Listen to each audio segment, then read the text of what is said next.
sexuality, which is leaving behind its predominant binary form and approaching a transgender state. In what is this entire process rooted?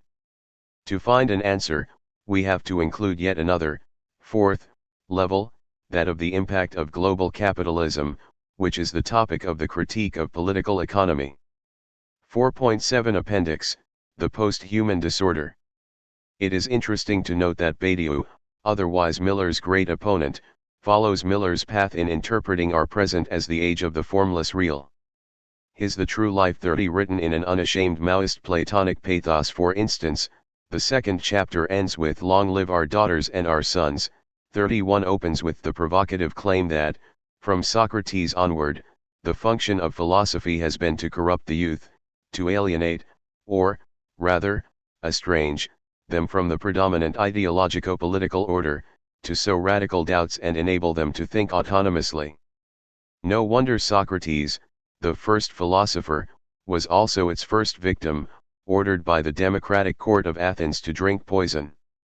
Today, however, the task of a philosopher is no longer to undermine the hegemonic hierarchical symbolic edifice which grounds social stability, but to make the young aware of the dangers of the growing post-patriarchal nihilist order which presents itself as the domain of new freedoms. We live in an extraordinary era when there is no tradition on which we can base our identity, no frame of meaningful life which would enable us to live a life beyond hedonistic reproduction. 32 This new world disorder, this gradually emerging worldless civilization, particularly affects the young, who oscillate between the intensity of completely burning out, sexual enjoyment, drugs, alcohol, even up to violence, and the endeavor to succeed, study, forge a career, earn money, etc., within the existing capitalist order, the only alternative being a violent retreat into some artificially resuscitated tradition. There are attempts to assert a social form of radical negativity, unconstrained expenditure in Baudelai's sense of sovereignty, as the only thing that can really undermine the smooth flow of capitalist reproduction.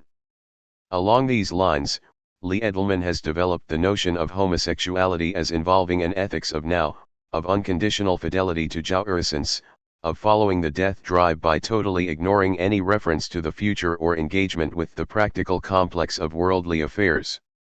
Homosexuality thus stands for the thorough assumption of the negativity of the death drive, of withdrawing from reality into the real of the night of the world. Edelman opposes the radical ethics of homosexuality to the predominant obsession with posterity, i.e., children are the pathological moment which binds us to pragmatic considerations, and thus compels us to betray the radical ethics of jouissance. 33 However, if we follow Badiou, there is a suspicion that the unleashing of such radical negativity is merely the obverse of the capitalist manipulative calculation, its own nihilistic self-destructive aspect. 34 No wonder, then, that a capitalist total mobilization tends to turn into its opposite. The irrational explosion of deadly consumption both together constitute the two facets of the disintegration of our shared ethical substance, which affects the two sexes differently. Boys are gradually turning into perpetual adolescence, with no clear initiation rites that would enact their entry into maturity, military service, acquiring a profession, even education, no longer play this role. No wonder then, that, in order to supplant this lack, youth gangs proliferate, providing ersatz initiation and social identity. In contrast to boys, girls today are more and more precociously mature, treated as miniature adults, expected to control their lives, to plan their career. What, then, is happening to sexual difference today? Traditionally, men were perceived as the bearers of the one, the monotheist God, patriarchal power, stable social hierarchy, while women were associated with the two, their position being that of between the two, between mother and whore, lover and saint. Badiou sees in this between the two something much deeper than an after effect of patriarchy. A woman is the overcoming of the one in the guise of a passage of between the two. Such is my speculative definition of femininity. The conclusion he draws from this is surprising, but pertinent. By virtue of their very existence, women are atheists. They embody resistance to one God, denouncing it as fiction. A woman is always by herself the terrestrial proof that God doesn't exist, that God doesn't have to exist. It is sufficient to look at a woman, to do what is called to take a look, to be immediately convinced that one can well do without God. This is why in traditional societies women are hidden. Things are here more serious than a vulgar sexual jealousy. Tradition knows that, in order to keep God alive in whatever way, women have to be kept absolutely invisible. 35. Today, however, when the reign of the symbolic one is weakened, the hierarchy of roles and places under a divine name of the Father is becoming largely irrelevant. To fill this void, a new one is emerging, a hedonistic consumer caught up in market competition, enjoying life, and simultaneously a ruthless manipulator in how he/she does it. Here, unexpectedly, sexual difference enters the frame. Men are ludic adolescents, outlaws, while women are hard, mature, serious, legal and punitive. This is why there is a bourgeois feminism bent on domination. 36 Women today are not called by the ruling ideology to be subordinated, they are called interpellated, solicited, expected to be judges, administrators, ministers, CEOs, teachers, even policewomen and soldiers. A paradigmatic scene occurring daily in our security institutions is that of a female teacher/judge/psychologist taking care of an immature asocial young male delinquent. A new figure of the one is thus arising, a cold competitive agent of power, seductive and manipulative, attesting to the paradox that in the conditions of capitalism women can do better than men. 37. The ultimate dream of this post-patriarchal feminine society is, of course, that of reproduction without men, of a society reproducing itself principally through the artificial insemination of women. For the first time in the entire history of humanity, the disappearance of the male sex is really possible. 38 Badio's solution to this predicament is the creation of a new symbolic space for men and women, beyond traditional patriarchal hierarchy, but also beyond the capitalist nihilism of the real outside the law. Here Badio comes unexpectedly close to Miller, for whom today's capitalism also functions as a real outside the symbolic law.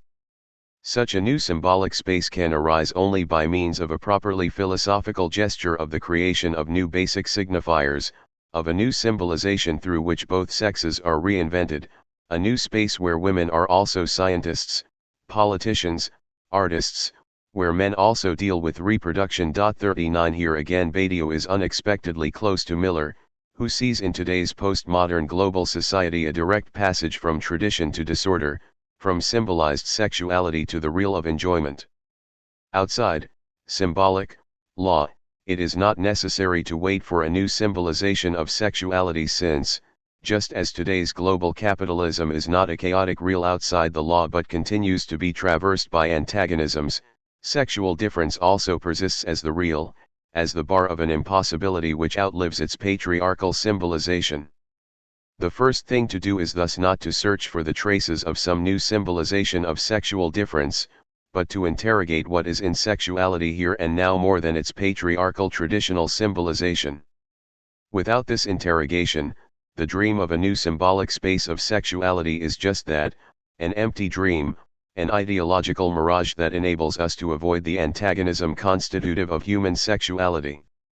Philosophically, the woman question, to use this old, totally inappropriate designation, is thus resolvable neither through a new symbolization, as Badio proposes, nor through the elevation of woman into an entity which resists symbolization, into the indivisible remainder of the process of symbolization. This second path was taken by Schelling, who knew that one cannot derive an expression like woman from principles. What cannot be derived one should narrate. 40 Schelling's break out of the logical structure of reality, which can be presented as a notional system, into the real of primordial drives, where there is no deduction, one can only tell a story, i.e., his move from logos to mythos, is thus also an assertion of the feminine.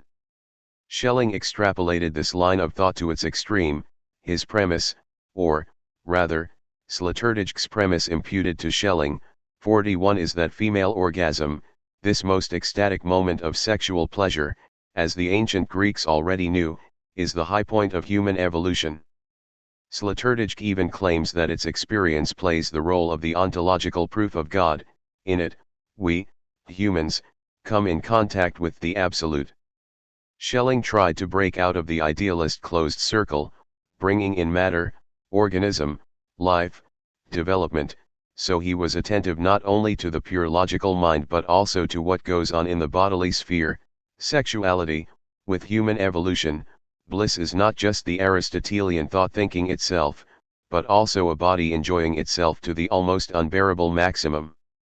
If, then, female orgasm functions as a new version of the ontological proof of God, as a new version of the One, and if, as Badiou claims, woman always stands for the two, for a passage, an in-between, a split in the one God, does atheism imply that we have to denounce full female orgasm as a male fantasy? Definitely yes, which is why the one good thing one can say about the ongoing rise of techno-sex, the process of techno-gadgets replacing human partners, is that it enables us to get rid of the mythic one woman, the embodiment of full sexual pleasure. Lacan proposed the neologism Lathouses as the name for things that did not exist prior to the scientific intervention into the real, from mobile phones to remote-controlled toys, from air conditioners to artificial hearts, for the tiny little objects that you are going to encounter when you leave, on the pavement at every street corner, behind every shop window, in the superabundance of these objects designed to cause your desire insofar as it is now science that governs it. Think of them as Lathouses. I notice a bit late since I invented it not too long ago that it rhymes with ventus windy. 42, and it echoes vent, sail, we might add, to bring out the link to capitalism. But it also rhymes with partaus, a slang expression for gangbang, the message of this rhyme being, Lathous is the reality of partaus, i.e., pleasure administered by gadgets is the reality of full enjoyment. As such, Lathous is to be opposed to symptom, in the precise Freudian sense of the term. Lathous is knowledge embodied, in a new unnatural object, while symptom is the subject's ignorance embodied. Now we can see why, apropos of Lathouses, we have to include capitalism. We are dealing with a whole chain of surpluses, scientific technology, with its surplus knowledge, a knowledge beyond mere connaissance of already existing reality, a knowledge which gets embodied in new objects, capitalist surplus value, the commodification of the surplus knowledge in the overflow of gadgets, and, last but not least, the surplus enjoyment, gadgets as forms of objet, which accounts for the libidinal economy of the hold of Lathouses over us. However, although Lathous dispels the myth of full feminine enjoyment, it does not resolve the status of the feminine other, the mythic woman as the bearer of full orgasm, and Lathouses that provide supplementary pleasures to men, are merely two ways of avoiding the woman question. This is why, insofar as philosophers are the thinkers of the one, woman is a scandal for them, and, as Nietzsche noted, a married philosopher is a figure that belongs to comedy. Just recall Socrates and his Xanthippe, characterized by Xenophon as the hardest to get along with of all the women there are. Even before Socrates, a woman was placed in a similar role in the well-known anecdote about Thales, the first philosopher, told, among others, by Plato in his Theaetetus. While focused on observing the stars, Thales of Miletus failed to see a well directly in his path and fell into it, and a Thracian servant girl laughed, amused by the fact that, while he sought to understand what was above him, he was not mindful of what was right in front of him. 43 But Aristotle provided a counter-story. Thales grew weary of the taunts and laughter of his hard-headed business acquaintances, who chided him for wandering aimlessly, looking at flowers and clouds, and wasting his time just thinking, whereas everyone else was industriously making money. So Thales decided to show how knowledge could be the basis for making money.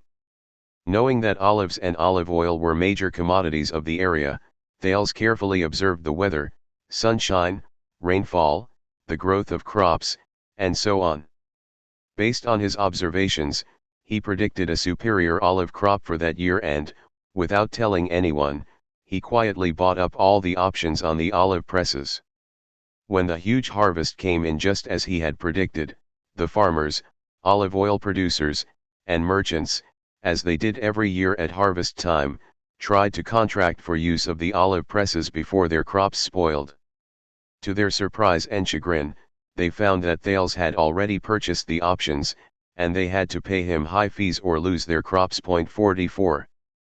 Much more interesting than the obvious point of this story, a philosopher can earn money if he is interested in it, which he is not insofar as he is a true philosopher, is the fact that, already at the very beginning of philosophy, a link between philosophical speculation, about stars, about the ultimate reality, and financial speculation is established, a link which culminates in Marx's claim that Hegelian speculation, the self-movement of the concept, provides the clue to financial speculation, in which money seems to engender more money. One should note that, in Aristotle's anecdote, Thales is not practical in a direct sense, for example, inventing a new, better olive press, but practical in the sense of profiting in a totally non-productive way from a clever speculation. And, perhaps, the couple of Plato and Aristotle that appears here is relevant for the topic we are dealing with. Recall Raphael's famous fresco The School of Athens. In the center stand Plato on the left and Aristotle on the right. In a wonderful anachronism, each of the two holds a modern, of Raphael's time, bound copy of a work of his in his left hand, while gesturing with his right. Plato holds Timaeus and Aristotle his Nicomachean Ethics. The two figures gesture along different dimensions, Plato vertically, upward along the picture plane, into the beautiful vault above, Aristotle on the horizontal plane at right angles to the picture plane, hence in strong foreshortening, initiating a powerful flow of space toward viewers. It is popularly thought that their gestures indicate central aspects of their philosophies, for Plato, his theorioforms, and for Aristotle, his empiricist views, with an emphasis on concrete particulars. Many interpret the painting to show a divergence of the two philosophical schools. Plato argues a sense of timelessness whilst Aristotle looks into the physicality of life and the present realm. 45. Is the couple of Plato and Aristotle, then, implicitly sexualized? Is Plato presented as masculine and Aristotle as feminine? In short, is Aristotle himself Plato's Thracian servant girl? But is not this notion of women as bearers of ordinary pragmatic common sense, bringing men down to earth from their heaven of pure thinking, all too simple? Our tradition is full of similar notional couples aimed at capturing one aspect of the difference between men and women, and even Badiou is not providing a strict theory of sexual difference, he is simply mobilizing the predominant ideological coordinates that fix the traditional meaning of sexual difference. At this level, one should perhaps supplement him. It is not so much that man and woman are opposed as one, and between the two, there is a split that characterizes the ideological coordinates of each of the two sexes. Men are supposed to be subjects of a given word, sticking to principles, while women are prone to empty chatter and lying, plus men are supposed to be adventurous, venturing outside their narrow home domain, while women are more conservative, confined to this domain. A man is thus simultaneously principled and more adventurous, while a woman is more fluid/flirtatious and more stable/conservative. This inconsistent list goes on and on. But what if all these stories are nothing but desperate attempts to deal with the deadlock of femininity? What if men tell stories about women? What if they concoct myths about the feminine, in order to obfuscate the logical paradox that constitutes femininity? What if mythos is a male attempt to normalize a logical deadlock embodied in a woman? What if woman is a logical paradox, not a dark sphere beyond logos accessible only through mythic narratives? In short, what if woman stands neither for the hidden core of the real beneath the curtain of the symbolic texture, nor for ordinary earthly reality, but for a crack in this reality, for the void or gap which is then filled in with myths and fantasies? Recall how, in his Phenomenology, Hegel describes the passage from consciousness to self-consciousness. Raised above perception, consciousness reveals itself united and bound up with the supersensible world through the mediating agency of the realm of appearance, through which it gazes into this background that lies behind appearance. The two extremes, the one that of the pure inner region, the other that of the inner being gazing into this pure inner region, are now merged together, and as they have disappeared qua extremes, the middle term, the mediating agency, qua something other than these extremes, has also vanished. This curtain of appearance, therefore, hanging before the inner world is withdrawn, and we have here the inner being, the self, gazing into the inner realm, the vision of the undistinguished self-same reality, which repels itself from itself, affirms itself as a divided and distinguished inner reality, but as one for which at the same time the two factors have immediately no distinction. What we have here is self-consciousness. It is manifest that behind the so-called curtain, which is to hide the inner world, there is nothing to be seen unless we ourselves go behind there, as much in order that we may thereby see, as that there may be something behind there which can be seen. 46. Hegel seems to be saying something relatively simple here. In its last and highest stage of development, consciousness is looking for the supersensible truth beyond the curtain of our phenomenal reality, and it arrives at this truth when it finds, only, itself beyond the curtain, i.e., when it discovers that the only supersensible agent is consciousness itself as the dynamic power that undermines the stability of phenomenal reality. However, such a reading misses the crucial mediating role of failure. Consciousness reaches self-consciousness through the experience of the utter failure to discern any content in the beyond hidden by the curtain of phenomena. More precisely, consciousness does not directly find itself behind the curtain, it finds nothing, a void, it stumbles upon an impossibility, and it becomes self-consciousness only through identifying with this failure/impossibility. Hegel repeats exactly the same move when he describes how Catholic crusaders naively believed that they would find in Jerusalem the corpse of Jesus, like a dried-up mummy in a grave, so that they would then be able to bring it back to Europe and display it as a relic in Rome or Paris. The grave of Christ has to be empty, and it is through this dramatic disappointment, through confronting this crying/gaping void, that the spirit of Europe comes to itself. This correlation of spirit and missing object is crucial, and what Lacan adds to it is only that this missing object, this lack of object, has to be embodied in an object which is nothing but the positivization of a lack. And this brings us back to the woman question. Philosophers of the one were right, woman is in effect an ontological scandal, also in the original sense of the Greek skandalon, a snare, trap, offense, stumbling block. And since the philosophical name for this scandal of ontology, for an entity which can never be located in the order of being, is subject, we should draw the conclusion that subject is, at its most radical level, feminine.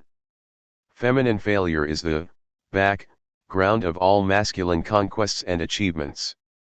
Woman is not a failed subject, as if only a man can be a full subject. Woman is the ontological failure which opens up the space for subjectivity. Woman is a subject which precedes subjectivity. Part 2: The belated actuality of Marx's critique of political economy. In his conversations with Truffaut, Hitchcock recalls the quintessential scene that he wanted to insert into North by Northwest. The scene was never shot, undoubtedly because it reveals all too directly the basic matrix of his work, so that its actual filming would have produced the effect of an almost indecent obviousness. I wanted to have a long dialogue between Cary Grant and one of the factory workers at a Ford automobile plant as they walk along the assembly line. Behind them a car is being assembled, piece by piece. Finally, the car they've seen being put together from a simple nut and bolt is complete, with gas and oil, and all ready to drive off the line. The two men look at each other and say, "Isn't it wonderful?" Then they open the door of the car and out drops a corpse. 1. What we would have seen in this long shot is the elementary unity of the production process is not the corpse that mysteriously drops out from nowhere, then, the perfect stand-in for the surplus value that is generated out of nowhere through the production process. This corpse is the surplus object at its purest, the objectal counterpoint to the subject, the surplus product of the subject's activity. If we are to grasp this link between subject and object, which totally subverts the conventional philosophical notion of this couple, properly, it is crucial to avoid the equally conventional modern opposition of production and representation, i.e., the Deleuzian and post-structuralist, assertion of the side of production which is reflected in a constrained/distorted way in the scene of representation as its pale shadow. Already Lacan's definition of the signifier gives clear guidance on this point. He asserts the priority of representation. A subject is what is represented in a signifier, not the productive force that generates signifiers. It is against the background of this rejection of the centrality of production that one should read the parallax between subject of signifying representation and object of production, between lack and surplus. I must be precise here. The surplus object emerges as the result, product, of the very process of representation. It is the embodiment of its failure. Note how, in Marx also, surplus originates from the failure of the value of the labor force to include the value of its product. Production occurs at the point of the failure of representation. The surplus is produced, emerges, only through representation/exchange, i.e., production, of surplus enjoyment, is a process which takes place within the sphere of representation.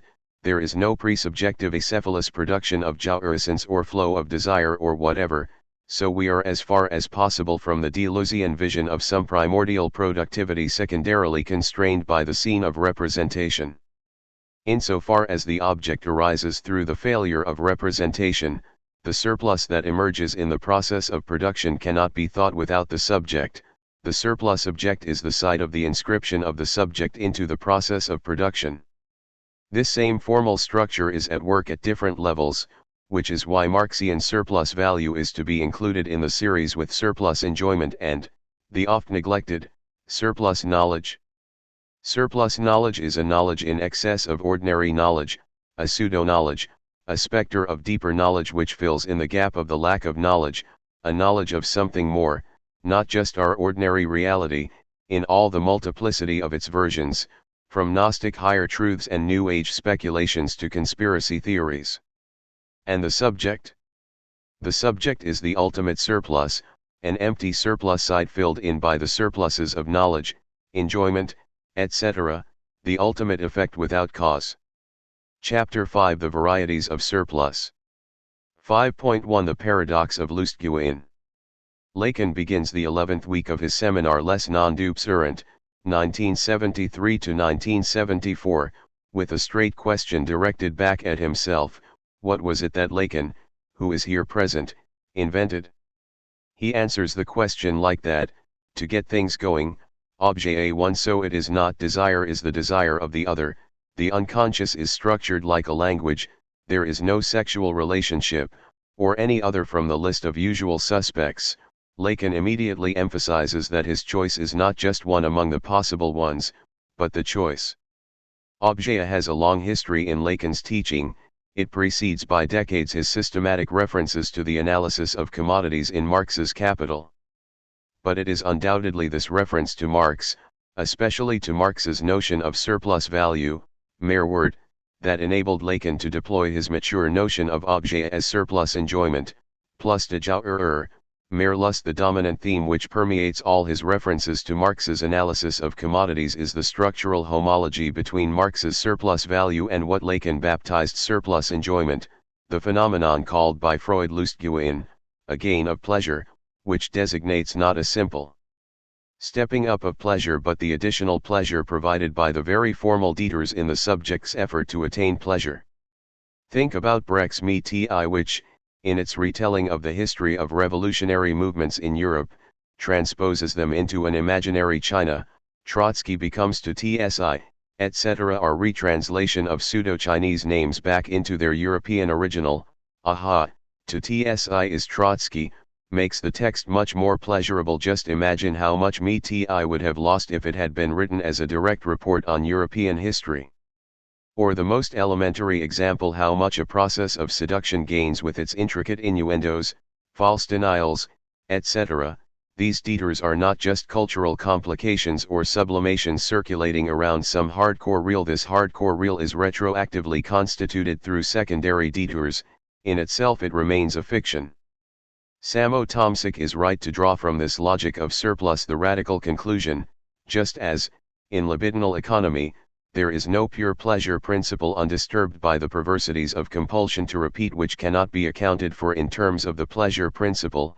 In the sphere of the exchange of commodities there is no direct closed circle of exchanging a commodity for money in order to buy another commodity, a circle not yet corroded by the perverse logic of buying and selling commodities in order to get more money, the logic in which money is no longer just a mediator in the exchange of commodities but becomes an end in itself. The only reality is the reality of spending money in order to get more money, and what Marx calls CMC, the closed exchange of a commodity for money in order to buy another commodity, is ultimately a fiction whose function it is to provide a natural foundation for the process of exchange. It's not just about money and more money, the whole point of exchange is to satisfy concrete human needs. CMC is not more immediate, not an authentic exchange that is later corrupted by profit-oriented MCM, but an inner fiction of the circulation, MCM. 2 In other words, MCM is the symptomal point at which a gap or reversal which was operative from the very beginning, even in the simplest commodity exchange, breaks out into the open. Lustgewinn is the first sign that the homeostasis of the pleasure principle is mere fiction. Nevertheless, it demonstrates that no satisfaction of needs can produce more pleasure, just as no surplus value can logically follow from the circulation, CMC. Surplus jouissance, the connection of pleasure with profit-making, does not simply undermine the supposedly homeostatic character of the pleasure principle, it shows that the homeostasis is a necessary fiction, which structures and supports unconscious production, just as the imaginary achievement of worldview mechanisms consisted in providing an enclosed whole, without cracks in its overall construction. Lustgewinn is Freud's first conceptual confrontation with what will later be situated beyond the pleasure principle, the compulsion to repeat, and what will introduce the psychoanalytic equivalent to the circulation, MCM. Point 3. In short, just as better is the enemy of good, more pleasure is the enemy of pleasure. The process of the gain of pleasure, Lustgewinn, operates through repetition. One misses the goal and repeats the movement, trying again and again, so that the true aim is no longer the intended goal but the repetitive movement of attempting to reach it. One can also put it in terms of form and content, where form stands for the form, the mode, of approaching the desired content, while the desired content, object, promises to provide pleasure. A surplus enjoyment is gained by the very form, procedure, of pursuing the goal. This is the classic example of how oral drive functions. While the goal of sucking a breast is to get fed by milk, the libidinal gain is provided by the repetitive movement of sucking, which thus becomes an end in itself. Is not something similar going on in a dubious story about Robespierre often mentioned by critics of Jacobinism? When one of Robespierre's allies was accused of acting in an illegitimate way, he demanded, to the surprise of those close to him, that the charges be taken seriously, and proposed the immediate constitution of a special commission to examine the allegations. When one of his friends expressed his worry about the fate of the accused, what if he is found guilty? Will this not be bad news for the Jacobins? Robespierre calmly smiled back, don't worry about that. Somehow we'll save the accused, but now we have the commission. The commission which will remain at the disposal of the Jacobins to purge their enemies. This was for Robespierre the true gain in what appeared to be a concession to his enemies. Another figure of Lustgewinn is the reversal that characterizes hysteria. Renunciation of pleasure reverts to a pleasure of / in renunciation, repression of desire reverts to a desire for repression, etc. In all these cases, gain occurs on a performative level. It is generated by the very performance of working toward a goal, not by reaching the goal. After a Walmart store closes in the evening, many shopping carts full of items thrown into them are found among the shelves. They were mostly abandoned there by members of the newly impoverished middle-class families who are no longer able to buy things, so they usually the whole family visit the store, go through the ritual of shopping, throwing things they needed or desired into a cart, and then just abandon the full cart and leave the store. In this sad way, they obtain the surplus enjoyment of shopping in its pure isolated form, without buying anything. And are we not often engaged in similar activities, even if their irrationality is not so directly visible? We do something including shopping itself with a clear purpose, but we are really indifferent toward this purpose, since the true satisfaction is brought about by the activity itself. The example of Walmart merely lays bare something that is already at work in real shopping. This example also enables us to perceive clearly the link between Lustgewinn and surplus value. With Lustgewinn, the aim of the process is not its official goal, satisfaction of a need, but the expanded self-reproduction of the process itself, as we saw in our example of oral drive. The true aim of sucking the mother's breast is not to get fed by milk, but the pleasure brought by the activity of sucking itself, and in an exactly homologous way, with surplus value, the true aim of the process of exchange is not the appropriation of a commodity that would satisfy a need of mine, but the expanded self-reproduction of capital itself. This process is by definition infinite, without a final point. And does not exactly the same hold for bureaucracy? There are two memorable scenes in Terry Gilliam's movie Brazil which perfectly stage the crazy excess of bureaucratic jourisence perpetuating itself in its auto-circulation. After the hero's plumbing breaks down, and he leaves a message to the official repair service for urgent help, Robert De Niro enters his apartment, a mythical mysterious criminal whose subversive activity is that he listens in on emergency calls and then immediately goes to the customer, repairing his plumbing for free, bypassing the inefficient state repair service's paperwork. Indeed, in a bureaucracy caught in this vicious cycle of jourisence, the ultimate crime is to simply and directly do the job one is supposed to do. If a state repair service actually does its job, this is, at the level of its unconscious libidinal economy, considered an unfortunate byproduct, since the bulk of its energy goes into inventing complicated administrative procedures that enable it to invent ever new obstacles, and thus postpone the work indefinitely. In a second scene, we meet in the corridors of a vast government agency a group of people permanently running around, a leader, big-shot bureaucrat, followed by a bunch of lower administrators who shout at him all the time, asking him for a specific opinion or decision, and he nervously spurts out fast, efficient replies, "This is to be done by tomorrow latest. Check that report. No, cancel that appointment." This appearance of nervous hyperactivity is, of course, a staged performance which masks a self-indulgent, nonsensical spectacle of imitating, of playing efficient administration again, a case of merginus, of the surplus pleasure brought by the very unending bureaucratic performance. We find an even more unexpected example of this surplus enjoyment in Thomas Aquinas' Summa Theologica, where he draws the conclusion that the blessed in the kingdom of heaven will see the punishments of the damned in order that their bliss be more delightful for them, and St. John Bosco drew the same conclusion in the opposite direction: the damned in hell will also be able to see the joy of those in heaven, which will add to their suffering. Here are Aquinas' two formulation of this claim. Nothing should be denied the blessed that belongs to the perfection of their beatitude. Wherefore, in order that the happiness of the saints may be more delightful to them and that they may render more copious thanks to God for it, they are allowed to see perfectly the sufferings of the damned. Point 4. That the saints may enjoy their beatitude more thoroughly, and give more abundant thanks for it to God, a perfect sight of the punishment of the damned is granted them. Point 5. Aquinas, of course, is careful to avoid the obscene implication that good souls in heaven can find pleasure in observing the terrible suffering of other souls. He proceeds in two moves. He begins with the thesis that, in heaven, the blessed will enjoy full illumination of their minds, and that knowledge is also a blessing and perfection that should not be denied to the saints. If the saints in heaven were to be ignorant of the damned, this would be a denial of the blessing of knowledge. Consequently, the saints in heaven will possess a greater knowledge, including a greater knowledge of hell, even seeing it. Next problem: good Christians should feel pity when they see suffering. Will the blessed in heaven also feel pity for the torments of the damned? Aquinas' no is grounded in a rather flimsy hair-splitting argumentation. Seeing the punishment of the wicked, the righteous have no pity. Whoever pities another shares somewhat in his unhappiness. But the blessed cannot share in any unhappiness. Therefore they do not pity the afflictions of the damned. Point 6.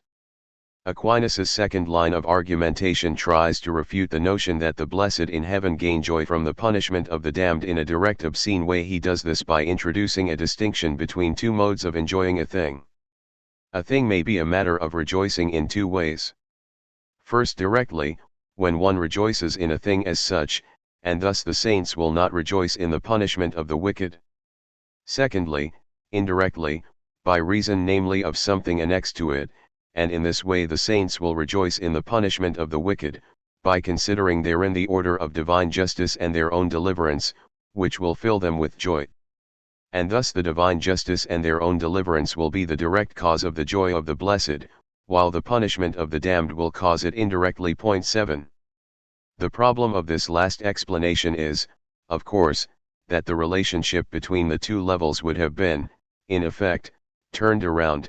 Enjoying divine justice would have functioned as the rationalization, the moral cover-up, for sadistically enjoying the neighbor's eternal suffering.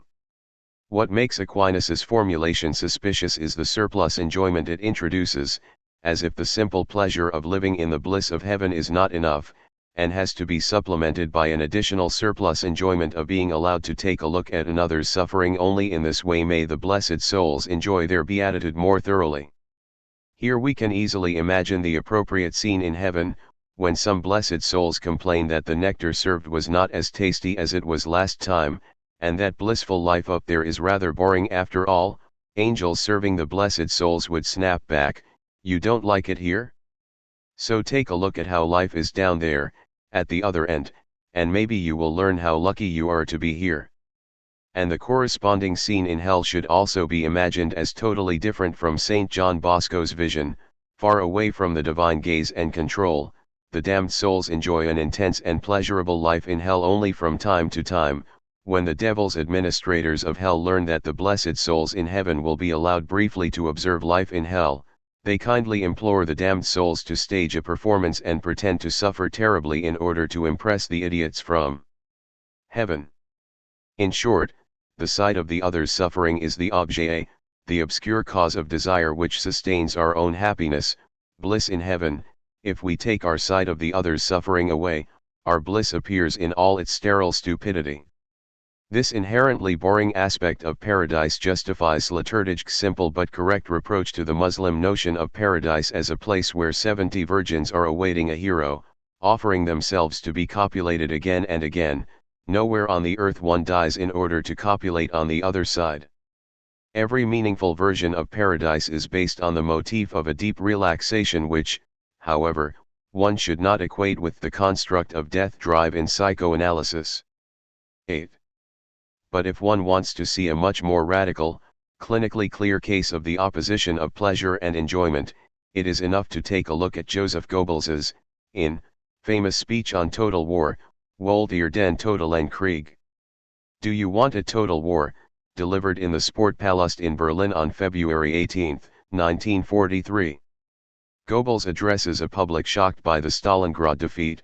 He freely admits the difficult, if not desperate, situation, then asks the public 10 questions, and, of course, gets to each of them an enthusiastic yes. Here are some fragments. I ask you, are you, and the German nation, resolved to work 10, 12, and if need be 14 or 16 hours a day, if the Führer should command it, and to give your all for victory? I ask you, do you want total war? Do you want it, if need be, even more total and radical than we are capable of imagining it today? I ask you, is your confidence in the Führer more passionate, more unshakable than ever? Is your readiness to follow him on all his paths, and to do whatever is necessary to bring the war to a successful conclusion, absolute and unlimited?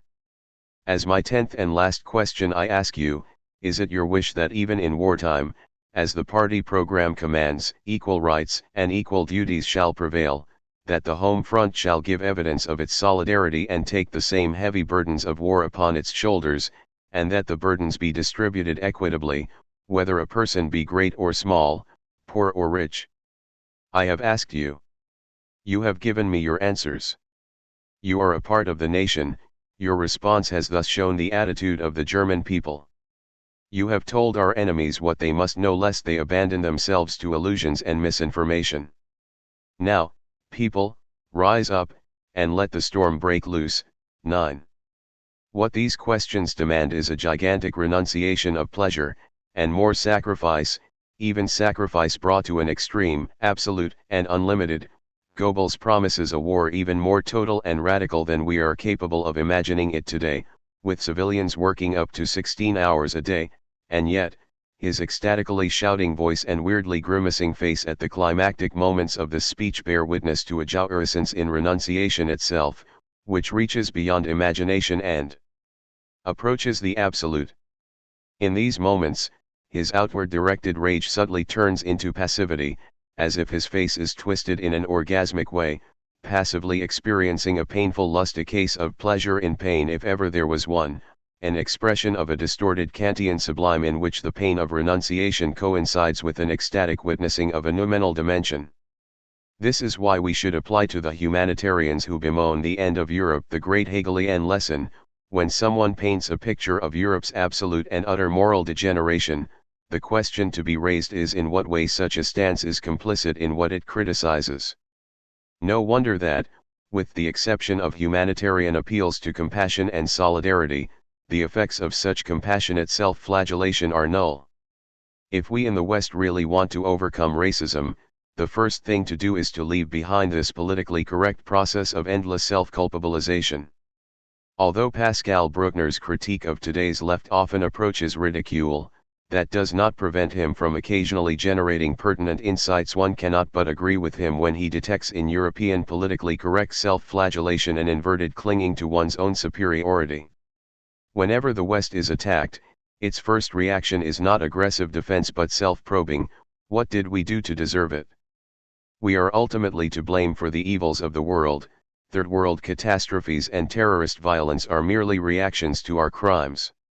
The positive form of the white man's burden, responsibility for civilizing the colonized barbarians, is thus merely replaced by its negative form, the burden of the white man's guilt. If we can no longer be the benevolent masters of the Third World, we can at least be the privileged source of evil, patronizingly depriving them of their responsibility for their fate. If a Third World country engages in terrible crimes, it is never their own responsibility, but always an after effect of colonization. They are merely imitating what their colonial masters did, etc.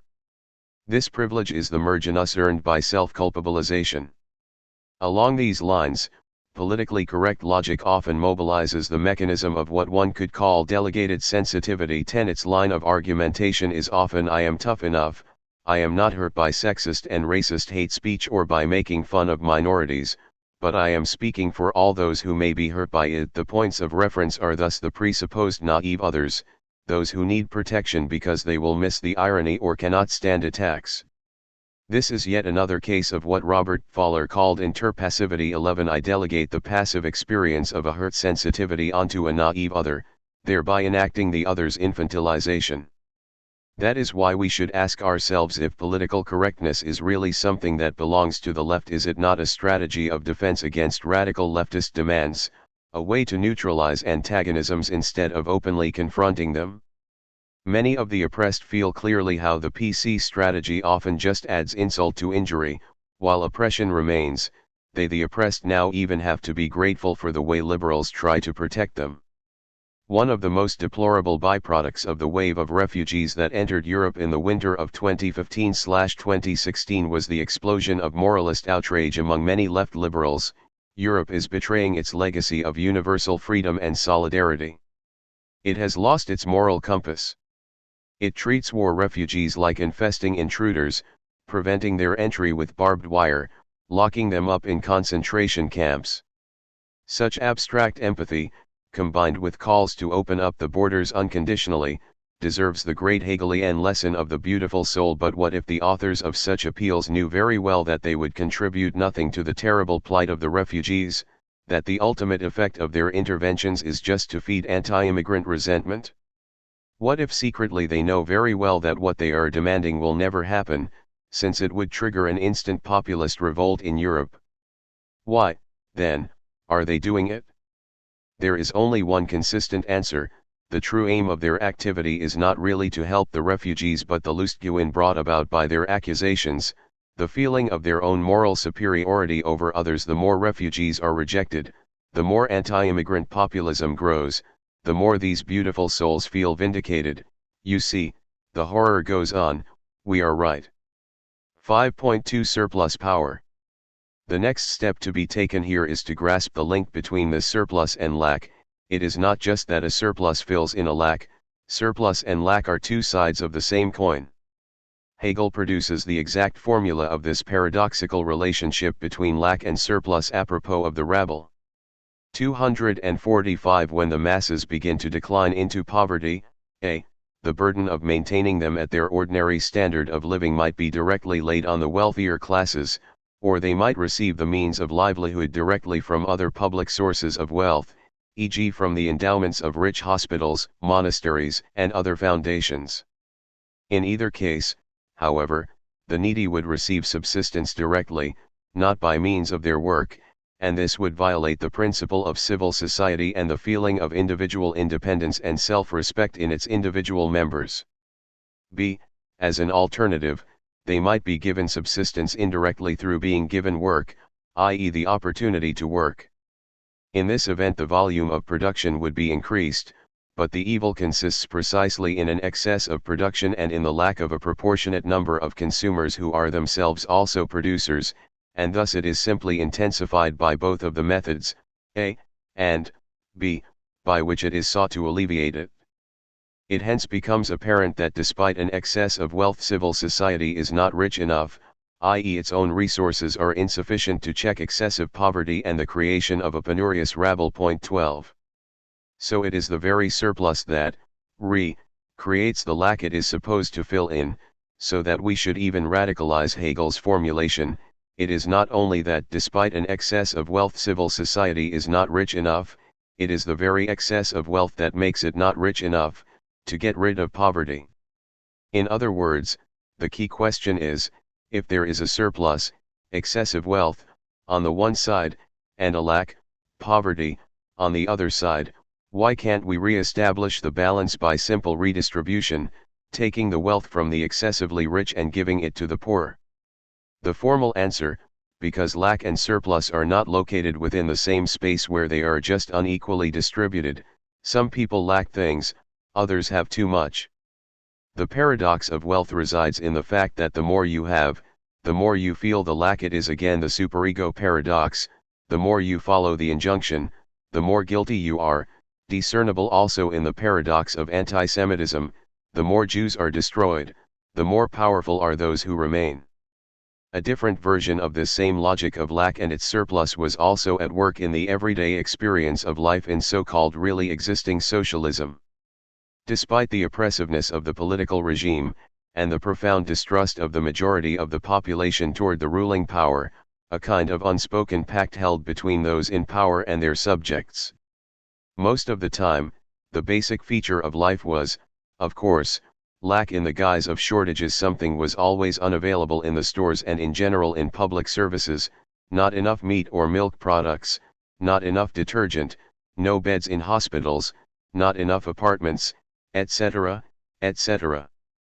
In order to survive, the majority of people had to turn to petty violations of the law, bribery, personal connections, moonlighting, black market, and other forms of cheating, which were discreetly tolerated by those in power while people were aware that everyone could be prosecuted.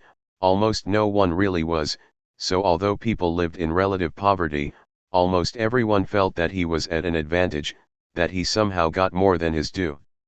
This situation gave rise to a unique combination of cynical distance and an obscene solidarity in guilt. People were grateful for not being prosecuted, they were satisfied by gaining small illegal profits. This perception of getting more than one's due was literally the obverse of the life of shortages. It was what made this life bearable. The same codependence between surplus, of power, and its lack, impotence, characterizes the functioning of political power. For a somewhat simplified example of the excess constitutive of the functioning of an actual power, recall the traditional liberal notion of representative power. Citizens transfer part of their power to the state, but under precise conditions, this power is constrained by law, limited to very precise conditions of its exercise, since the people remain the ultimate source of sovereignty, and can repeal power if they so decide. In short, the state, with its power, is the minor partner in a contract which the major partner, the people, can at any point repeal or change, basically in the same way as each of us can change the contractor which takes care of our waste or our health. However, the moment one takes a close look at an actual state power edifice, one can easily detect an implicit but unmistakable signal: forget about our limitations, ultimately, we can do whatever we like with you. This excess is not a contingent supplement spoiling the purity of power, but its necessary constituent. Without it, without the threat of arbitrary omnipotence, state power is not a true power, it loses its authority. The subject supposed to be in power is a structural illusion immanent to the functioning of power, the illusion that there is a bearer/agent of power, an entity which pulls the strings. Le Goffey's formula for overcoming this mirage is la toute-puissance sans toute-puissant 13. Omnipotence is a fact of the symbolic universe in which we can retroactively change the past. According to the standard view, the past is fixed, what happened happened, it cannot be undone, and the future is open, it depends on unpredictable contingencies. What we should propose here is a reversal of this standard view: the past is open to retroactive reinterpretations, while the future is closed, since we live in a determinist universe. See Frank Ruda's Defense of Determinism, point 14. This does not mean that we cannot change the future, it just means that, in order to change our future, we should first, not understand but, change our past, reinterpret it in a way that opens up toward a different future from the one implied by the predominant vision of the past. The proper atheist/materialist position is thus not to deny omnipotence but to assert it without an agent that sustains it, God or another omnipotent entity. But is this enough? Do we not have to take a further step and assert the thwarted, inconsistent, constrained character of the big other qua depersonalized structure? And it is precisely this inconsistency/limitation of the big other that resubjectivizes it in the sense of raising the question: but what does the other want? And, of course, in a Hegelian way, this enigma of the other's desire is an enigma for the other itself. Only at this level do we reach symbolic castration, which does not stand for the subject's castration, for his/her being at the mercy of the big other, for his/her depending on its whims, but for the castration of this other itself. The barred other is thus not just the depersonalized other but also the bar which cracks this depersonalized other itself. Furthermore, the specter of omnipotence arises when we stumble upon the limitation of the other's potency. Toute puissance, omnipotence, is toute en puissance, all in potentiality. The actualization of its power/potency is always constrained. Omnipotence is for Lacan not a kind of maximum, apex, or even infinitization of potency to which one often reduces it in order to deny its actual existence, but a beyond of potency which appears only in the latter's failure. It does not appear on the slope of impotence but on the slope of what remains all in potentiality, without ever passing over into the dimension of an act which belongs to the domain of some determinate potency/power. 15. A reference to Lacan's formulas of sexuation may be of some help here. It is crucial how we read here the double line that points from to s, a, and to phi. We should not read it as a substantial division between two options. Part of woman is subordinated to castration, caught in the phallic economy of the symbolic order, while another part is outside, immersed in the unspeakable jouissance feminine.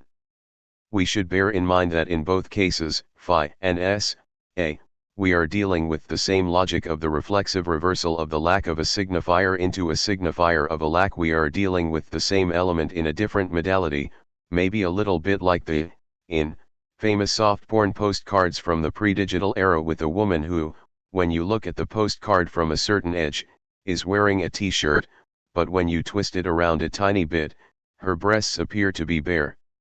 Do we not get the same shift in Lacan's scheme? The capitalized phi is the fascinating quasi-divine presence, and just a slight shift in perspective makes it appear as the signifier of a lack. This brings us back to the link between omnipotence and impotence. The divine omnipotence is, as Lacan saw clearly, a twisted mode of appearance of the divine impotence. 5.3 Surplus knowledge and science. And does not exactly the same hold for knowledge? Is not higher metaphysical knowledge a form of appearance of its opposite, ignorance? More precisely, surplus knowledge has two forms, masculine and feminine.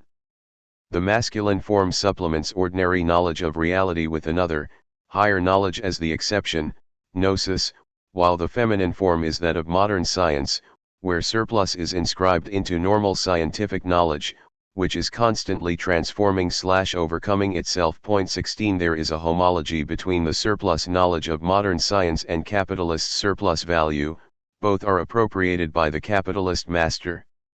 Before capitalism, knowledge was on the side of the servant. A master gave the order and the artisan servant was supposed to have the practical knowledge to execute it, a farmer was supposed to know how to grow crops, etc. With capitalism, the production process gets split from within, its scientific foundation and the organizational knowledge that regulates it is on the side of the capitalist and turned against the worker. I would call the state of knowledge before Descartes pre-accumulative. With Descartes knowledge, scientific knowledge, is constituted on the mode of production of knowledge.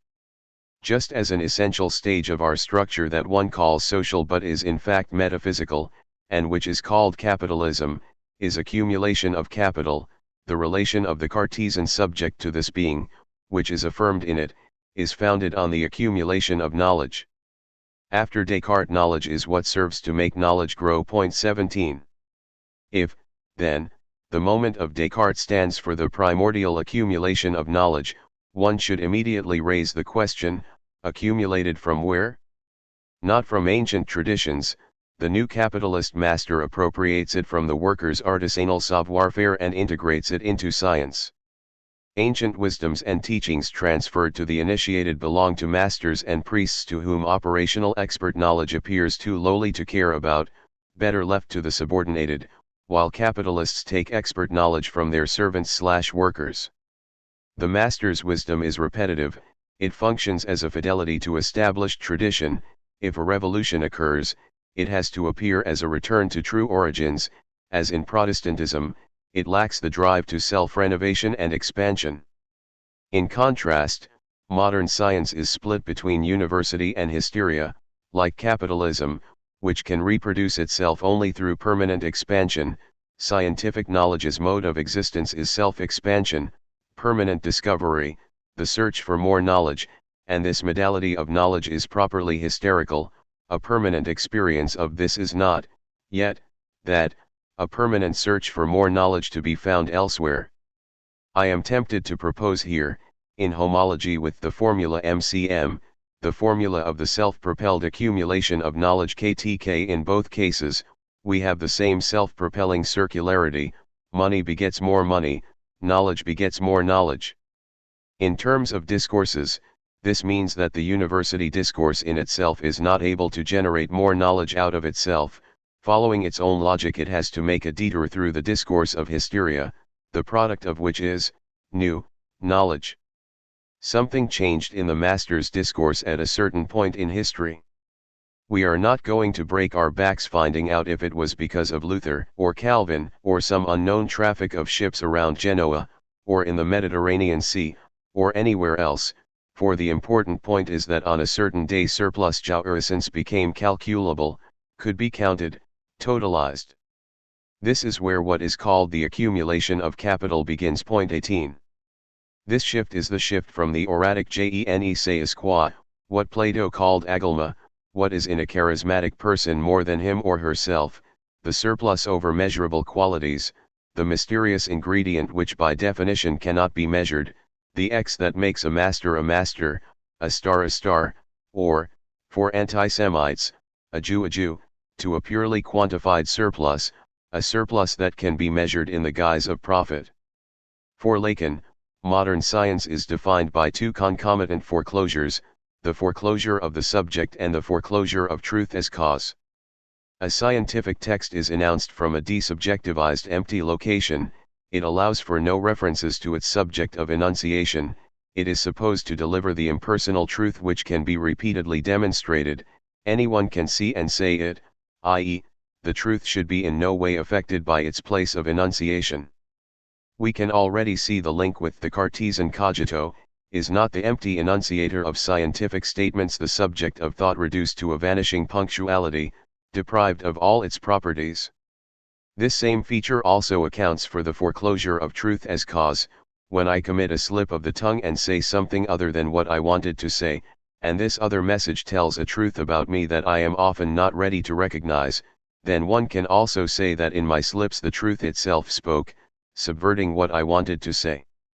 There is truth, a truth about my desire, in such slips, even if they contain factual inexactitude. To take an extremely simple example, when the moderator of a debate, instead of saying "I am thereby opening the session," says "I am thereby closing the session," he obviously indicates that he is bored and considers the debate worthless.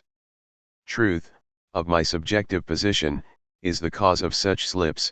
When it operates, the subject is directly inscribed into its speech, disturbing the smooth flow of objective knowledge. How, then, can Lacan claim that the subject of psychoanalysis, the divided subject, the subject traversed by negativity, is the subject of modern science, and the Cartesian cogito? Is it not that, by foreclosing truth and subject, modern science also ignores negativity? Is science not a radical attempt to construct a, literally, truthless discourse of knowledge? Modern science breaks with the traditional universe held together by a deeper meaning, like a harmony of cosmic principles, yin and yang, etc., a universe which forms a teleologically ordered whole of a multiplicity of hierarchically ordered spheres, a whole in which everything serves a higher purpose. In the philosophical tradition, the major vestige of the traditional view is Aristotle. Aristotelian reason is organic teleological, in clear contrast to the radical contingency of modern science. No wonder today's Catholic Church attacks Darwinism as irrational in comparison with the Aristotelian notion of reason. The reason of which the Church speaks is a reason for which Darwin's theory of evolution, and, ultimately, modern science itself, for which the assertion of the contingency of the universe, the break with Aristotelian teleology, is a constitutive axiom, is irrational. Freud's arch-opponent Jung is on the side of this traditional universe. His approach to psychic phenomena is effectively that of depth psychology. His vision is that of a closed world sustained by deeper archetypal meanings, a world permeated by spiritual forces which operate at a level deeper than that of mechanical sciences, a level at which there are no contingencies, where ordinary occurrences partake in a profound spiritual meaning to be unearthed by self-exploration. Life has a spiritual purpose beyond material goals, and our task is to discover and fulfill our deep innate potential by embarking on a journey of inner transformation which brings us in contact with the mystical heart of all religions, a journey to meet the self and at the same time to meet the divine. Rejecting what he perceived as Freud's scientific objectivism, Jung thus advocates a version of pantheism which identifies individual human life with the universe as a whole.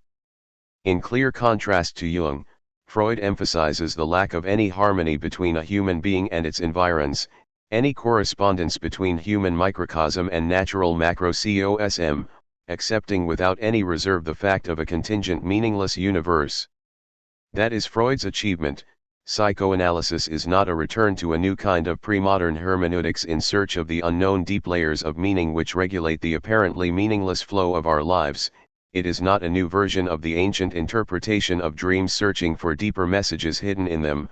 Our psychic life is thoroughly open to unexpected traumatic encounters. Its unconscious processes are a domain of contingent signifying displacements. There is no inner truth at the core of our being, only a cobweb of proton pseudos, primordial lies called fundamental fantasies. The task of the psychoanalytic process is not to reconcile ourselves with the phantasmatic core of our being but to traverse it, to acquire a distance toward it. This brief description explains how psychoanalysis relates to modern science. It tries to resubjectivize the universe of science, to discern the contours of a subject that fits modern science, a subject that fully participates in the contingent and meaningless gray world of the sciences. The question that arises here is, how does capitalism fit into this passage to modern science? Capitalism then needs to be thought of as the restoration of pre-modernity within modernity, a counter-revolution that neutralizes the emancipatory political potential of scientific revolution. 19 Although capitalism is intimately linked to the rise of modern science, its ideologico-political and economic organization, liberal egotist individuals pursuing their interests, their messy interaction secretly regulated by the big other of the market, signals a return to the pre-modern universe. But does this mean that communism extends the logic of modern science also to the ethico-political sphere? Kant's goal was to do exactly this, to elaborate an ethico-political edifice that would be on the level of modern science. But did he in fact achieve this, or is his theoretical edifice a compromise? Did he not openly say that his goal was to limit knowledge in order to make space for belief? And are not Habermasians doing the same when they exempt intersubjectivity from the domain of objective science? And, in this vein, does not Hegel stand for a return to the Aristotelian organic teleological view of reality as a rational whole? Is his thought not marked by a rejection of the universe of modern science characterized by meaningless contingency? Which, then, is the ethico-political space that fits modern science, Kant's, or a new one to be invented? For example, the one proposed by brain scientists like Patricia and Paul Chitchland. What if the two are necessarily non-synchronous, i.e., what if modernity itself needs a pre-modern ethico-political foundation? What if it cannot stand on its own? What if fully actualized modernity is an exemplary ideological myth? The return of the traditional order in capitalism is thus not simply an indication that the logic of science is somehow constrained in capitalism. It is an indication that this containment is imminent to the universe of modern science, implied by the foreclosure of the subject. To put it bluntly, science cannot stand completely on its own, it cannot account for itself, no matter how much positivist accounts try to do so, i.e., the universality of science is based on an exception. When and how, then, will politics be synchronized with modern science? It is not that the universe of modern science should directly impose itself onto the sphere of politics, so that social life will be regulated by the insights based on the cognitivist/biogenetic naturalization of human life, the technostic vision of society regulated by the digital big other. It is simply that the subject engaged in politics should no longer be conceived as the liberal free agent pursuing its interests but as the subject of modern science, the Cartesian cogito, which, as Lacan said, is the subject of psychoanalysis. Therein lies the problem: can we imagine an emancipatory politics whose agent is the empty Cartesian subject? Jacques Alain Miller's answer is that the domain of politics is by definition the domain of imaginary and symbolic collective identifications, so that all that psychoanalysis can do is to retain a healthy cynical distance toward the sphere of politics. Psychoanalysis cannot ground a specific form of political engagement. The wager of the communist hypothesis is, on the contrary, that there is a politics based on the empty Cartesian subject.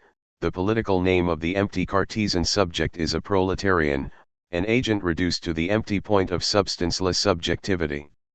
A politics of radical universal emancipation can be grounded only on the proletarian experience.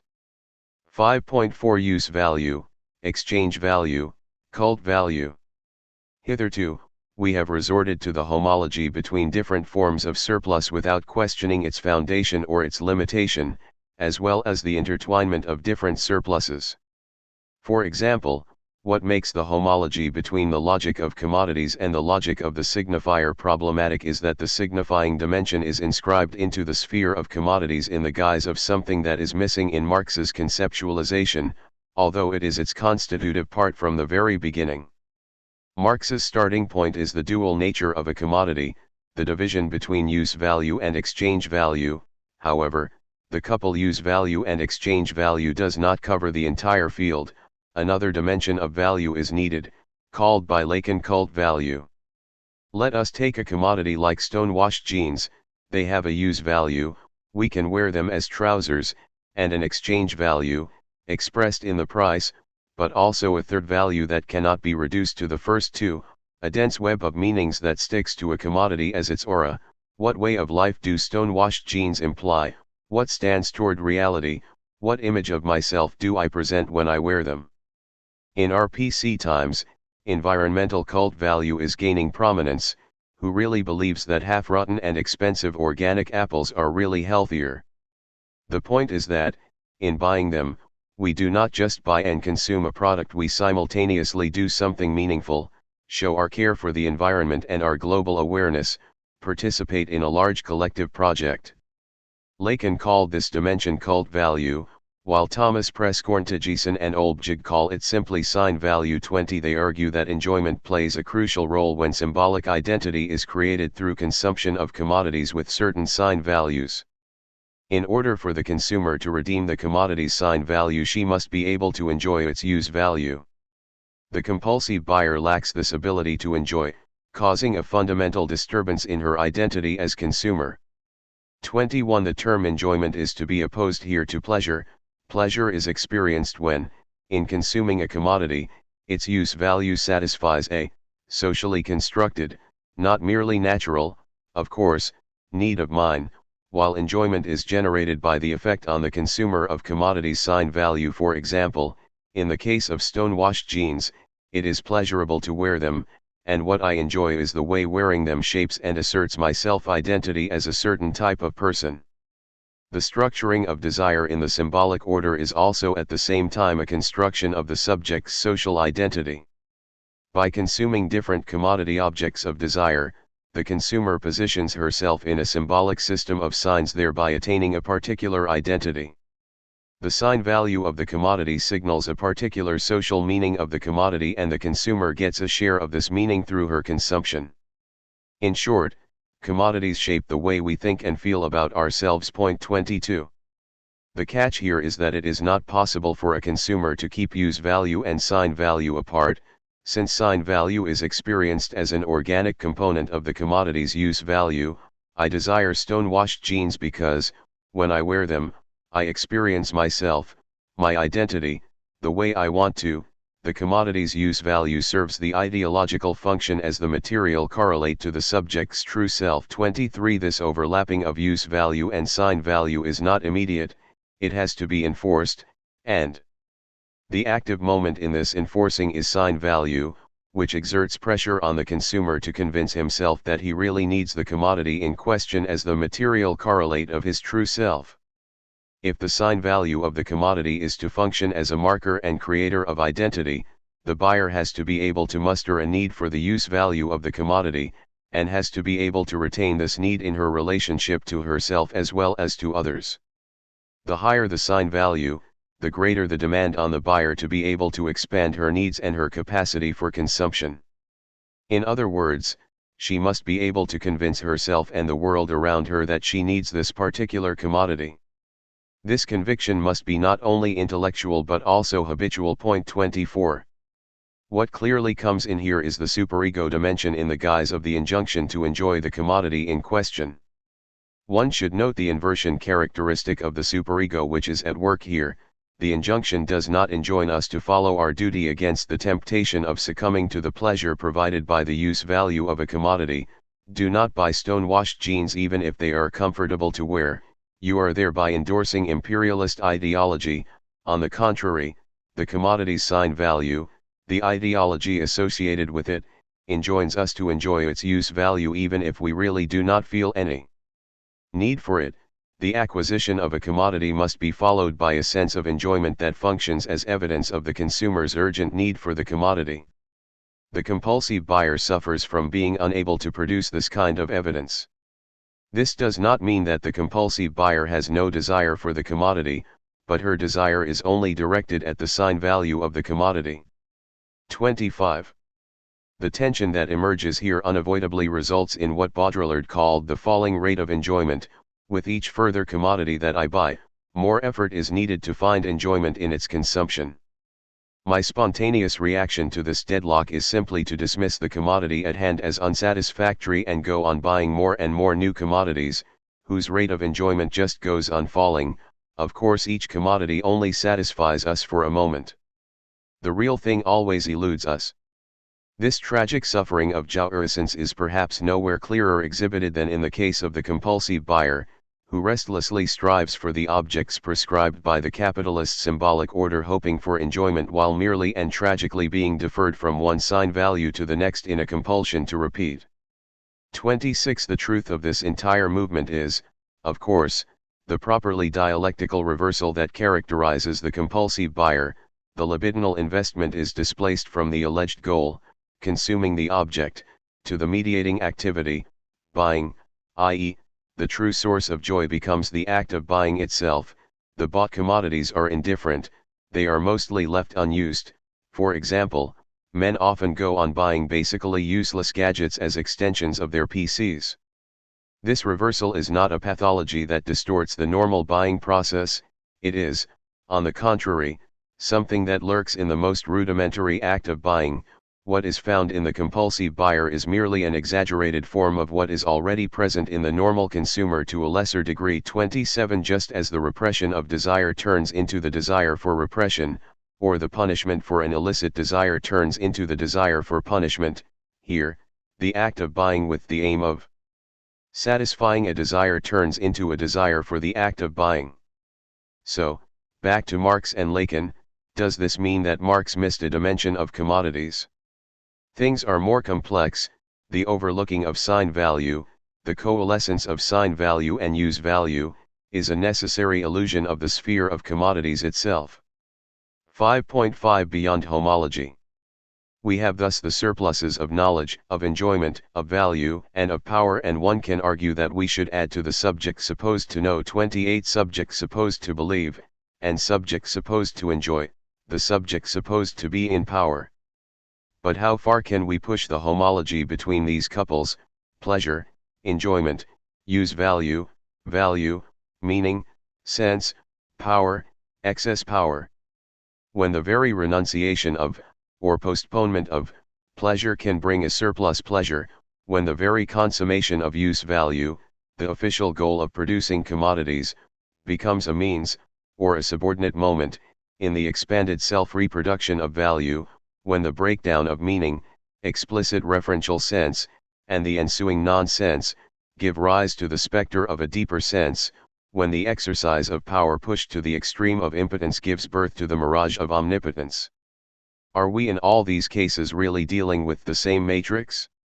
The ultimate horizon of a truly materialist approach is never formal homology. That is the limitation of the Marxist approaches of Alfred Sohn-Rethel, who deploys the homology between the universe of commodities and Kant's transcendentalism, or Lucien Goldman, who deploys the parallel between early capitalism and Jansenist theology.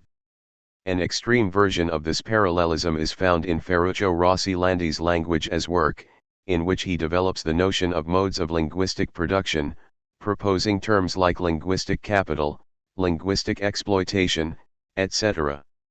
One should pass from metaphor to metonymy, from homology to the immanent deduction of the very multiplicity of levels. For example, it is not enough to articulate the homology between the universe of commodities and a certain, Christian, usually, theology.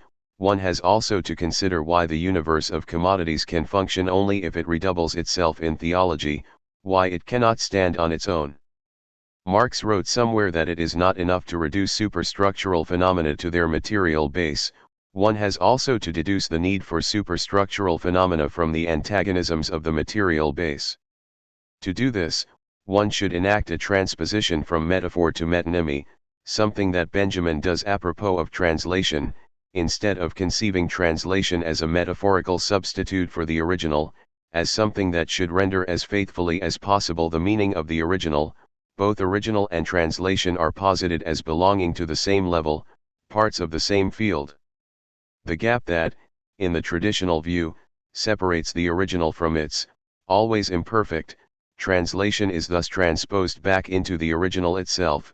The original itself is already the fragment of a broken vessel, so that the goal of the translation is not to achieve fidelity to the original but to supplement the original, to treat the original as a broken fragment of the broken vessel, and to produce another fragment which will not imitate the original but fit it as one fragment of a broken whole may fit another.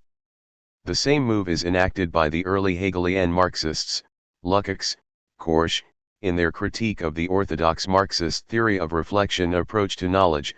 Our knowledge mirrors external reality, asymptotically approaching it, so that the problem is how faithfully does the cognitive reflection mirror objective reality. For Lukács and Korsch, reality and cognition relate as a whole and its part, i.e., the focus should be on the immanently practical aspect of cognition, the way in which cognition itself is part of the process it mirrors. For example, how does class awareness transform its bearer into an actual revolutionary agent? Here, a truly dialectical materialist approach should nonetheless go a step further than Lukács and Korsch. Acts of exchange, of products, cannot be confined to the mediated satisfaction of needs.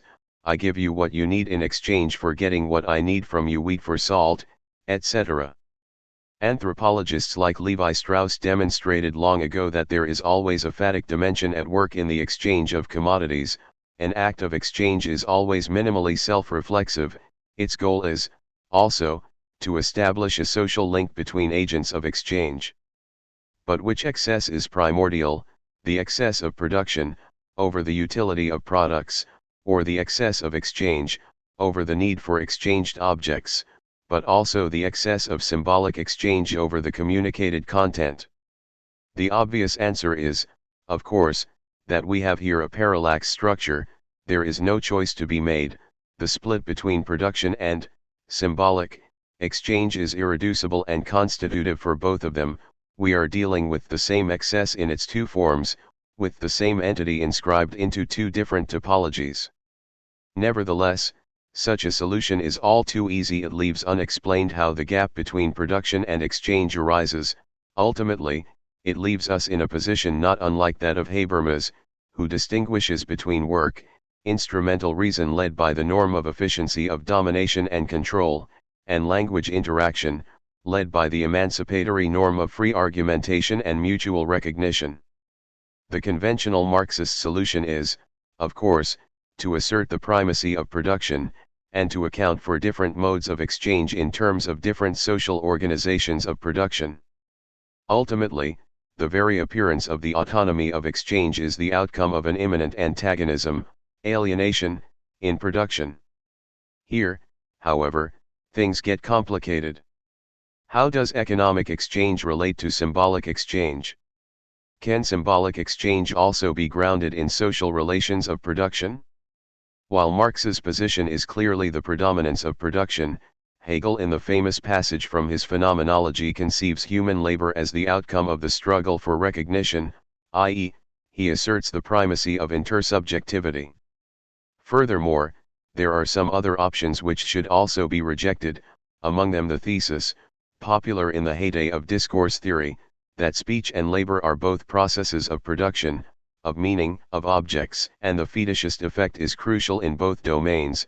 The product obfuscates the production process, however, without specifying the precise difference between speech and labor. This homology is all too abstract. The notion of praxis, of engaged activity that sustains a collective life world, also remains rooted in the Aristotelian unity of soul and body. Recall the notion, elaborated by different authors from Bakhtin to late Wittgenstein, of language as an organic moment of social praxis, as an active moment of a life world. The critical target of this approach is the allegedly idealist notion of language as a medium of the designation of reality, as its mirroring, not a part of it and an active intervention into it. Language is primarily a way to interact in the world, to achieve something, for example, to seduce a love partner, to exert domination, to regulate collaboration, to convince others, not just a passive medium designating it. Language, labor, and other forms of human interaction all together form the living whole of praxis.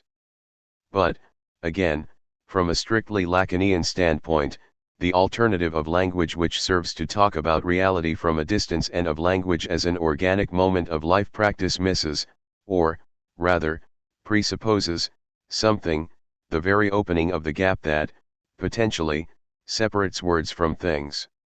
In other words, the true question is, How does the gap that allows a speaking being to acquire a distance toward reality arise within reality itself?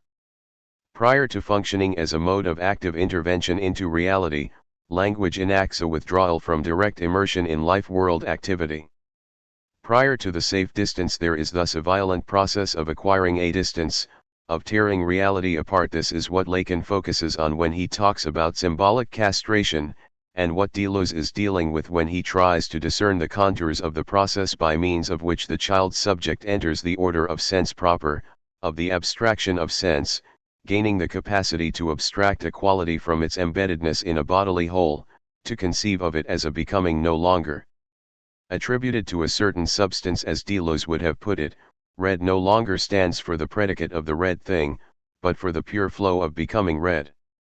So, far from tying us down to our bodily reality, symbolic castration sustains our very ability to transcend this reality and enter the space of immaterial becoming.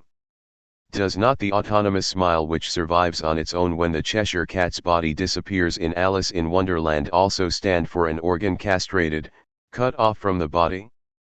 This is why quasi-cause, the operator of this abstraction, is Deleuze's name for the Lacanian phallic signifier. The quasi-cause extracts singularities from the present, and from individuals and persons which occupy this present, 29 and, in the same movement, provides them with their relative autonomy with regard to the intensive processes as their real causes, endowing these impassive and sterile effects with their morphogenetic power. Is not this double movement exactly that of symbolic castration, whose signifier is the phallus? First, the impassive sterile event is cut off, extracted, from its virile, corporeal, causal base. If castration means anything at all, it means this. Then, this flow of sense event is constituted as an autonomous field of its own, the autonomy of the incorporeal symbolic order with regard to its corporeal embodiments. Symbolic castration, as the elementary operation of the quasi-cause, is thus a profoundly materialist concept, since it answers the basic need of any materialist analysis. If we are to get rid of essentialist and typological thought, we need some process through which virtual multiplicities are derived from the actual world, and some process through which the results of this derivation may be given enough coherence and autonomy. 30. For decades, we have heard how language is an activity, not a medium of representation which denotes an independent state of things, but a life practice which does things, which constitutes new relations in the world. Has the time not come to ask the obverse question? How can a practice which is fully embedded in a life world start to function in a representative way, subtracting itself from its life world entanglement, adopting a distanced position of observation and denotation? Hegel praised this miracle as the infinite power of understanding, the power to separate or, at least, treat as separated what in real life belongs together. Mystics celebrate the inner peace we achieve when we withdraw from immersion in the eternal crazy dance of reality, where everything is caught in an incessant movement. Hegel and Lacan reveal the violent obverse of this inner peace. Language never fits reality, it is the mark of a radical imbalance which forever prevents the subject from locating itself within reality. As much as the symbolic order is included in social practice as its immanent moment, as much as we should understand language as a moment of the totality of social practice, we should always bear in mind that language never fully fits social reality, that there is no common space of social reality which encompasses language as one of its moments. There is no common denominator between language and reality, no matter how much language is practical, embedded in social practice, traversed by social antagonisms, power plays, passions, etc. This is why the three levels of situating language with regard to reality do not suffice. 1. Language as, imperfectly, mirroring/reflecting the reality it designates from an unspecified external position. 2. Language as an immanent moment of social practice, as a medium of our interaction with which we do things. 3. Language in its transcendental role, as the medium of the constitution of reality, house of being, as Heidegger put it. To these three levels, a fourth should be added, language as something that can occur only if there is a crack in reality to which it relates. That is to say, language is excluded from reality, at a distance from it, but this exclusion is strictly internal. Language holds the place of what is excluded from reality itself, of the real that has to be primordially repressed so that reality can emerge. In other words, language implies a minimal gap between, symbolically constituted, reality and the real whose existence is signaled by the cracks in reality. So when we are dealing with four levels or spheres of surpluses: enjoyment, value, knowledge, power, which means that we should supplement Levi Strauss's idea of the three spheres of exchange of women, signs, products with another sphere, the sphere of power relations. The first thing to do is to search for the modes of intermingling of these four levels. The sign value of a commodity always interposes itself between its use value and its exchange value. According to some anthropologists, the very clumsiness of the most primitive prehistoric stone axe already makes it clear that the axe functioned also as the sign of its owner's strength. The gap that separates pleasure and jouissance already presupposes the dimension of the signifier, i.e., there is no surplus enjoyment without signifying repetition. The intricacies of meaning and sense are sustained by the dimension of enjoyment, jouissance, etc. While for Marx the basic dimension is clearly that of production, and the social dimension is at its most basic that of a social mode of production, Hegel, in his phenomenology, takes the opposite path and deploys the social, libidinal, even, mediation of labor, in order for a human being to become a worker, a complex social process of recognition, the struggle for life or death, has to take place. In addition, the outcome of this struggle introduces a profound libidinal shift, transforming desire into a thwarted one, Geheimnisbegierin, the one whose satisfaction is forever postponed, with the implied libidinal inversion, the postponement of pleasure turning into the pleasure found in the postponement of direct satisfaction itself. Is not capitalism itself a case of such intermingling? In capitalism, domination is transposed from relations between people to relations between things. Relations between people can appear democratic, egalitarian, with no direct domination, no fetishization of the other into a charismatic master, since domination is reproduced at the level of relations between things, commodities. What one should add here is, of course, that there is a short circuit between the two levels. The proletarian who sells his labor power is doubly inscribed: he is a subject, a free agent, and at the same time a thing, a commodity sold on the market. Chapter 6 In der Tat, the actuality of fantasy. 6.1 The intricacies of the labor theory of value. The question of the continuing relevance of Marx's critique of political economy in our era of global capitalism has to be answered in a properly dialectical way. As Badiou repeatedly emphasizes, not only is Marx's critique of political economy, his outline of the capitalist dynamics, still absolutely relevant, one should even take a step further and claim that it is only today, with global capitalism, that, to put it in Hegel's reality, arrives at its notion. However, a properly dialectical reversal intervenes here. At this very moment of full actuality the limitation has to appear. The moment of triumph is that of defeat. After overcoming external obstacles the new threat comes from within, signaling imminent inconsistency. When reality fully reaches its notion, this notion itself has to be transformed. So let us begin our analysis with the deceivingly common-sense definition of labor as such at the beginning of Chapter 7 of Capital. The labor process, resolved as above into its simple elementary factors, is human action with a view to the production of use values, appropriation of natural substances to human requirements. It is the necessary condition for effecting exchange of matter between man and nature. It is the everlasting nature-imposed condition of human existence, and therefore is independent of every social phase of that existence, or rather, is common to every such phase.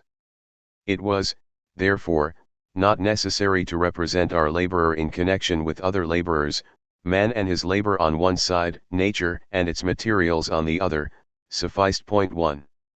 Something is wrong with the process of abstraction here. Man and his labor on one side, nature and its materials on the other, sufficed really? Is not every production process by definition social? If we want to grasp the labor process in general, should we not link it to society in general?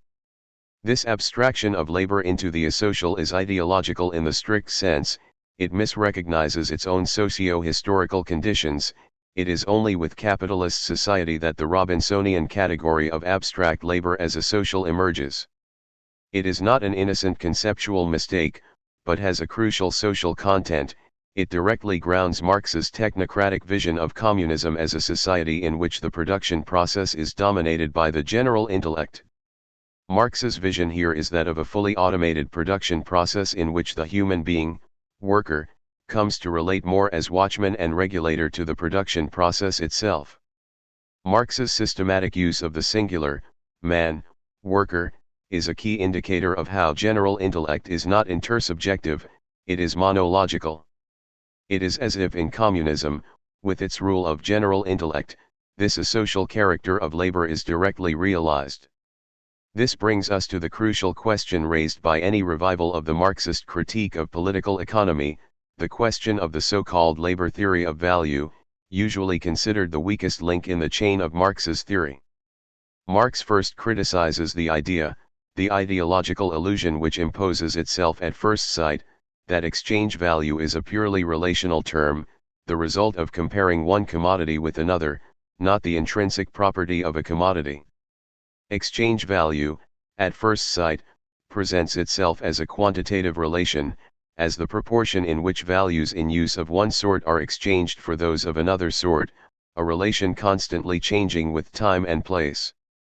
Hence exchange value appears to be something accidental and purely relative, and consequently an intrinsic value, i.e., an exchange value that is inseparably connected with, inherent in commodities, seems a contradiction in terms. Point 2. If this is a false appearance, what, then, is the true status of exchange value? Here comes the surprise. Although it is not relational but intrinsic, it is not intrinsic in the sense of a natural property of the commodity as object. The exchange values of commodities must be capable of being expressed in terms of something common to them all, of which thing they represent a greater or lesser quantity. This common something cannot be a geometrical, a chemical, or any other natural property of commodities. Such properties claim our attention only insofar as they affect the utility of those commodities, make them use values. But the exchange of commodities is evidently an act characterized by a total abstraction from use value. As use values, commodities are, above all, of different qualities, but as exchange values they are merely different quantities, and consequently do not contain an atom of use value. If then we leave out of consideration the use value of commodities, they have only one common property left, that of being products of labor. Point 3. Is not this strange universal intrinsic value, which is nonetheless of a totally different nature from all the natural, physical, properties of the commodity as an object, a purely metaphysical, spiritual, property? When we look at commodities as products of abstract labor, there is nothing left of them in each case but the same phantom-like objectivity. As crystals of this social substance, which is common to them all, they are values, commodity values. Not an atom of matter enters into the objectivity of commodity as values. In this it is the direct opposite of the coarsely sensuous objectivity of commodities as physical objects. Commodities possess an objective character as values only insofar as they are all expressions of an identical social substance, human labor, that their objective character as value is purely social. 4. So what is the exact status of this phantom-like objectivity? Is Marx here not an ontological realist in the medieval Thomist sense, claiming that the universal has an autonomous existence within the object, beyond its physical properties? Furthermore, does he not commit again here a blatant petitio principii? The passage from use value to exchange value, based exclusively in the labor time spent on it, is not the passage from particular to universal. If we abstract from the concrete properties which account for the use value of a commodity, what remains is obviously usefulness, utility, as such, as an abstract property that all commodities share, and, in an exactly symmetrical way, being the product of labor as the common property of all commodities is an abstraction from concrete particular labor, which provided a particular commodity with its use value.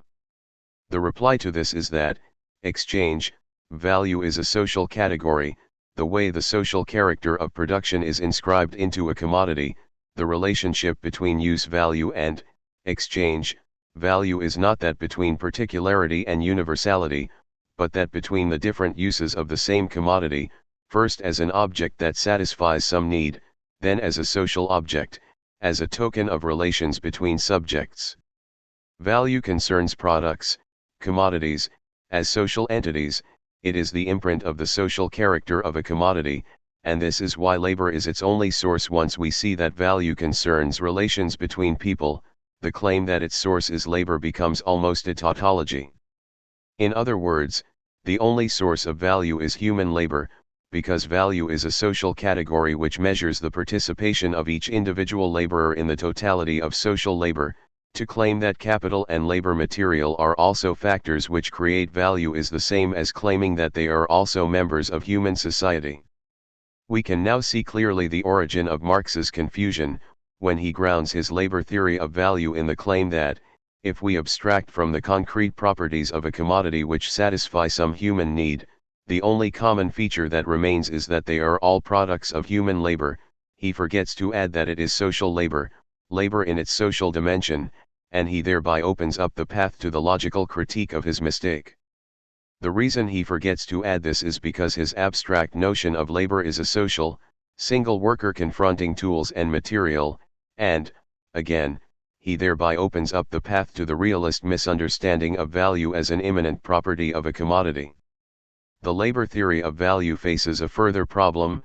If the value of a commodity is determined by the labor time needed to produce it, how do we explain the differences in skill between laborers, i.e., the obvious fact that an hour of a doctor's labor produces more value than an hour of an unskilled factory worker's?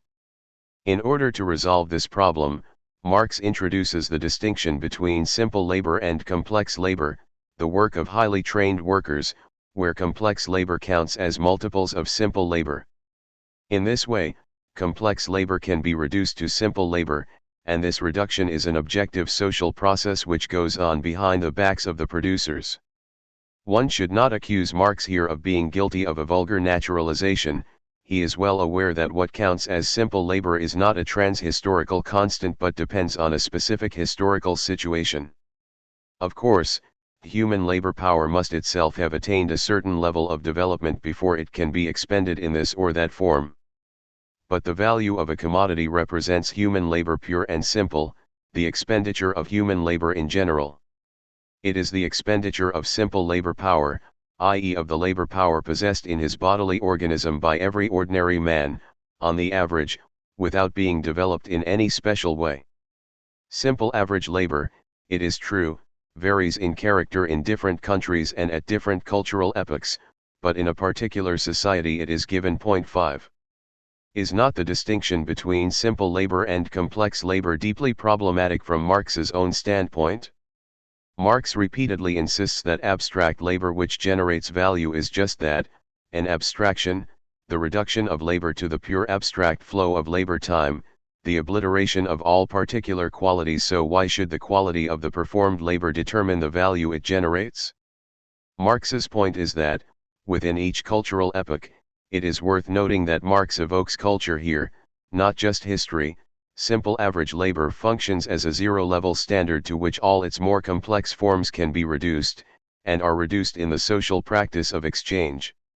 More complex labor counts only as intensified, or rather multiplied simple labor, so that a smaller quantity of complex labor is considered equal to a larger quantity of simple labor.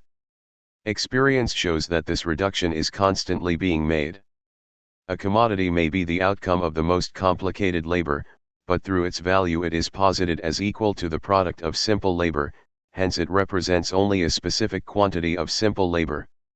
The various proportions in which different kinds of labor are reduced to simple labor as their unit of measurement are established by a social process that goes on behind the backs of the producers. These proportions therefore appear to the producers to have been handed down by tradition. 6. The key, enigmatic term here is experience. As David Harvey noted in his classic commentary, Marx never explains what experience he has in mind, making this passage highly controversial. 7. The least one can add is that this experience has to be conceived as referring to a specific historical situation, not only what counts as simple labor, but the very practice of reducing complex to simple labor, is something historically specific and not a universal feature of human productivity. Limited not only to capitalism but to classic industrial capitalism.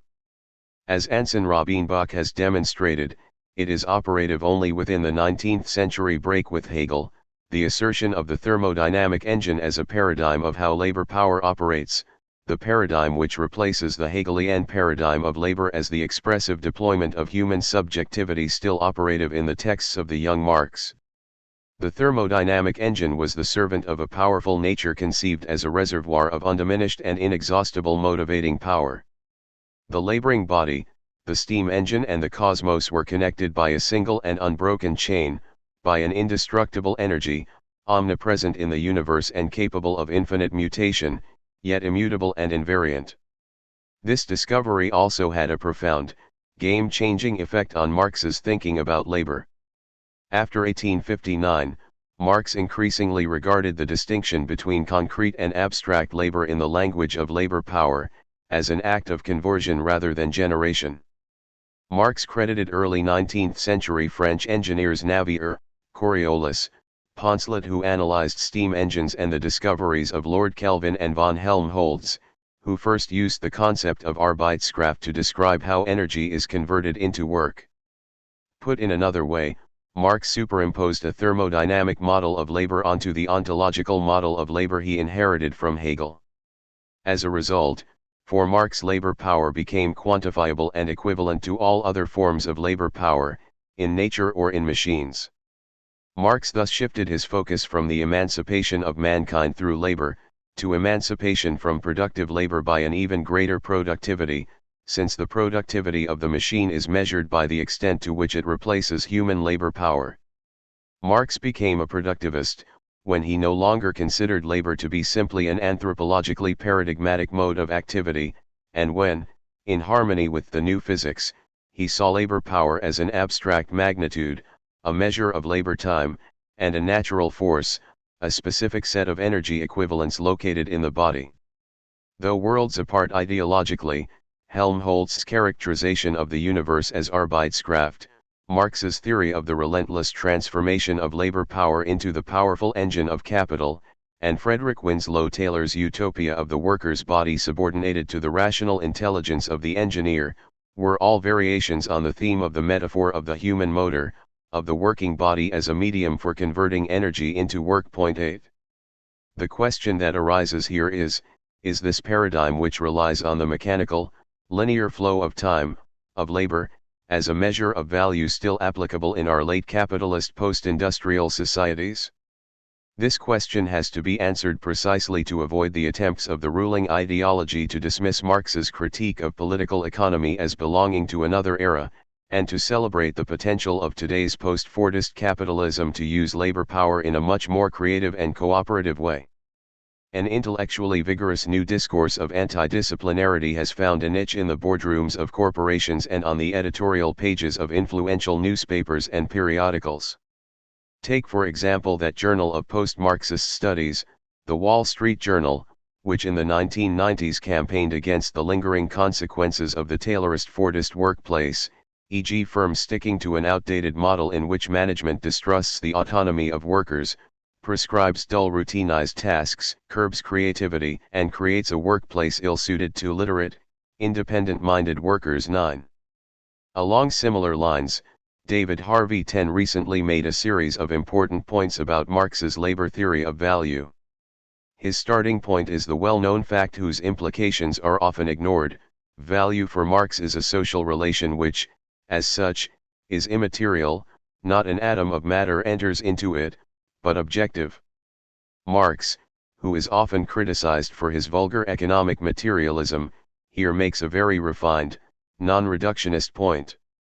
Critics who are aware of this objective immateriality accuse Marx of a neo-Thomist realism, objective idealism, as if value for Marx is an objective ideal entity that resides somewhere deep in a commodity. The answer to this reproach is that, for Marx, the value of a commodity is purely relational. It does not exist somewhere deep in a commodity independently of its relations to other commodities. It is actualized only through acts of exchange. All the contradictions of the expression of value in money stem from the fact that an immaterial social relation has to be expressed in a concrete material object which, in this way, becomes the form of manifestation of its opposite, abstract human labor. As a material object, money becomes a commodity, an external object capable of becoming the private property of any individual. Thus the social power that derives from social labor becomes the private power of private persons. 11. We have here yet another version of what Hegel called infinite judgment. Social relation appears as an object which is privately owned and can be treated as just another object to be sold or otherwise exchanged. Marx's so-called labor theory of value is thus a kind of misnomer. It should in no way be read as claiming that one should discard exchange, or its role in the constitution of value, as a mere appearance which obscures the key fact that labor is the origin of value. One should, rather, conceive the emergence of value as a process of mediation by means of which value casts off its use value is surplus value over use value. The general equivalent of use values had to be deprived of use value. It had to function as a pure potentiality of use value. Essence is appearance as appearance, value is exchange value as exchange value, or, as Marx put it in a manuscript version of the changes to the first edition of Capital, the reduction of different concrete private labors to this abstraction abstractum of the same human labor is accomplished only through exchange, which effectively posits the products of different labors as equal to each other. 12. In other words, abstract labor is a value relationship which constitutes itself only in exchange. It is not the substantial property of a commodity independently of its relations with other commodities. For orthodox Marxists, such a relational notion of value is already a compromise with bourgeois political economy, which they dismiss as a monetary theory of value. However, the paradox is that these very orthodox Marxists themselves in effect regress to the bourgeois notion of value. They conceive of value as being immanent to the commodity, as its property, and thus naturalize its spectral objectivity, which is the fetishized appearance of its social character. We are not dealing here with mere theoretical niceties. The precise determination of the status of money has crucial economic political consequences. If we consider money as a secondary form of expression of value which exists in itself in a commodity prior to its expression, that is, if money is for us a mere secondary resource, a practical means that facilitates exchange, then the door is open to the illusion, succumbed to by leftist followers of Ricardo, that it would be possible to replace money with simple notes designating the amount of work done by their bearer and giving him or her the right to the corresponding part of the social product, as if, by means of this direct work money, one could avoid all fetishism and ensure that each worker is paid their full value. The point of Marx's analysis is that this project ignores the formal determinations of money which make fetishism a necessary effect. In other words, when Marx defines exchange value as the mode of appearance of value, one should mobilize here the entire Hegelian weight of the opposition between essence and appearance. Essence exists only insofar as it appears, it does not pre-exist its appearance. In the same way, the value of a commodity is not its intrinsic substantial property which exists independently of its appearance in exchange. This is also why we should abandon the attempt to expand value so that all kinds of labor will be recognized as a source of value. Recall the great feminist demand in the 1970s to legalize housework, from cooking and maintaining the household to caring for children, as productive of value, or some contemporary eco-capitalist demands to integrate the free gifts of nature into value production, by trying to determine the costs of water, air, forests, and all other commons. All these proposals are nothing more than a sophisticated greenwashing and commodification of a space from which a fierce attack upon the hegemony of the capitalist mode of production and its, and our, alienated relation to nature can be mounted. 13. In their attempt to be just and to eliminate or at least constrain exploitation, such attempts simply enforce an even stronger all-encompassing commodification. Although they try to be just at the level of content, what counts as value, they fail to problematize the very form of commodification, and Harvey is right to propose instead to treat value in dialectical tension with non-value, i.e., to assert and expand spheres not caught up in the production of market value, like household work or free cultural and scientific work, in their crucial role. Value production can thrive only if it incorporates its immanent negation, the creative work that generates no market value. It is by definition parasitic on it. A further challenge to market economy comes from the exploding virtualization of money, which compels us to thoroughly reformulate the standard Marxist topic of reification and commodity fetishism, insofar as this topic still relies on the notion of fetish as a solid object whose stable presence obfuscates its social mediation. Paradoxically, fetishism reaches its acme precisely when the fetish itself is dematerialized, turned into a fluid immaterial virtual entity. Money fetishism will culminate with the passage to its electronic form, when the last traces of its materiality disappear. Electronic money is the third form, after real money, which directly embodies its value, gold, silver, and paper money which, although a mere sign with no intrinsic value, still clings to its material existence. And it is only at this stage, when money becomes a purely virtual point of reference, that it finally assumes the form of an indestructible spectral presence.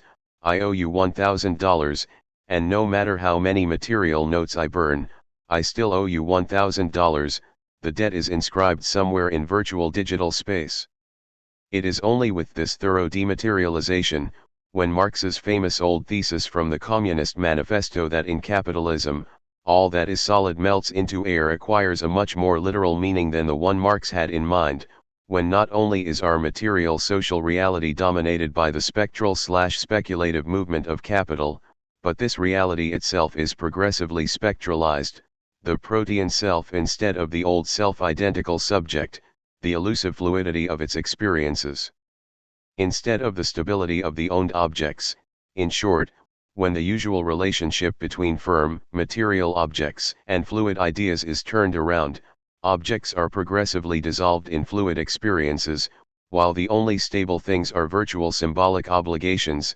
It is only at this point that what Derrida called the spectral aspect of capitalism is fully actualized. However, as is always the case in a properly dialectical process, such a spectralization of the fetish contains the seeds of its opposite, of its self-negation. Imagine the endpoint of this process of spectralization, the self-overcoming of commodification into its full naturalization, a point at which money in a way falls into the real. For instance, when I enter a store, a scanning machine just identifies me and checks my database, bank and police records, etc., so that I do nothing. There is no specific act of buying on my part, I just take the things I want out of the store and the digital network registers it, and endorses it if I met the financial and legal requisites, without any symbolic act of recognition. One can easily imagine a similar procedure in going to a restaurant or theater. I simply do what I want there, the financial aspect remains fully in the virtual background. 6.2 The unconscious structured like a Hegelian speculation. But is this spectral domain simply an effect of the actual material process of production, or does it have an actuality of its own? If we adopt the first stance, we find ourselves in pragmatism, which perceives itself as an attitude of taking into account the complexity of actual life processes. A pragmatist does not blindly cling to abstract principles, he is flexible, ready to accommodate principles to the incessant change of reality. A properly dialectical answer to pragmatism is not to accuse it of being too conformist and fluid, i.e., to claim that, despite the complexity of real life, we have to follow some firm principles. Even less is it a proper dialectical answer to propose some kind of synthesis between abstract principles and complex reality, a kind of proper measure or balance between the two extremes. The best properly dialectical answer to pragmatism would rather be something like, pragmatism is good enough for theory, but not good enough for practice.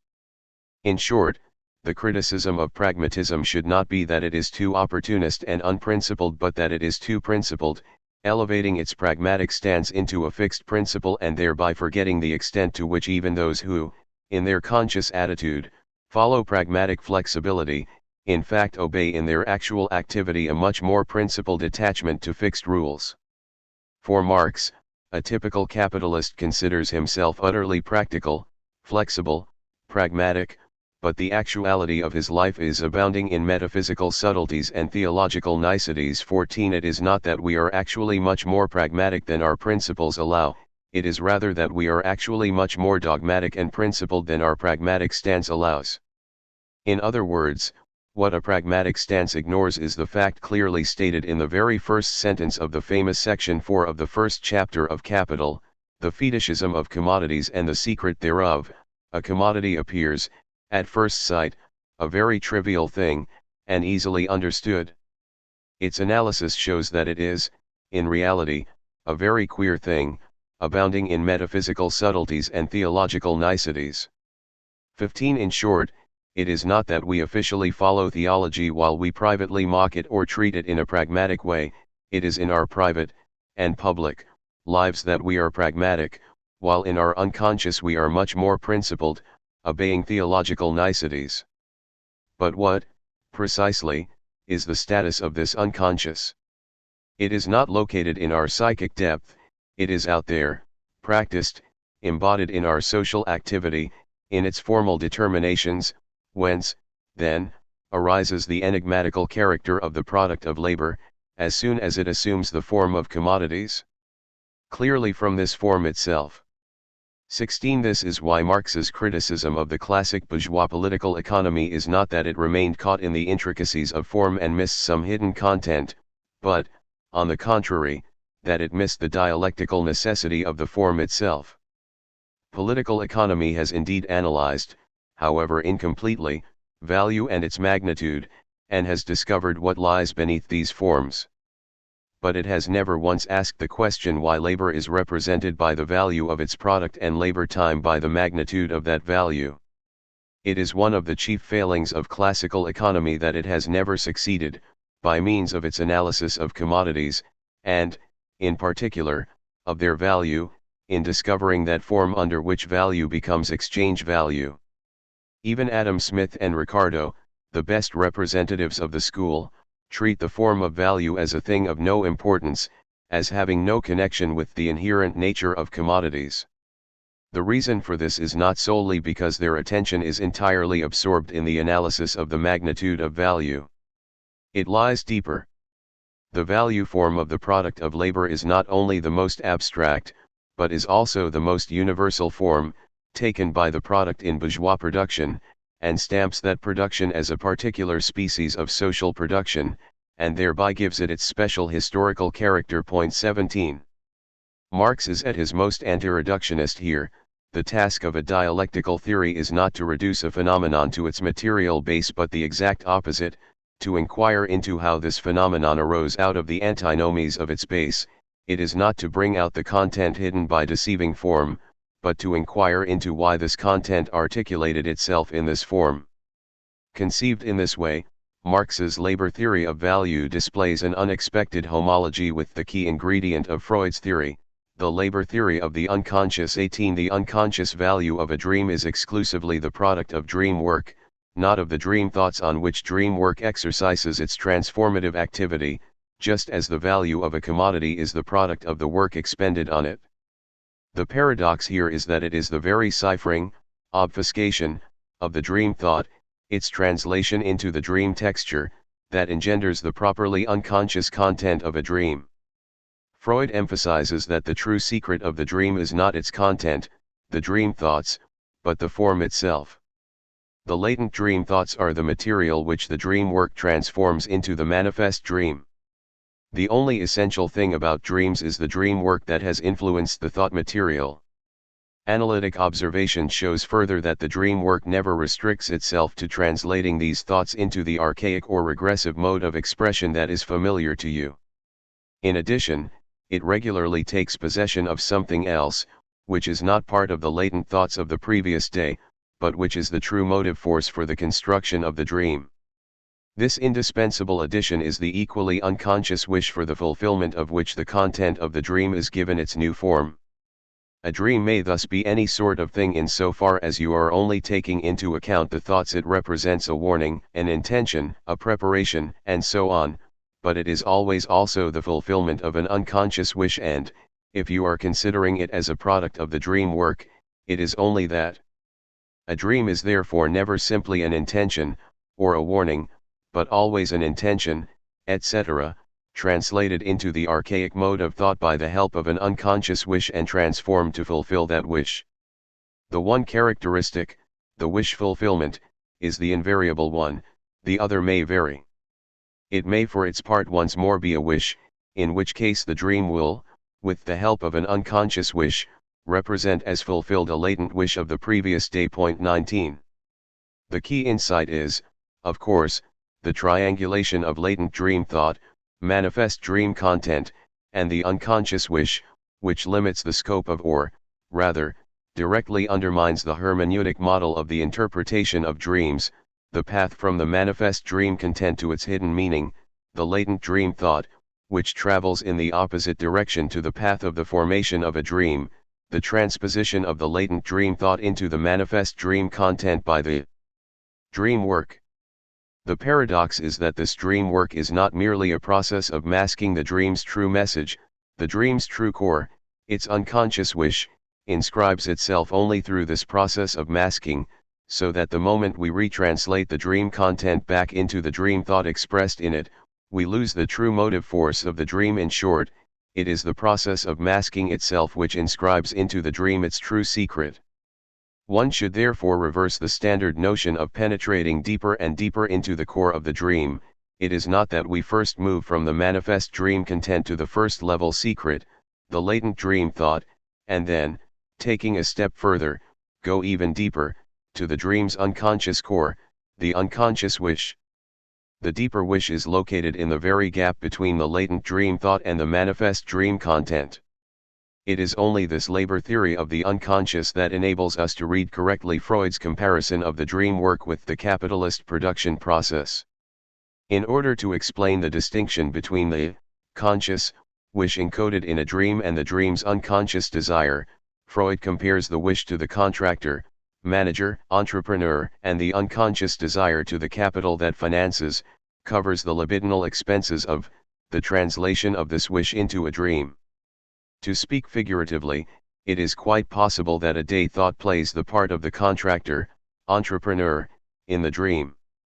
But it is known that no matter what idea the contractor may have in mind, and how desirous he may be of putting it into operation, he can do nothing without capital.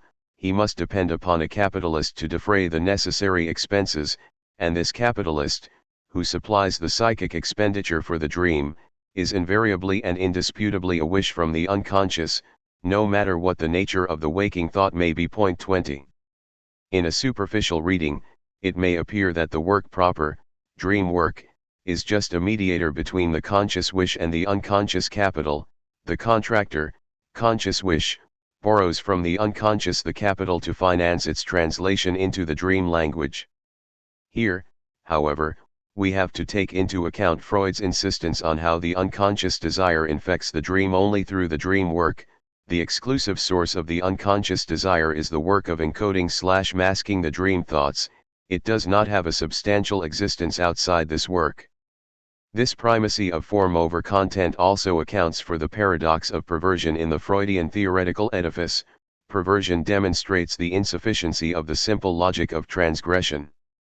The conventional wisdom tells us that perverts practice, do, what hysterics only dream about, doing, i.e., everything is allowed in perversion. Perverts openly actualize all repressed content nonetheless.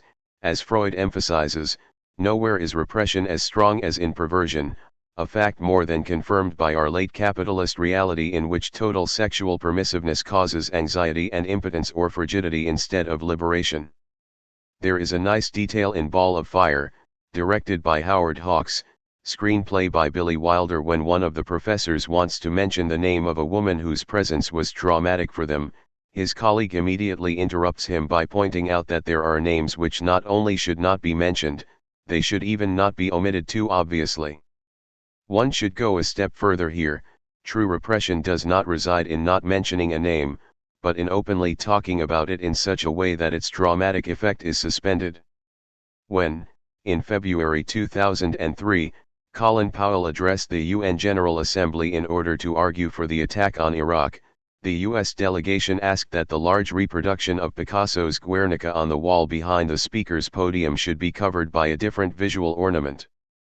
Although the official explanation was that Guernica did not provide the adequate optical background for the televised transmission of Powell's speech, it was clear to everyone what the US delegation was afraid of, that Guernica, the painting supposed to be a depiction of the catastrophic results of the German aerial bombing of the Spanish city in the Civil War, would give rise to the wrong kind of associations if it were to serve as the background to Powell advocating the bombing of Iraq by the far superior US Air Force.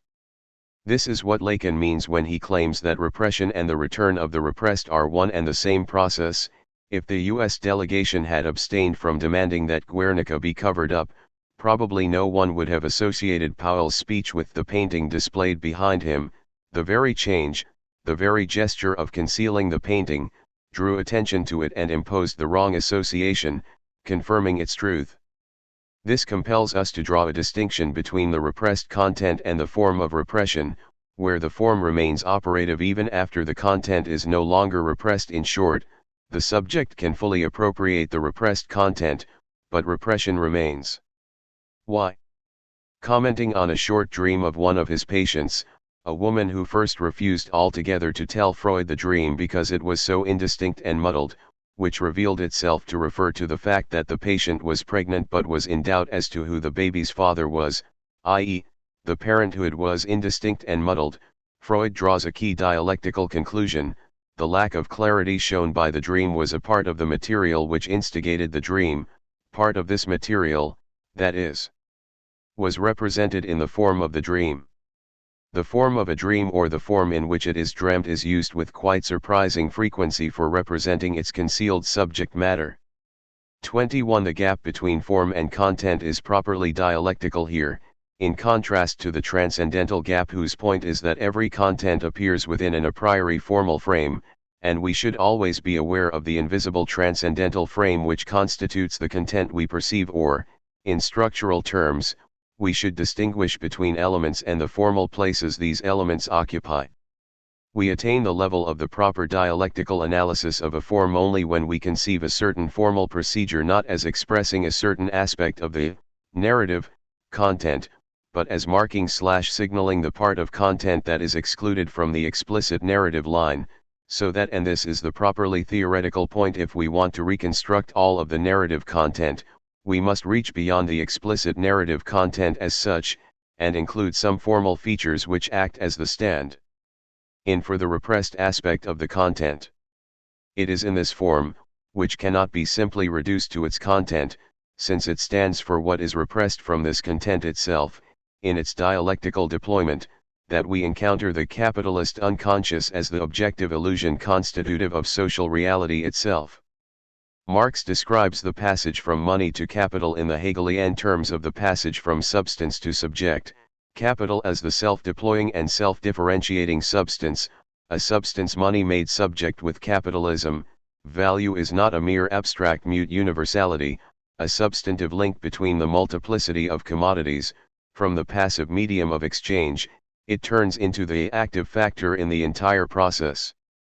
Instead of only passively assuming the two different forms of its actual existence, money, commodity, it appears as the subject endowed with a motion of its own, passing through a life process of its own. 22. It differentiates itself from itself, positing its otherness, and then again overcomes this difference, i.e., the movement is its own movement.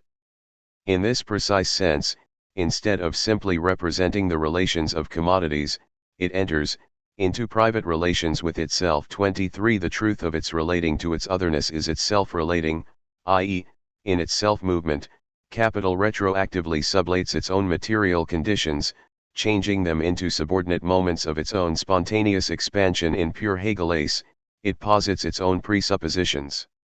Hegel's proposition substance is subject is also an infinite judgment in which opposites coincide. It does not directly identify the two, or characterize substance as subject, in the sense of the substance of all being is really a subjective agent who dynamically creates and regulates all of reality, like a personal God or another form of an absolute I. For Hegel, subject remains a principle of division, limitation, finitude, appearance, a power which disrupts the unity of substance, so that substance is subject means something like substance is divided from within, thwarted, caught in illusions, alienated from itself. It is not enough to say that substance is dynamic, a conflict of opposing forces, etc. Substance itself is caught up in this process, it turns into a subordinate moment of one of its moments. In the self-reproduction of capital, money, which first appears as a subordinate instrument enabling the exchange of commodities, becomes subject, subordinating to itself the entire sphere of exchange, reducing it to a moment of its self-reproduction. This notion of Hegelian speculation as the mystified expression of the speculative, self, movement of capital is clearly expressed in this passage. This inversion Verkehrung by which the sensibly concrete counts only as the form of appearance of the abstractly general and not, on the contrary, the abstractly general as property of the concrete, characterizes the expression of value. At the same time, it makes understanding it difficult. If I say, Roman law and German law are both laws, that is obvious. But if I say, law das Recht, this abstraction abstractum realizes itself in Roman law and in German law, in these concrete laws, the interconnection becomes mystical. Point 24. But, again, one should be very careful here. Marx is not simply criticizing the inversion that characterizes Hegelian idealism, in the style of his youthful writings, especially the German ideology. His point is not that, while in effect Roman law and German law are two kinds of law, in idealist dialectics the law itself is the active agent, the subject of the entire process which realizes itself in Roman law and German law. Marx's point is that this inversion characterizes reality itself. If now we take in turn each of the two different forms which self-expanding value successively assumes in the course of its life, we then arrive at these two propositions: capital is money, capital is commodities. In truth, in der Tat, actually, however, value is here the active factor in a process, in which, while constantly assuming the form in turn of money and commodities, it at the same time changes in magnitude, differentiates itself by throwing off surplus value from itself, the original value, in other words, expands spontaneously. Point 25. The unexpected appearance of the words in der Tat actually indicates Marx's break with every form of empiricism or vulgar materialism. The actuality Marx refers to here is the actuality of the ideological fantasy itself in social reality. The only true active factor in the process of production and exchange are workers themselves and their social relations, and objectively the self-movement of value is the ideological chimera which reflects, in a mystifying way, the reality of social production and relations. But Marx insists that such a direct reduction of ideological chimeras to social reality is wrong. It misses the actuality of these chimeras. It is in truth, actually, that the relations are inverted, i.e., that the universality of value realizes itself in its two species, as money and as commodities. As in Hegelian dialectics, the universality of value is here the active factor, the subject. This is why we should distinguish between the way reality appears to the everyday consciousness of the individuals caught in the process, and the way reality appears objectively, without the individuals being aware of it. This second, objective mystification can be articulated only through theoretical analysis. And this is why Marx wrote that the relations connecting the labor of one individual with that of the rest appear, not as direct social relations between individuals at work, but as what they really are, material relations between persons and social relations between things. 26. The paradoxical claim that, in commodity fetishism, social relations appear as what they really are, as social relations between things. This overlapping of appearance and reality does not mean, as it does for common sense, that we have no mystification, since reality and appearance coincide, but, on the contrary, that mystification is redoubled. In our subjective mystification, we adequately follow a mystification inscribed into our social reality itself. It is from this insight that one should reread the following well-known passage from Capital. It is a definite social relation of the producers in which they equate Gleichsatz and their different types of labor as human labor. It is not less a definite social relation of producers, in which they measure the magnitude of their labors by the duration of expenditure of human labor power. But within our practical interrelations, these social characters of their own labors appear to them as social properties pertaining to them by nature, as objective determinations Gegenstand like Bestimmungen of the products of labor themselves, the equality of human labors as a value property of the products of labor, the measure of the labor by the socially necessary labor time as the magnitude of value of the products of labor, and finally the social relations of the producers through their labors appear as a value relation or social relation of these things, the products of labor. Precisely because of this the products of labor appear to them as commodities, sensible supersensible sinnliche Übersinnliche or social things. Point 27. The crucial words here are within our practical interrelations. Marx locates the fetishist illusion not into thinking, into how we misperceive what we do and are, but into our social practice itself. He uses the same words a couple of lines below. Therefore, within our practical interrelations, to possess the equivalent form appears as the social natural property Gesellschaft like Natureigenschaft of a thing, as a property pertaining to it by nature, so that hence it appears to be immediately exchangeable with other things just as it exists for the senses, so wie es sinnlich ist.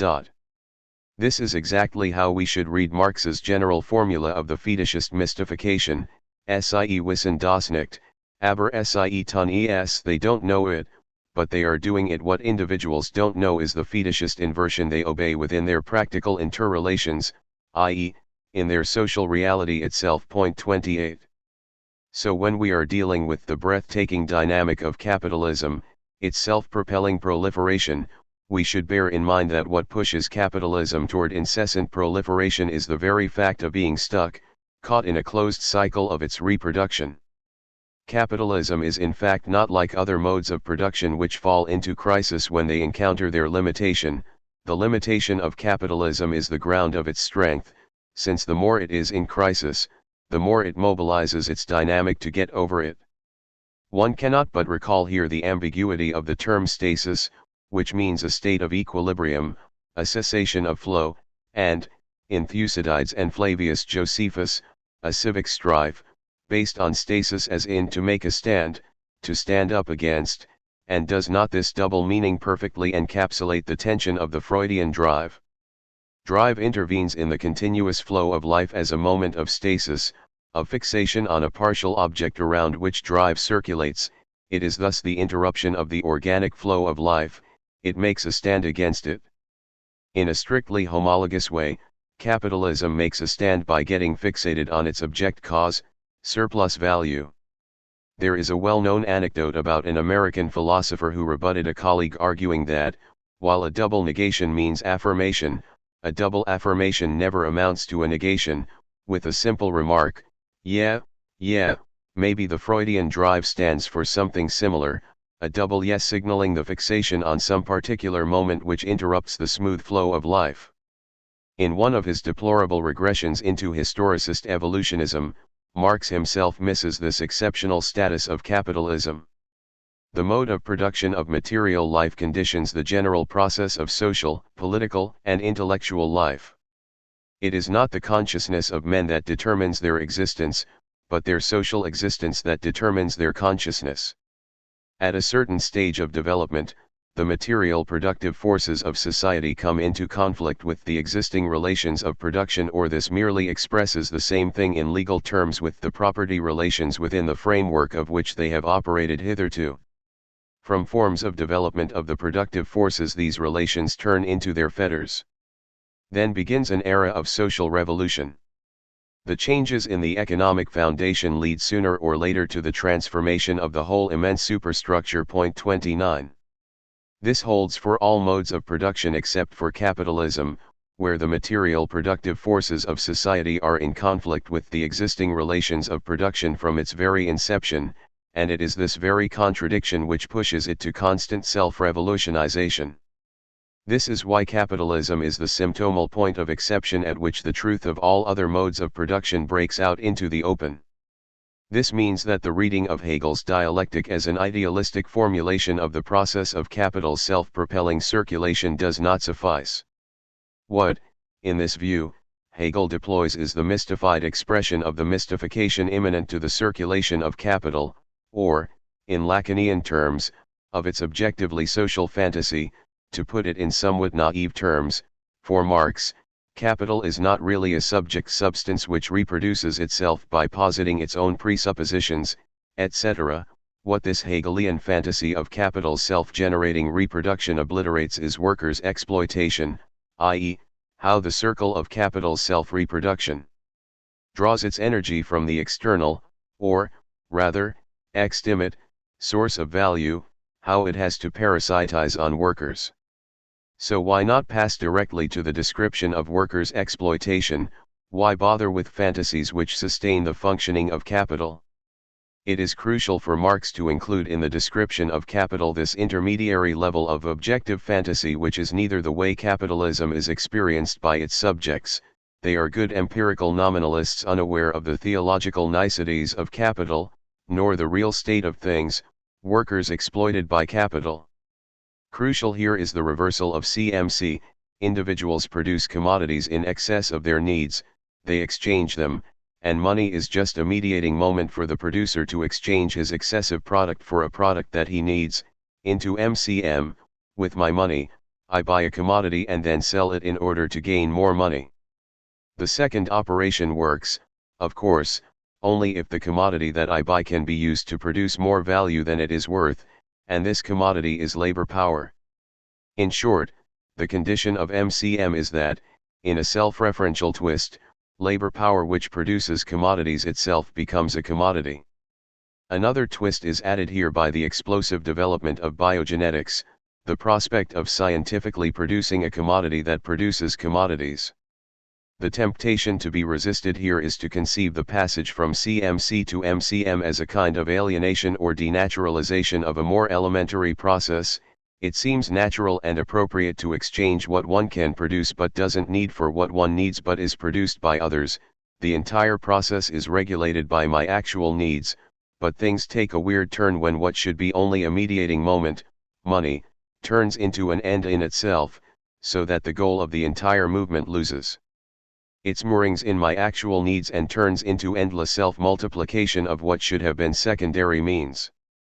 Against this temptation, one should emphasize that the reversal of CMC into MCM, i.e., the emergence of the specter of self-propelling money, is, already for Marx, a perverted expression of self-propelled human productivity.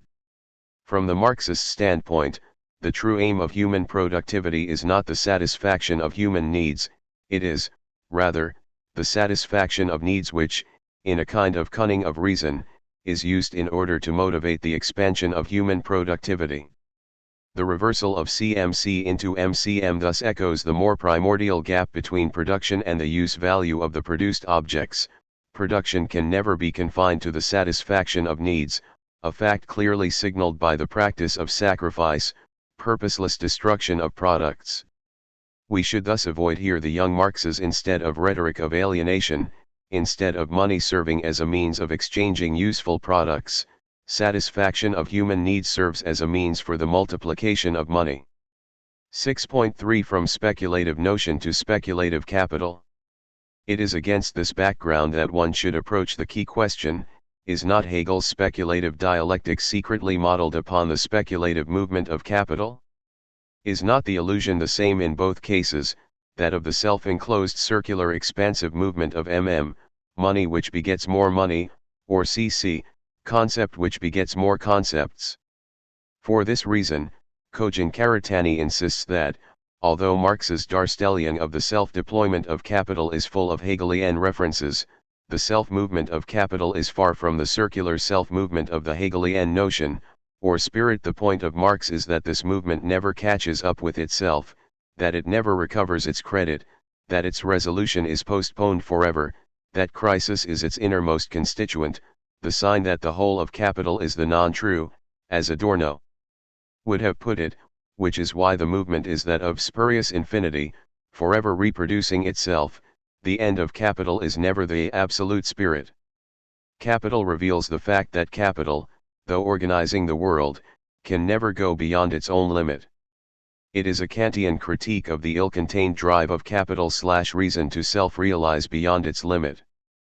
30. However, first, Hegel's absolute is also not absolute in the naive sense of achieving its full self-identity. It never ends but is forever caught in its eternally repeated circle of self-reproduction. Recall Hegel's repeated image of the idea enjoying its eternal cycle of losing itself and reappropriating its otherness. Second, Marx's critique is precisely not Kantian, since he conceived the notion of limit in the properly Hegelian sense as a positive motivating force which pushes capital further and further in its ever-expanding self-reproduction, not in the Kantian sense of a negative limitation. In other words, what is not visible from the Kantian standpoint is how the ill-contained drive of capital/reason to self-realize beyond its limit is totally consubstantial with this limit. The central antinomy of capital is its driving force, since the movement of capital is ultimately motivated not by the endeavor to appropriate/penetrate all empirical reality external to itself, but by the endeavor to resolve its inherent antagonism. In other words, capital can never go beyond its own limit, but not because some noumenal thing resists its grasp. It can never go beyond its own limit because, in a sense, it is blind to the fact that there is nothing beyond this limit, just a specter of total appropriation generated by this very limit. Consequently, one must again be very precise here. What is excluded in both cases, self-reproducing circulation of money and of concepts, is not simply and primarily the external reality which cannot be reduced to its notional mediation. It is, rather, the specific symptomal point, of subjectivity, of labor power, at which internality is inscribed into externality, not the other way round. The ambiguity of the notion of suture can be of some help here. Suture is usually conceived as the mode in which the exterior is inscribed in the interior, thus suturing the field, producing the effect of self-enclosure with no need for an exterior, effacing the traces of its own production, traces of the production process, its gaps, its mechanisms, are obliterated, so that the product can appear as a naturalized organic whole, as with identification, which is not simply full emotional immersion into the quasi-reality of the story, but a much more complex split process. Suture is thus somewhat like the basic matrix of Alistair MacLean's adventure thrillers from the 1950s and 1960s, The Guns of Navarone, Ice Station Zebra, where eagles dare a group of dedicated commandos on a dangerous mission all of a sudden discover that there must be an enemy agent among them, i.e., that their otherness, the enemy, is inscribed within their set. However, the much more crucial aspect is the obverse one, not only no interior without exterior, but also no exterior without interior. That is the lesson of Kant's transcendental idealism. In order to appear as a consistent whole, external reality has to be sutured by a subjective element, an artificial supplement that has to be added to it in order to generate the effect of reality, like the painted background that confers on a scene the illusory effect of reality. An interface takes place at this level. It is the internal element that sustains the consistency of external reality itself, the artificial screen that confers on what we see the effect of reality. This is the objet patia for Lacan, the subjective element constitutive of objective external reality. The matrix of an external side of production that inscribes itself into the domain of illusions it generates has thus to be supplemented. This matrix simply does not account for the emergence of the subject. According to the standard, cinematic, suture theory, the subject is the illusory stand-in, within the domain of the constituted generated, for its absent cause, for its production process. The subject is the imaginary agent which, while dwelling inside the space of the constituted phenomena, is, perceived as their generator. This, however, is not what the Lacanian barred subject is about. In the standard suture theory, the subject is that which represents, within the constituted space, its absent cause/outside, production process, while the Lacanian subject can be conceptualized only when we take into account how the very externality of the generative process exists only insofar as the stand-in of the constituted domain is present in it. This is what Lacan aims at in his persistent reference to torus and other variations of the Mobius strip-like structures in which the relationship between inside and outside is inverted. If we want to grasp the minimal structure of subjectivity, the clear-cut opposition between inner subjective experience and outer objective reality is not sufficient. There is an excess on both sides. On the one hand, we should accept the lesson of Kant's transcendental idealism: out of the confused multitude of impressions, objective reality emerges through the intervention of the subject's transcendental act. In other words, Kant does not deny the distinction between the multitude of subjective impressions and objective reality. His point is merely that this very distinction results from the intervention of a subjective gesture of transcendental constitution. In a homologous way, Lacan's master signifier is the subjective signifying feature which sustains the very objective symbolic structure. If we abstract this subjective excess from the objective symbolic order, the very objectivity of this order disintegrates. In this sense, the Marxian symptom labor power is a commodity whose use value is to generate value, not a point at which use value is inscribed into value, but a point at which, generating, value is directly inscribed into use value, as one of the species of use value. The false appearance of of money engendering out of itself more money, obfuscates the fact that the detour through use value is necessary in order to generate the surplus. Similarly, the false appearance of of concept engendering out of itself more concept, obfuscates the fact that the detour through subjectivity is necessary for the notion's self-generation. But which subject? Here we encounter the limit of the standard Feuerbachian and materialist critique of Hegel's idealism. Thought doesn't think itself, there must be an actual subject who is doing the thinking. The notion is not merely soul, but free subjective notion that is for itself and therefore possesses personality. The practical, objective notion determined in and for itself which, as person, is impenetrable atomic subjectivity. It contains all determinateness within it. 31. The distinction between soul and subject is crucial here. Soul is the Aristotelian immanent ideal form/principle of an organism, the immaterial life force that keeps it alive and united, while subject is anti-soul, the point of negative self-relating which reduces the individual to the abyss of a singularity at a distance from the living substance that sustains it. That is why, for Hegel, a notion comes to exist as such, for itself, in its opposition to its empirical instantiations, only insofar as it is located in an impenetrable atomic subjectivity. His point here is not the common-sense vulgarity according to which, in order for universal thoughts to exist, there has to be an empirical subject that does the thinking. This is the endlessly boring theme of Hegel's critics. From the young Marx onward, thoughts don't think themselves, only concrete living subjects can think. While Hegel is fully aware of this dependence of thoughts on a thinking subject, his point is a more precise one.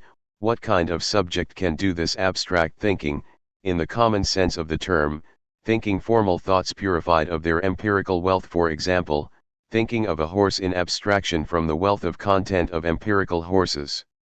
His answer is, a subject which is itself abstract, deprived of the wealth of empirical features, reduced to its impenetrable atomic singularity. In other words, universal form can emerge as such only in an entity which is for itself reduced to the impenetrable abyss of pure singularity. More precisely, this impenetrable atomic singularity is not something external to the notion, it is notion itself in its oppositional determination, notion as actually existing singularity. It is in this sense that Hegel wrote that self is a pure notion. The Cartesian name for the singularity is cogito, the self reduced to the evanescent punctuality of the act of thinking. Back to the circulation of capital, we can see now why characterizing the passage from MCM to MM as rejection of negativity is deeply misleading. The reason for this characterization is obvious. C stands for the mediation through use value that introduces a discordant moment into the self-identical complicity of the realm of pure value. However, such an external intrusion is not enough to isolate the place of negativity. The external intruder occupies a gap which opens up and introduces a discord into the very domain of value, and this discord, this imminent distance of value from itself, this castration, defines, or, rather, directly is, the subject. In this sense, Jean-Claude Milner was right. Exchange value, not use value, represents the subject for another exchange value. The subject is the distance of value from itself also at the level of political economy, where the subject, labor power, is not only a commodity with a value but also the source of value, i.e., that which, through its use, enriches value by adding surplus value to it. It is crucial to locate the subject at this abstract level of value, not simply at the level of use value. If we do the latter, we reduce the subject to an empirical entity. Is then the passage from MCM to MM the exclusion of C, the last remainder of the external reality which cannot be reduced to its notional mediation, not the most radical act of negativity, of adopting a negative attitude toward reality?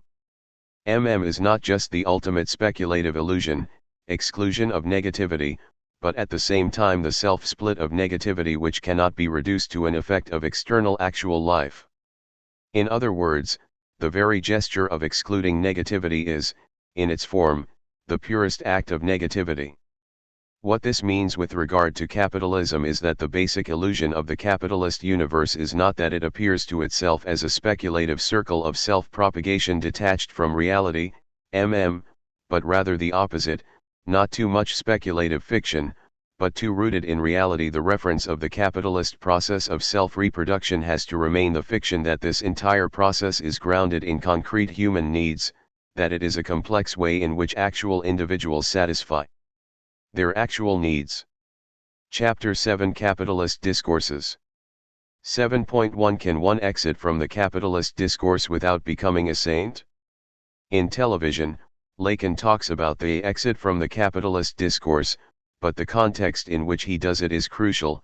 He posits the psychoanalyst in relation to what was in the past called being a saint, one, and, after some descriptions of the excremental subjective position of a saint, he concludes, the more one is a saint, the more one laughs. That's my principle, to wit, the way out of capitalist discourse which will not constitute progress, if it happens only for some to what characterizes a saint is thus not his high moral stance. Lacan explicitly mentions his rejection of distributive justice, but his distance from every symbolic identity, his withdrawal from the domain of exchange, of reciprocity, of the word's bond. What this means is that one should not make too much of Lacan's anti-capitalism. Exit from capitalist discourse is clearly reserved only for some, it is the exception which seems to prove the universal rule. Furthermore, one can also argue that the saintly exit is an imminent part of the capitalist machine. We need to step out from time to time in order to recharge our batteries. But is this all, or can we use Lacan's theory to draw more radical conclusions for the emancipatory struggle? Let us begin with a brief account of what one might clumsily call the libidinal economy of today's global capitalism. The first thing to note is that, in the opposition between law and mercy, today's capitalism is on the side of mercy. It is easy to oppose the domains of law and mercy. Law implies equitable exchange, tit for tat, repaying a debt, adequate punishment for a crime, while mercy is an excessive act that disturbs the symmetry of law. An act of mercy literally breaks the law, it gives its recipient something he/she doesn't deserve, it erases a punishment he/she is obliged to endure. That is why mercy imposes a debt on its subjects. The undeserved erasure of debt makes the recipient forever indebted toward his/her benefactor, it burdens him/her with an infinite/irrecoverable debt. In psychoanalytic terms, mercy obeys the logic of the superego. The more our debt is erased, the more we owe. This is why it is so humiliating when an injustice is corrected by means of an act of mercy. For instance, when slaves are given freedom by a merciful act of a master. The only mercy acceptable here is the mercy of the ex-slaves toward their ex-masters. Mercy is a gesture of sovereignty. Paraphrasing Carl Schmitt, who wrote that the sovereign is one who can suspend the rule of law and introduce a state of exception, we can say that the sovereign is one who can suspend the law and grant mercy. Consequently, mercy is a form of the state of exception, an exception to the rule of law. The task of a critical analysis is therefore to examine how the purity of what may look like mercy is already stained by narcissistic calculations. Magnificent Obsession, a Douglas Sirk melodrama from 1954, a remake of an earlier one from 1935, proposes a notion of goodness as giving, helping others in distress, but in such a way that nobody knows about it, except, obviously, the one who receives the gift. It tells the story of a spoiled rich playboy, Robert Merrick, who is saved through the use of a hospital's only resuscitator, but because the medical device cannot be in two places at once, it results in the death of Dr. Phillips, a selfless, brilliant surgeon and generous philanthropist. Helen, Phillips's young widow, receives a flood of calls, letters, and visitors all offering to pay back loans that Phillips refused to accept repayment of during his life. Many claimed he refused by saying it was already used up. Merrick falls in love with Helen, though she holds him responsible for her husband's demise. One day, he insists on driving her home and makes a pass at her. She gets out and is hit by another car, losing her sight. Merrick confronts a friend of Helen's husband, wanting to know why a beautiful young woman like her would marry a middle-aged man, and is told that Phillips had a philosophy, to help people, but never let it be known that you are the one helping them. Only then, he believed, could there be true reward in life. Merrick watches over Helen, and visits her during her recuperation, concealing his identity and calling himself Dr. Robert. When he finds out that she is nearly penniless, he secretly pays for specialists to try to restore her vision. She travels to Zurich and is told that her eyesight is gone forever. Merrick follows her, confesses his true identity, and proposes.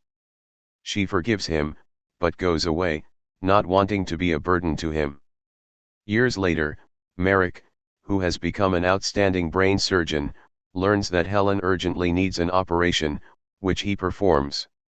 When she wakes up, her sight has miraculously returned, his debt to her thereby repaid, the lovers are finally united. Does Merrick thereby also not get back his invested goodness? Therein lies the film's libidinal manipulation. He acts out of pure goodness, without expecting any return, keeping it secret, but it is as if there is some big other who nonetheless notices his acts and regulates the flow of things so that good deeds are properly rewarded. One gets a reward on condition that one doesn't count on it. But would not a more authentic denouement be for Merrick to save Helen, make her see, knowing full well that by restoring her sight he will lose her? Law and mercy are not just externally opposed, they immanently pass into each other. In the beginning there was no pure symmetrical exchange which was then supplemented by acts of mercy. It was not the rule of law which was then supplemented by acts of mercy. Prior to the exchange of goods was potlatch, in which equivalent exchange and mercy coincide. In it, acts of mercy, or, rather, gifts, themselves are put in a relation of exchange. I first invite you to a feast, the feast is a pure gift, an excess of my generosity, but I then expect you to also organize a feast as a pure gift. In such a constellation, the act of subversion would have been not to return the gift, or, even worse, to return the gift immediately, so that the appearance of a free gift would have been dispelled, replaced by a cold exchange, a tit for tat. With regard to the rule of law, it also needs exceptions, and that is why the figure of Shylock is so subversive. He undermines the rule of law by sticking to it without exception. The cruel irony of the history of relations between capitalist colonialist nations, whose basic principle was legal equivalent exchange, and the colonized, who were not yet fully within the market economy of exchange, is that it is a long history of broken laws/treaties, from the U.S. treatment of Native Americans to the Israeli treatment of Palestinians, which is why the role of Shylock, who simply demands what the law gives him, is played by Palestinians. Recently a Palestinian lawyer in the West Bank made a quite logical, Shylockian demand on the State of Israel. A lawyer for the family of a Palestinian teen whose 2014 murder was part of a chain of events that sparked the Gaza war says he wants Israel to punish the teenager's killers in the same way it does Palestinian militants. Lawyer Mohanad Jibra is petitioning Israel's Supreme Court to demolish the family homes of the 3 Israeli men who abducted 16-year-old Mohammed Abu Khdir and burned him to death in 2014.3. Since Israel carries out demolitions of militants' homes to deter future attacks, is not this demand perfectly logical? Recall also the outcry after the adolescents responsible for this attack were arrested. Rumors spread that they were tortured by the Israeli police, and the public protested. Against what? Against the fact that they appeared to have been treated in the same way as Palestinian adolescents suspected of terrorism. Golda Meir allegedly said that, after the Holocaust, or, according to another version, after the Eichmann trial, Israel can do whatever it likes. Although Jews allegedly live according to the strict rule of law, the State of Israel exploited the Holocaust as the ground for a superego exception from the law. Shylock wants his pound of flesh, but this pound of flesh should not be confused with Marxian surplus value. Surplus value is precisely not a pound of flesh but a fleshless spectral excess that disturbs the equivalent exchange of flesh, violates it as its internal excess and condition. As Marx put it, the appropriation of surplus value occurs in the very form of equivalent exchange, and Shylock wants precisely to reinscribe this excess back into flesh, to get back what he loses in the equivalent exchange of flesh. 7.2 Capitalist perversion. Within these coordinates of the hegemonic ideology, global capitalism appears as a limitless cycle of expanded self-reproduction that threatens to swallow everything in its crazy dance, undermining all traditional fixed forms of social life, in psychoanalytic terms, as a libidinal regime which suspends the rule of law/castration. A multiplicity of ideological forms then impose themselves which promise to constrain the socially destructive effects of this dynamic, i.e., to enable us to have our cake of capitalist dynamics, and eat it, from traditional religious and moral systems, Asian values, etc., to ecology. This opposition, limitless capitalist expansion versus its external limits, is, however, a false one. It ignores the limit, antagonism, that is immanent to the capitalist system, and propels its very limitless expansion. From the libidinal standpoint, capitalism is a regime of perversion, not psychosis. It disavows castration, it does not exclude or suspend it. Capitalism entails a generalization of the perverse jouissance at the level of the social link, an insurmountable horizon, in which 1,000 perversions may blossom, while the general social framework remains unchangeable, the closed world of commodity form, whose polymorphous nature enables the processing, integration and neutralization of all forms of antagonism. The capitalist subject mocks castration, declares it an anachronism and a remainder of the phallocentric universe that the postmodern has overcome once and for all. Castration, and consequently psychoanalysis, is considered to be merely one of those famous grand narratives, whose end needs to be acknowledged. In the end, this position conceives capitalism as a vicious circle, from which it is impossible to break out. Point 4. One has to make a choice here: generalized perversion or psychosis. Perversion is not psychotic, it does not rely on autism of jouissance. In perversion, castration is disavowed, not excluded/suspended, it remains operative as the absent point of reference. The more the subject disavows it, the more its weight is felt. Unfortunately, Lacan himself seems to oscillate here, sometimes talking about capitalism as perversion, sometimes as a psychotic foreclosure, as in the following Deleuzian-sounding lines: what distinguishes the capitalist discourse is this Verwerfung, rejection from all the fields of symbolic, with all the consequences that I have already mentioned. Rejection of what?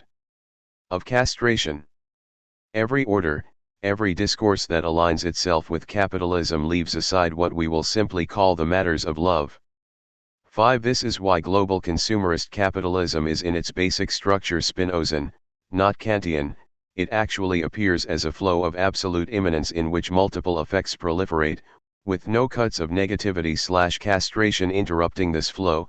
capitalism rejects the paradigm of negativity, castration, the symbolic operation that constitutes the subject as split and decentralized. 6. It is in the sense that contemporary capitalism is post-political, and, consequently, the return of negativity, in the guise of castration, can serve as a minimal localization of the political dimension of psychoanalysis. 7. However, autism of jouissance is definitely not the norm in contemporary permissive hedonistic capitalism, but rather its excess, a surrender to unconstrained consumption whose exemplary cases are drug addiction and alcoholism.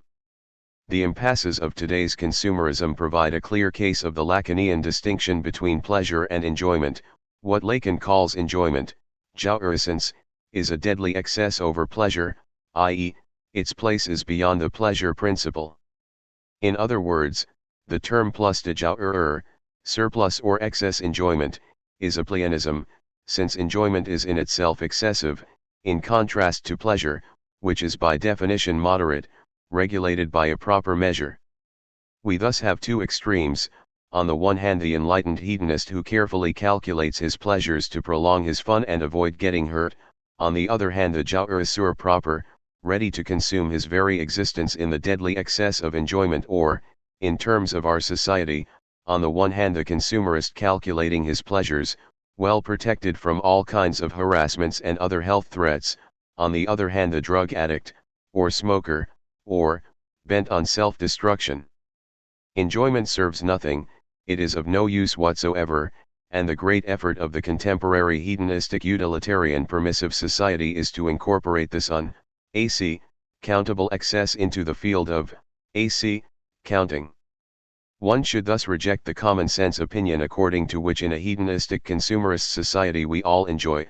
The basic strategy of enlightened consumerist hedonism is, on the contrary, to deprive enjoyment of its excessive dimension, of its disturbing surplus, of the fact that it serves nothing. Enjoyment is tolerated, solicited even, but on condition that it is healthy, that it doesn't threaten our psychic or biological stability. Chocolate yes, but fat-free, Coke yes, but diet, coffee yes, but decaffeinated, beer yes, but alcohol-free, mayonnaise yes, but without cholesterol, sex yes, but safe sex, etc. We are here in the domain of what Lacan calls the discourse of the university, as opposed to the discourse of the master.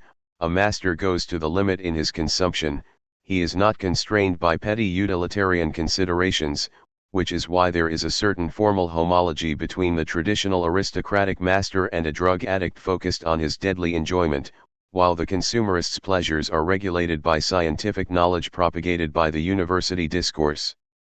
The decaffeinated enjoyment we thus obtain is a semblance of enjoyment, not its real, and it is in this sense that Lacan talks about the imitation of enjoyment in the discourse of the university.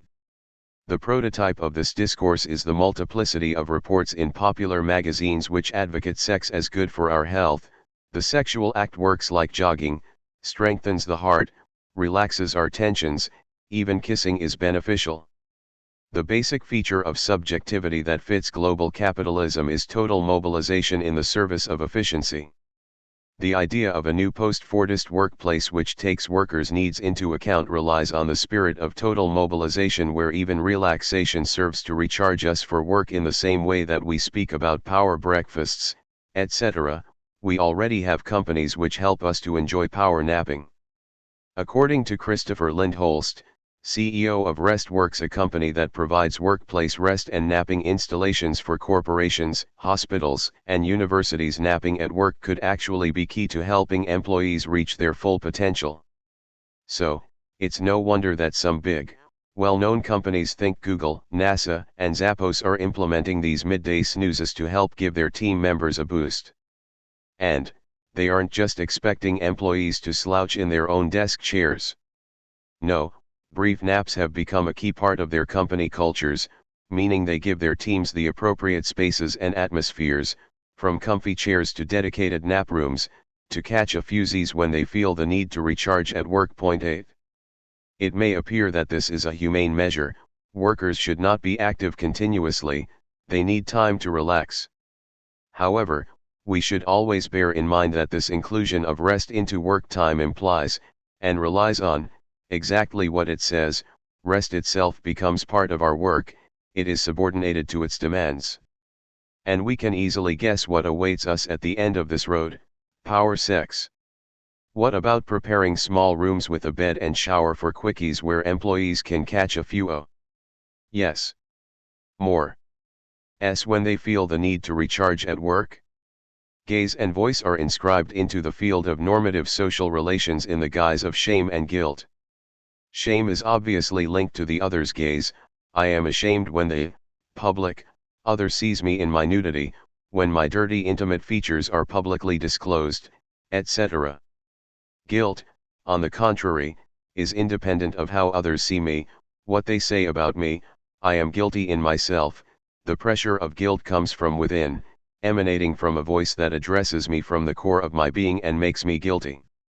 The opposition gaze/voice is thus to be linked to the opposition shame/guilt as well as to the opposition ego ideal/superego. Superego is the inner voice which haunts me and makes me guilty, while ego ideal is the gaze in view of which I feel ashamed. These couples of oppositions enable us to grasp the passage from traditional capitalism to its hedonistic permissive version that predominates today. The hegemonic ideology no longer functions as the ego ideal whose gaze makes me ashamed when I am exposed to it. The other's gaze loses its castrative power. It functions as an obscene superego injunction which makes me guilty, not when I violate symbolic prohibitions but for not fully enjoying, for never enjoying enough. When, exactly, does the objet function as the superego injunction to enjoy? When it occupies the place of the master signifier, i.e., as Lacan formulated it in the last pages of Seminar 11, when the short circuit between S1 and A occurs. 9 The key move to be accomplished in order to break the vicious cycle of the superego injunction is thus to enact the separation between S1 and A. Consequently, would it not be more productive to follow a different path, to start with the different modus operandi of l'objet, which in psychoanalysis no longer functions as the agent of the superego injunction as it does in the discourse of perversion? This is how Jacques Alain Miller's claim of the identity of the analyst's discourse and the discourse of today's civilization should be read, as an indication that this latter discourse, social link, is that of perversion. That is to say, the fact that the upper level of Lacan's formula of the discourse of the analyst is the same as his formula of perversion, opens up a possibility of reading the entire formula of the discourse of the analyst also as a formula of the perverse social link. Its agent, the masochist pervert, the pervert par excellence, occupies the position of the object instrument of the other's desire, and, in this way, through serving his feminine victim, he posits her as the hystericized / divided subject who doesn't know what she wants. The pervert knows it for her, i.e., he pretends to speak from the position of knowledge about the other's desire, which enables him to serve the other, and, finally, the product of this social link is the master signifier, i.e., the hysterical subject elevated to the role of the master, dominatrix, whom the pervert masochist serves. In contrast to hysteria, the pervert knows perfectly well what he is for the other. A knowledge supports his position as the object of his others, divided subjects, jouissance. For that reason, the formula of the discourse of perversion is the same as that of the analyst's discourse. Lacan defines perversion as inverted fantasy, i.e., his formula of perversion is, which is precisely the upper level of the analyst's discourse. The difference between the social link of perversion and that of analysis is grounded in the radical ambiguity of objet patia in Lacan, which stands simultaneously for the imaginary phantasmatic lure/screen and for that which this lure is obfuscating, for the void behind the lure. Consequently, when we pass from perversion to the analytic social link, the agent, analyst, reduces himself to the void which provokes the subject into confronting the truth of his desire. Knowledge in the position of truth below the bar under the agent, of course, refers to the supposed knowledge of the analyst, and, simultaneously, signals that the knowledge gained here will not be the neutral objective knowledge of scientific adequacy, but the knowledge which concerns the subject, analysand, in the truth of his subjective position. Recall, again, Lacan's outrageous statement that even if what a jealous husband claims about his wife, that she sleeps around with other men, is all true, his jealousy is still pathological. Along the same lines, one could say that even if most of the Nazi claims about the Jews were true, they exploit Germans, they seduce German girls, etc., their anti-Semitism would still be, and was, pathological because it represses the true reason why the Nazis needed anti-Semitism in order to sustain their ideological position. So, in the case of anti-Semitism, knowledge about what the Jews really are is fake, irrelevant, while the only knowledge at the place of truth is the knowledge about why a Nazi needs the figure of the Jew to sustain his ideological edifice. But is not perversion, for this very reason, closer to the university discourse? For Lacan, a pervert is not defined by the content of what he does, his weird sexual practices. Perversion, at its most fundamental, resides in the formal structure of how the pervert relates to truth and speech. The pervert claims direct access to some figure of the big other, from God or history to the desire of his partner, so that, dispelling all the ambiguity of language, he is able to act directly as the instrument of the big other's will. In this sense, both Osama bin Laden and President Bush, although political opponents, share the structures of a pervert. They both act upon the presupposition that their acts are directly ordered and guided by divine will.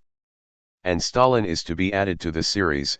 A Bolshevik is not a subject but an object instrument of historical necessity. It is the sadistic pervert himself who occupies the place of the object, i.e., who assumes the position of the pure object instrument of the other's jouissance, displacing the division constitutive of subjectivity onto the other, onto his victim. Point 11. In this respect, sadistic perversion is very close to obsessional neurosis, with the only yet crucial difference that the sadistic pervert is active in order to generate the other's jouissance, while the obsessional neurotic is active for precisely the opposite reason, i.e., in order to prevent the other's enjoyment pour que ça ne bouge pas dans l'autre, as they put it in French. Such a position of the agent's knowledge is what defines the university discourse. So if we are to understand the libidinal economy of capitalism, it is crucial to raise the question of the link between capitalism and the university discourse. The thesis on inherent transgression does not amount to a simple common sense point that a set of values, laws, etc., in order to survive, must accommodate itself to the complexity of real life, tolerate compromises, etc. What distinguishes shadowy superego rules from this kind of worldly wisdom is that, 1. The superego paralegal network is experienced as obscene, permeated with enjoyment, and, 2. For that reason, it must remain publicly unacknowledged, i.e., its public revelation disintegrates the system. Or, to put it in yet another way, shadowy unwritten superego rules are the remainder of the original lawless violence which founded the rule of law itself. This violence is not something present only at the beginning, it must be there all the time in order for the rule of law to maintain itself.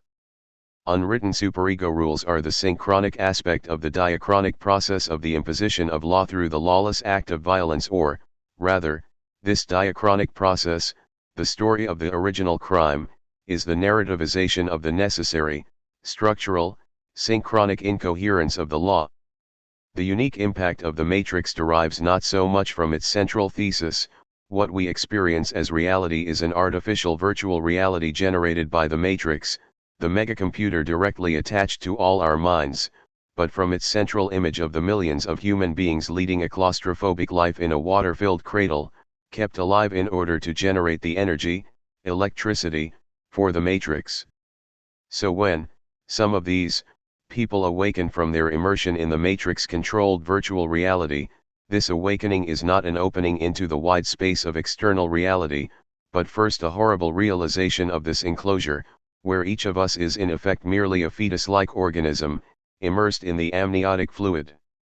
This utter passivity is the foreclosed fantasy that sustains our conscious experience as active, self-positing subjects. It is the ultimate perverse fantasy, the notion that we are ultimately instruments of the others, matrices, jouissance, sucked out of our life substance like batteries. That is the true libidinal enigma of this situation. Why does the matrix need human energy? The purely energy-related solution is, of course, meaningless. The matrix could easily have found another, more reliable source of energy which would not have demanded the extremely complex arrangement of the virtual reality coordinated for millions of human units. The only consistent answer is, the matrix feeds on the human's jouissance. So here we are back at the fundamental Lacanian thesis that the big other itself, far from being an anonymous machine, needs a constant influx of jouissance. This is how we should turn around the state of things presented by the film. What the film presents as the scene of our awakening into our true situation is in fact its exact opposite, the very fundamental fantasy that sustains our being. The intimate connection between perversion and cyberspace is a commonplace today. According to the conventional view, the perverse scenario stages the disavowal of castration, and is not cyberspace also a universe unencumbered by the inertia of the real, constrained only by its self-imposed rules? And is it not the same with virtual reality in the matrix? The reality in which we live loses its inexorable character, it becomes a domain of arbitrary rules, imposed by the matrix, that one can violate if one's will is strong enough.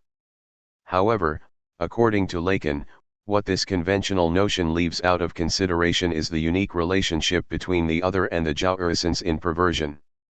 What, exactly, does this mean? Recall Marie-Jean-Pierre Flourens's claims that the anesthetic works only on our memory's neuronal network. Unknowingly, we are our own greatest victims, butchering ourselves alive. Is it not also possible to read this as the perfect fantasy scenario of interpassivity, of the other scene in which we pay the price for our active intervention in the world? There is no active free agent without this phantasmatic support, without this other scene in which he is totally manipulated by the other. A sadomasochist willingly assumes the suffering as the access to being.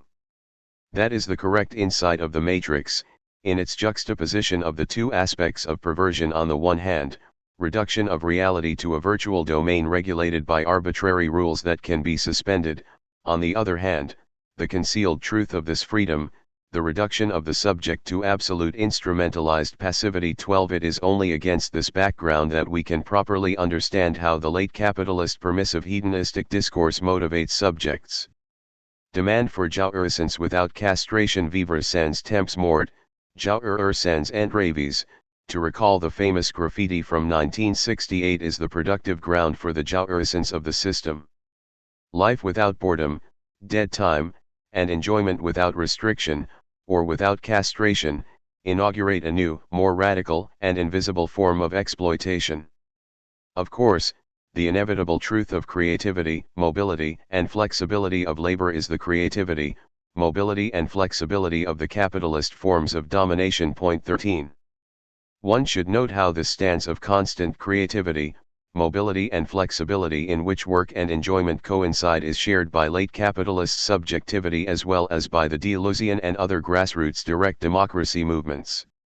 YouTube is full of sites in which ordinary people present a recording, usually an hour long, of themselves accomplishing some ordinary chore like baking a cake, cleaning a bathroom, or painting their car. Nothing extraordinary, just a regular activity whose predictable rhythm engenders a soothing effect of peace in the viewer. It is easy to understand the attraction of watching such recordings. They enable us to escape the vicious cycle of the oscillation between nervous hyperactivity and bouts of depression. Their extraordinary nature resides in their very ordinariness. Such totally predictable everyday chores are becoming rarer and rarer in our frantic daily rhythm. One has to take a step further here and raise a more specific question. If the inevitable truth of creativity, mobility, and flexibility of labor is the creativity, mobility, and flexibility of the capitalist forms of domination, how, precisely, are the two identified, or, rather, mediated?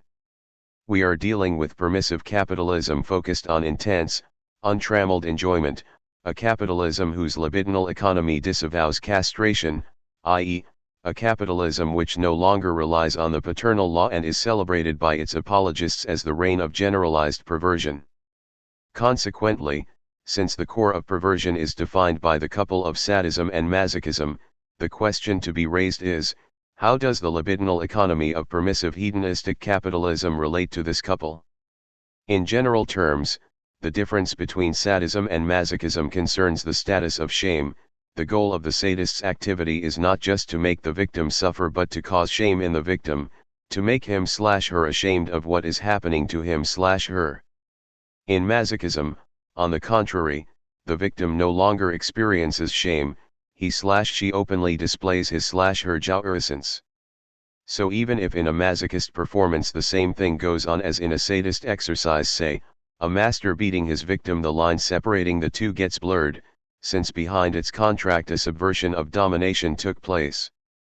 The subject, who can enjoy in the position of the object, is the only true master, while the apparent executor is merely a prop, a subject for whom the contract presupposes not to enjoy.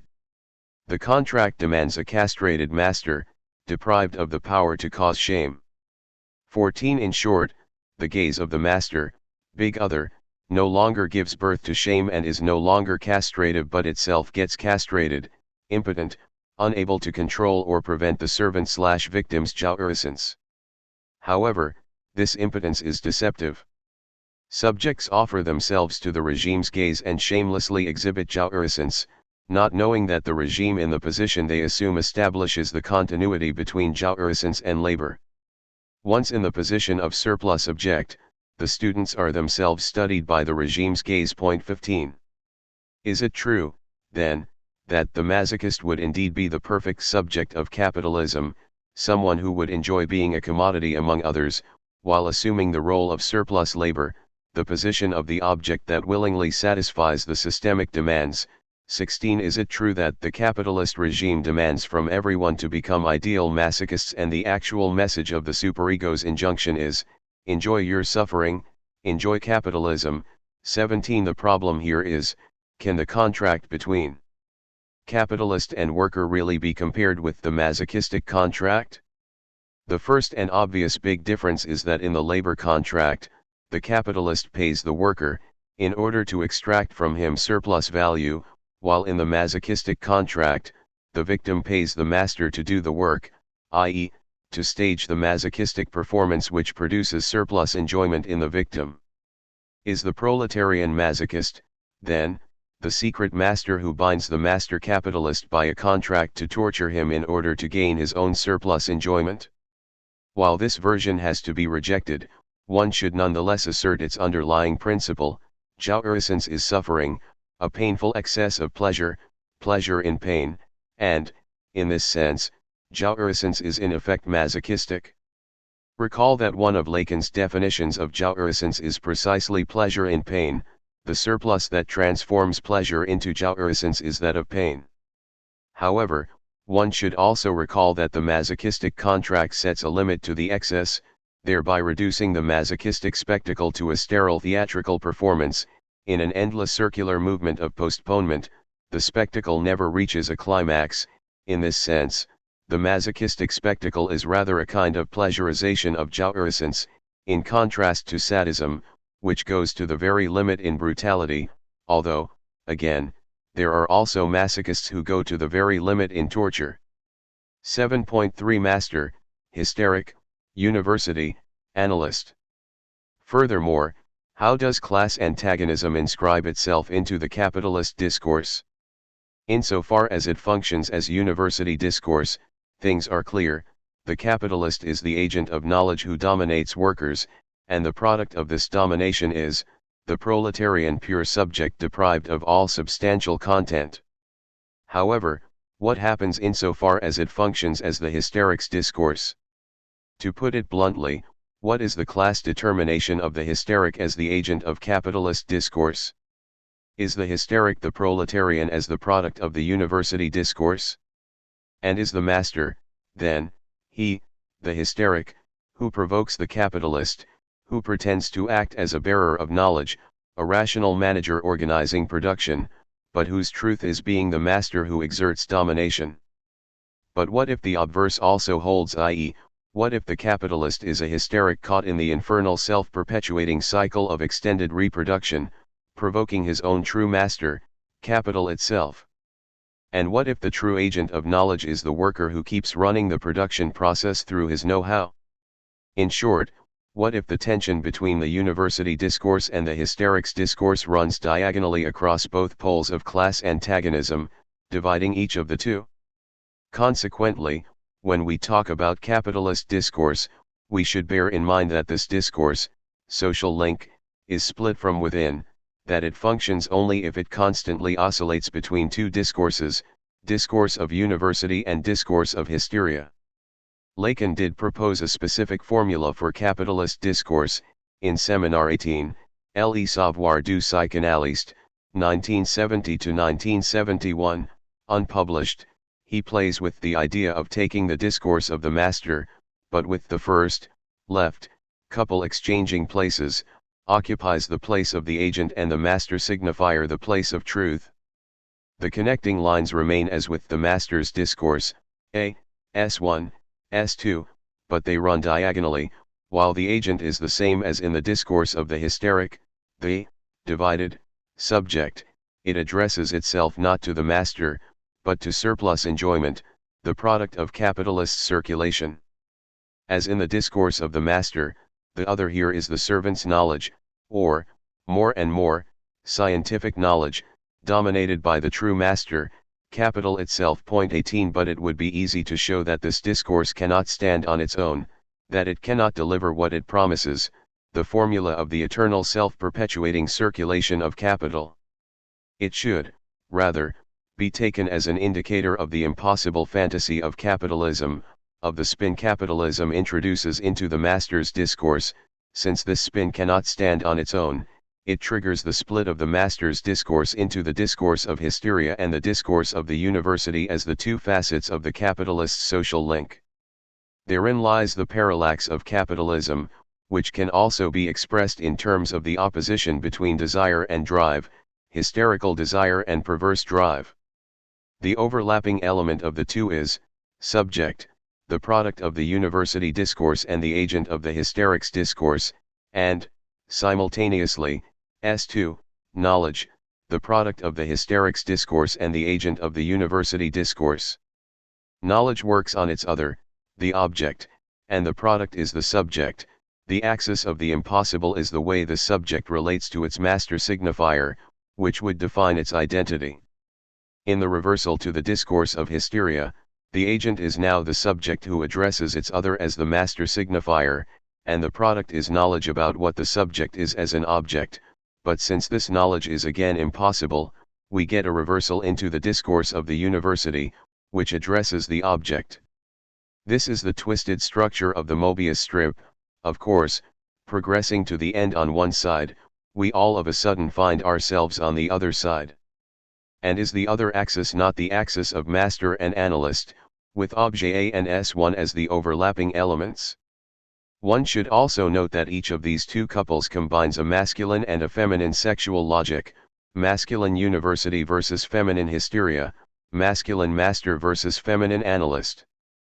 Does not this intertwining of two discourses provide the underlying discursive structure of the double aspect of modernity, the hysterical logic of incessant expanded subjective productivity and the university logic of domination through knowledge?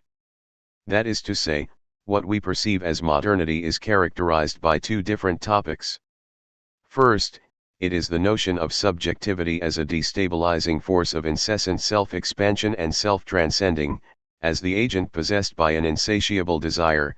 Then, there is the specifically modern form of control and domination whose first embodiment is the Baroque absolutist state, and which culminated in the 20th century totalitarian state analyzed by Foucault, discipline and punish, Adorno and Horkheimer, instrumental reason, administered world, etc., the form which entered a new stage with the prospect of digital control and the biogenetic manipulation of human beings. In its ideological aspect, this duality appears in terms of the opposition between individualist libertarianism and state control. It is crucial not to abolish this parallax structure by reducing one topic to the other, for example, by dismissing self-expanding subjectivity as an ideological illusion that obfuscates the truth of total control and domination, or simply combining the two topics, the self-expanding subject asserts its power through control and domination. One has to take a step further here. The parallax split of capitalist discourse is grounded in the fact that capitalism remains a master discourse, but a master discourse in which the structure of domination is repressed, pushed beneath the bar, individuals are formally free and equal, domination is displaced onto relations between things, commodities. This detour in no way implies that the capitalist is in some way less a master than a pre-modern true master. The proper gesture of a master is just to give a sign, to enunciate his master-signifier, not to regulate and control its execution. It is effectively impossible that there be a master who makes the entire world function. Getting people to work is even more tiring, if one really has to do it, than working oneself. The master never does it. He gives a sign, the master signifier, and everybody jumps. 19 And it is precisely by renouncing this direct position of a master that the capitalist can in effect make the world function, that he in effect organizes things. To recapitulate, the underlying structure is that of a capitalist master pushing his other, worker, to produce surplus value that he, the capitalist, appropriates. But since this structure of domination is repressed, its appearance cannot be another, single discourse, it can only appear split into two discourses. Both university discourse and hysterical discourse are the outcome of the failure of the master's discourse, when the master loses his authority and becomes hystericized, which is another name for questioning his authority, experiencing it as fake. Authority reappears in a displaced way, desubjectivized, in the guise of the authority of neutral expert knowledge. It's not me who exerts power, I just state objective facts and or knowledge. Now we come to an interesting conclusion.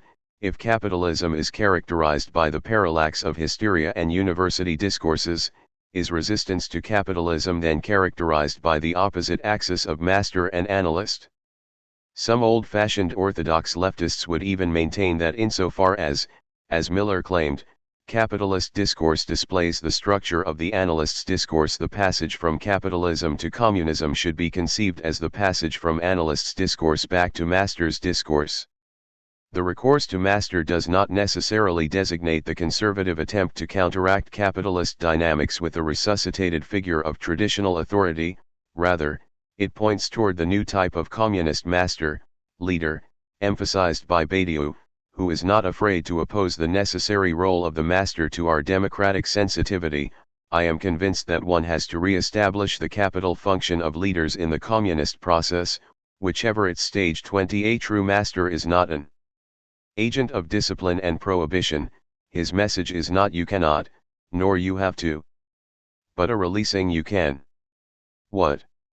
Do the impossible, i.e., what appears impossible within the coordinates of the existing constellation. And today, this means something very precise. You can think beyond capitalism and liberal democracy as the ultimate framework of our lives. A master is a vanishing mediator who gives you back to yourself, who delivers you to the abyss of your freedom.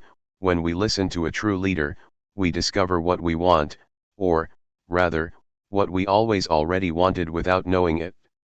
A master is needed because we cannot accede to our freedom directly. To gain this access we have to be pushed from outside, since our natural state is one of inert hedonism, of what Badiou called human animal. The underlying paradox here is that the more we live as free individuals with no master, the more we are in fact non-free, caught within the existing frame of possibilities. We have to be pushed/disturbed into freedom by a master. 21. Lenin was fully aware of this urgent need for a new master. In his extraordinary analysis of Lenin's much maligned What is to be done? 1902, Lars Tlih convincingly refuted the usual reading of this book as an argument for a centralized elitist professional revolutionary organization. According to this reading, Lenin's main thesis is that the working class cannot achieve its adequate class consciousness spontaneously, through its own organic development. This truth has to be introduced into it from outside, by the party intellectuals who provide objective scientific knowledge.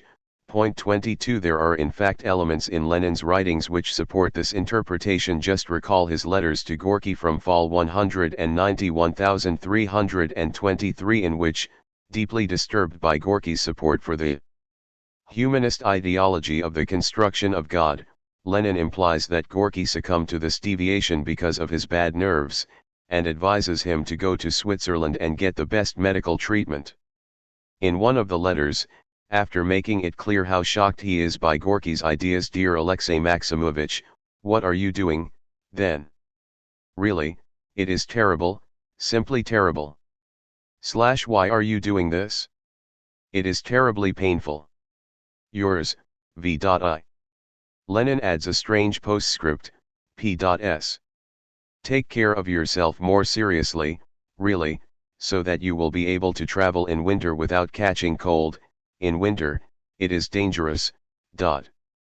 Obviously, Lenin is worried that, apart from catching cold, Gorky will catch a much more serious ideological disease, as is clear from the subsequent letter, posted together with the previous one. Perhaps I don't understand you well? Perhaps you were joking when you wrote for the moment? Concerning the construction of God, perhaps you didn't write that seriously. Good heavens, take care of yourself a little bit better. Yours, Lenin. What should surprise us here is the way the root of ideological deviation is located in a physical condition, overexcited nerves, that needs medical treatment. Is it not a supreme irony that, in Trotsky's dream from 1935, in which the dead Lenin appears to him, he gives him exactly the same advice? He was questioning me anxiously about my illness. You seem to have accumulated nervous fatigue, you must rest. I answered that I had always recovered from fatigue quickly, thanks to my native Schwungkraft, but that this time the trouble seemed to lie in some deeper processes. Then you should seriously, he emphasized the word, consult the doctors, several names. 24. So, to bring this logic to its conclusion, I am tempted to imagine a scene between Lenin and Stalin in the last year of Lenin's life, after his stroke and collapse, when, with his remaining energy, he ferociously attacks Stalin, and Stalin answers him patronizingly, "Good heavens, Comrade Lenin, you seem to have accumulated nervous fatigue, you must rest. You should more seriously consult the doctors." Here, Lenin would have gotten his own message back in its inverted true form, an appropriate punishment for his mistake. There is nonetheless a crucial cut here between Lenin and Stalin. While Lenin remained at this level, claiming access to the objective meaning of events, Stalin took a fateful step further and resubjectivized the subjective meaning. In the Stalinist universe, there are, paradoxically, ultimately no dupes. Everyone knows the objective meaning of his/her acts, so that, instead of illusory consciousness, we get direct hypocrisy and deceit. The objective meaning of your acts is what you really wanted, and your good intentions are merely a hypocritical mask. Furthermore, all of Lenin cannot be reduced to this subjective position of the privileged access to objective meaning. There is another, much more open, subjective position at work in Lenin's writings, the position of total exposure to historical contingency. From this position, there is no true party line waiting to be discovered, no objective criteria to determine it. The party makes all possible mistakes, and the true party line emerges from the zigzag of oscillations, i.e., necessity is constituted in praxis, it emerges through the mutual interaction of subjective decisions. Along these lines, LIH changes the focus to the relationship between worker followers and worker leaders, and asks, what happens when these two meet, when they interact? What happens can be summed up in one word, a miracle. This is Lenin's word, chudo in Russian, and, when you start looking, words like miracle, miraculous, are fairly common in Lenin's vocabulary. 25. To illustrate this miracle, Lenin looks back to the Russian populist revolutionaries from the 1870s and, according to LIH, asks, why are these people heroes? Why do we look up to them as model? Because they had a centralist, conspirational underground organization? No, they are heroes because they were inspiring leaders. Here's what Lenin says about these earlier revolutionaries: their inspirational preaching met with an answering call from the masses awakening in elemental Stikhinyi fashion, and the leader's seething energy is taken up and supported by the energy of the revolutionary class. 26. What Lenin expects from the Bolsheviks is something similar, not cold, objective, nonpartisan knowledge, but a fully engaged subjective stance which can mobilize their followers. It is in the sense that even a lone individual can trigger an avalanche. You brag about your practicability and you don't see, a fact known to any Russian practic, what miracles for the revolutionary cause can be brought about not only by a circle but by a lone individual. 27. Lih reads along the same lines the famous claim from What is to be done, give me an organization of revolutionaries and I will turn Russia around. Again, rejecting the interpretation that a band of intelligentsia conspirators can somehow wave their hands and destroy Tsarism, Lih provides his own paraphrase of Lenin. Comrades, look around you. Can't you see that the Russian workers are champing at the bit to receive the message of revolution and to act on it? Can't you see the potential for leadership that already exists among the activists, the praktiki? Can't you see how many more leaders would arise out of the workers if we set our minds to encouraging their rise? Given all this potential, what is holding things up? Why is the Tsar still here? We, comrades, we're the bottleneck. If we could hone our underground skills and bring together what the Tsarist regime wants so desperately to keep apart worker leaders and worker followers, the message and the audience, then, by God, we could blow this joint apart. 28. What Lenin calls miracle is thus not some higher objective knowledge delivered to the ordinary proletarians by the intellectual leader, but the explosive encounter of a leader with his followers which makes all of them what they are.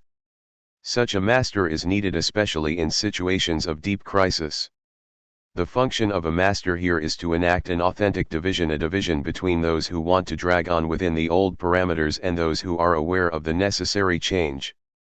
Such a division, not opportunistic compromises, is the only path to true unity. Let us take an example which surely is not problematic: France in 1940.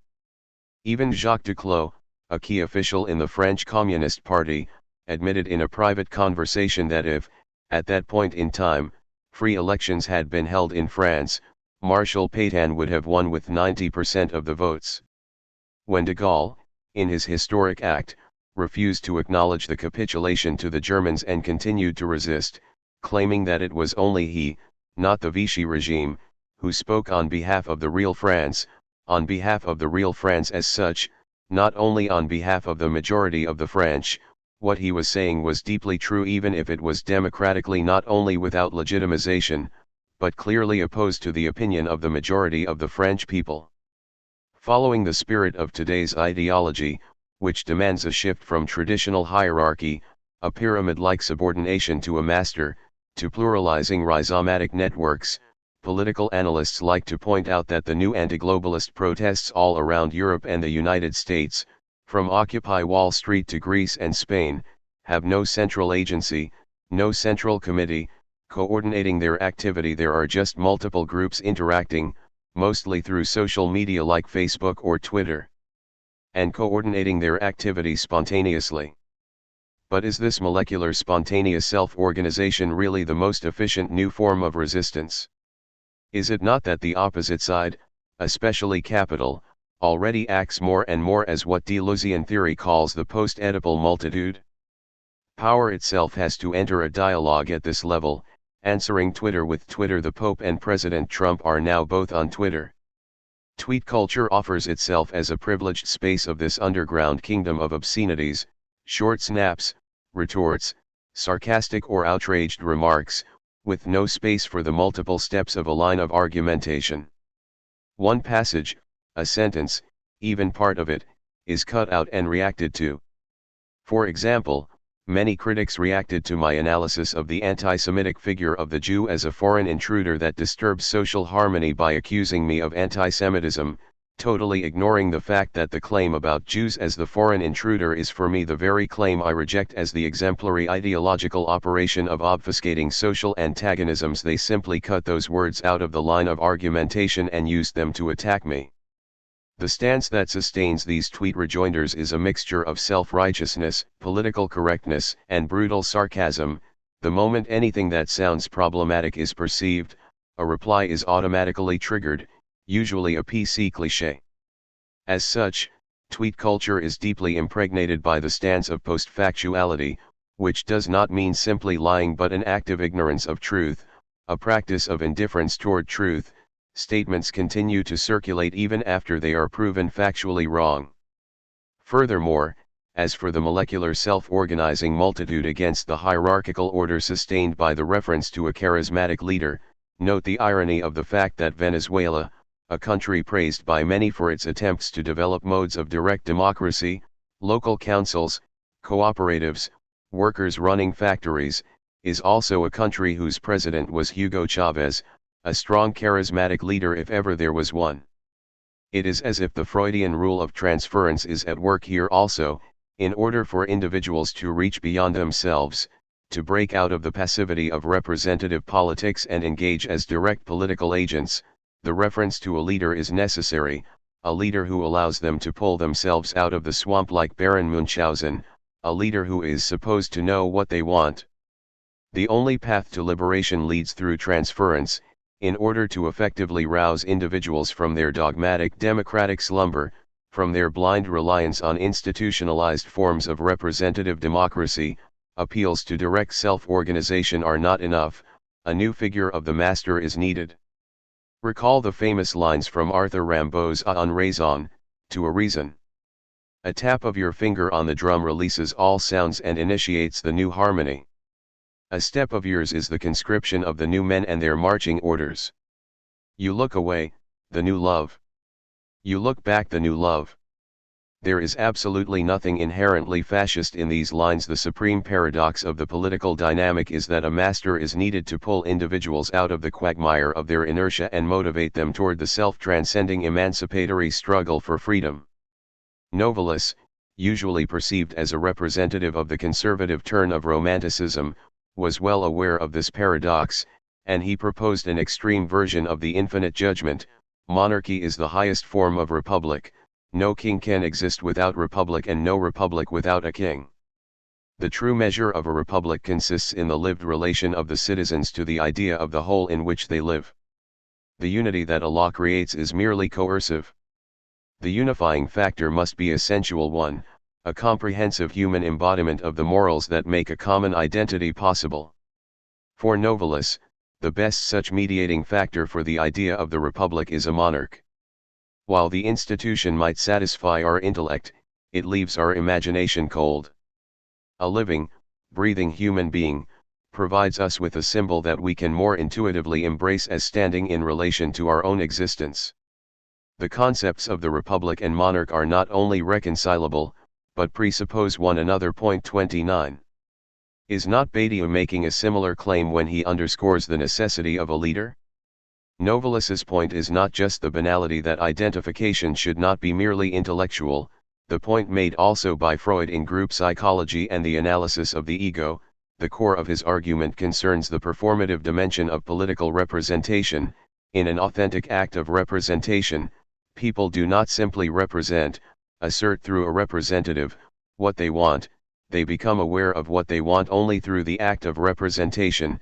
Novalis argues that the role of the king should not be to give people what they think they want, but to elevate and give measure to their desires.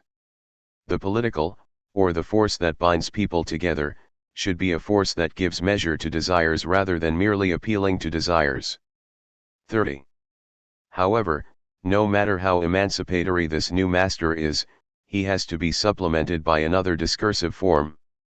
As Moshe Lewin has noted, at the end of his life, even Lenin intuited this necessity when he proposed a new ruling body, the Central Control Commission. While fully admitting the dictatorial nature of the Soviet regime, he tried to establish at the summit of the dictatorship a balance between different elements, a system of reciprocal control that could serve the same function. The comparison is no more than approximate as the separation of powers in a democratic regime. An important central committee, raised to the rank of party conference, would lay down the broad lines of policy and supervise the whole party apparatus, while itself participating in the execution of more important tasks. Part of this central committee, the Central Control Commission, would, in addition to its work within the Central Committee, act as a control of the Central Committee and of its various offshoots, the Political Bureau, the Secretariat, the Orgbureau. The Central Control Commission would occupy a special position with relation to the other institutions. Its independence would be assured by its direct link to the Party Congress, without the mediation of the Politburo and its administrative organs or of the Central Committee. 31. Checks and balances, division of powers, mutual control. This was Lenin's desperate answer to the question, who controls the controllers? There is something dreamlike, properly phantasmatic, in this idea of a CCC, an independent, educational, and controlling body with an apolitical edge, consisting of the best teachers and technocratic specialists keeping in check the politicized CC and its organs, in short, the neutral expert knowledge keeping the party executives in check. However, everything hinges here on the true independence of the Party Congress, de facto already undermined by the prohibition of factions which allowed the top party apparatus to control the Congress, dismissing its critics as factionalists. The naivete of Lenin's trust in technocratic experts is all the more striking if we bear in mind that it comes from a politician who was otherwise fully aware of the all-pervasiveness of political struggle which allows for no neutral position. However, Lenin's proposal cannot be reduced to this dimension. In dreaming, his expression, about the mode of work of the CCC, he describes how this body should resort to some semi-humorous trick, cunning device, piece of trickery or something of that sort. I know that in the state and earnest states of Western Europe such an idea would horrify people and that not a single decent official would even entertain it. I hope, however, that we have not yet become as bureaucratic as all that, and that in our midst the discussion of this idea will give rise to nothing more than amusement. Indeed, why not combine pleasure with utility? Why not resort to some humorous or semi-humorous trick to expose something ridiculous, something harmful, something semi-ridiculous, semi-harmful, etc. 32. Is this not an almost obscene double of the serious executive power concentrated in the CC and the Politburo, a kind of non-organic intellectual of the movement, an agent resorting to humor, tricks, and the cunning of reason, keeping itself at a distance, a kind of analyst?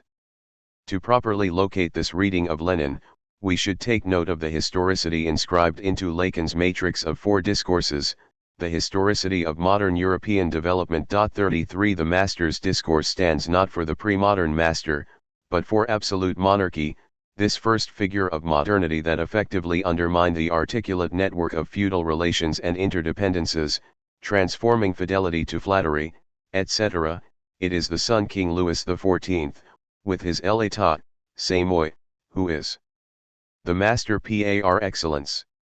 Hysterical discourse and the discourse of the university then deploy two outcomes of the vacillation of the direct reign of the master, the expert rule of bureaucracy that culminates in contemporary biopolitics, which ends up reducing the population to a collection of homo sacer, what Heidegger called enframing, Adorno the administered world, Foucault the society of discipline and punish, and the explosion of the hysterical capitalist subjectivity that reproduces itself through permanent self-revolutionizing, through the integration of the excess into the normal functioning of the social link. The true permanent revolution is already capitalism itself. Lacan's formula of four discourses thus enables us to deploy the two faces of modernity, total administration, capitalist individualist dynamics, as the two ways to undermine the master's discourse. Doubt about the efficiency of the master figure, what Erich Santner called the crisis of investiture. 34 can be supplemented by the direct rule of experts legitimized by their knowledge, or the excess of doubt, of permanent questioning, can be directly integrated into social reproduction as its essential driving force. And, finally, the analyst's discourse stands for the emergence of a revolutionary emancipatory subjectivity that resolves the split into university and hysteria. In it, the revolutionary agent, A, addresses the subject from the position of knowledge which occupies the place of truth, i.e., which intervenes at the symptomal torsion of the subject's constellation, and the goal is to isolate, get rid of, the master signifier which structured the subject's ideologico-political, unconscious. Or does it? As I have already mentioned, Miller 35 has recently proposed that, today, the discourse of the master is no longer the obverse of the discourse of the analyst.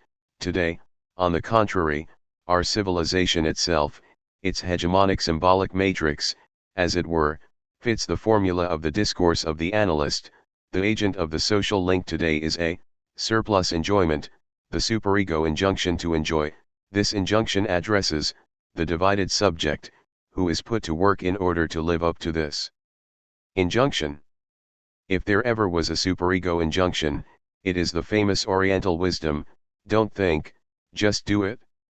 The truth of this social link is S2, scientific expert knowledge in its different guises, and the goal is to generate S1, the self-mastery of the subject, i.e., to enable the subject to cope with the stress of the call to enjoyment, through self-help manuals, etc.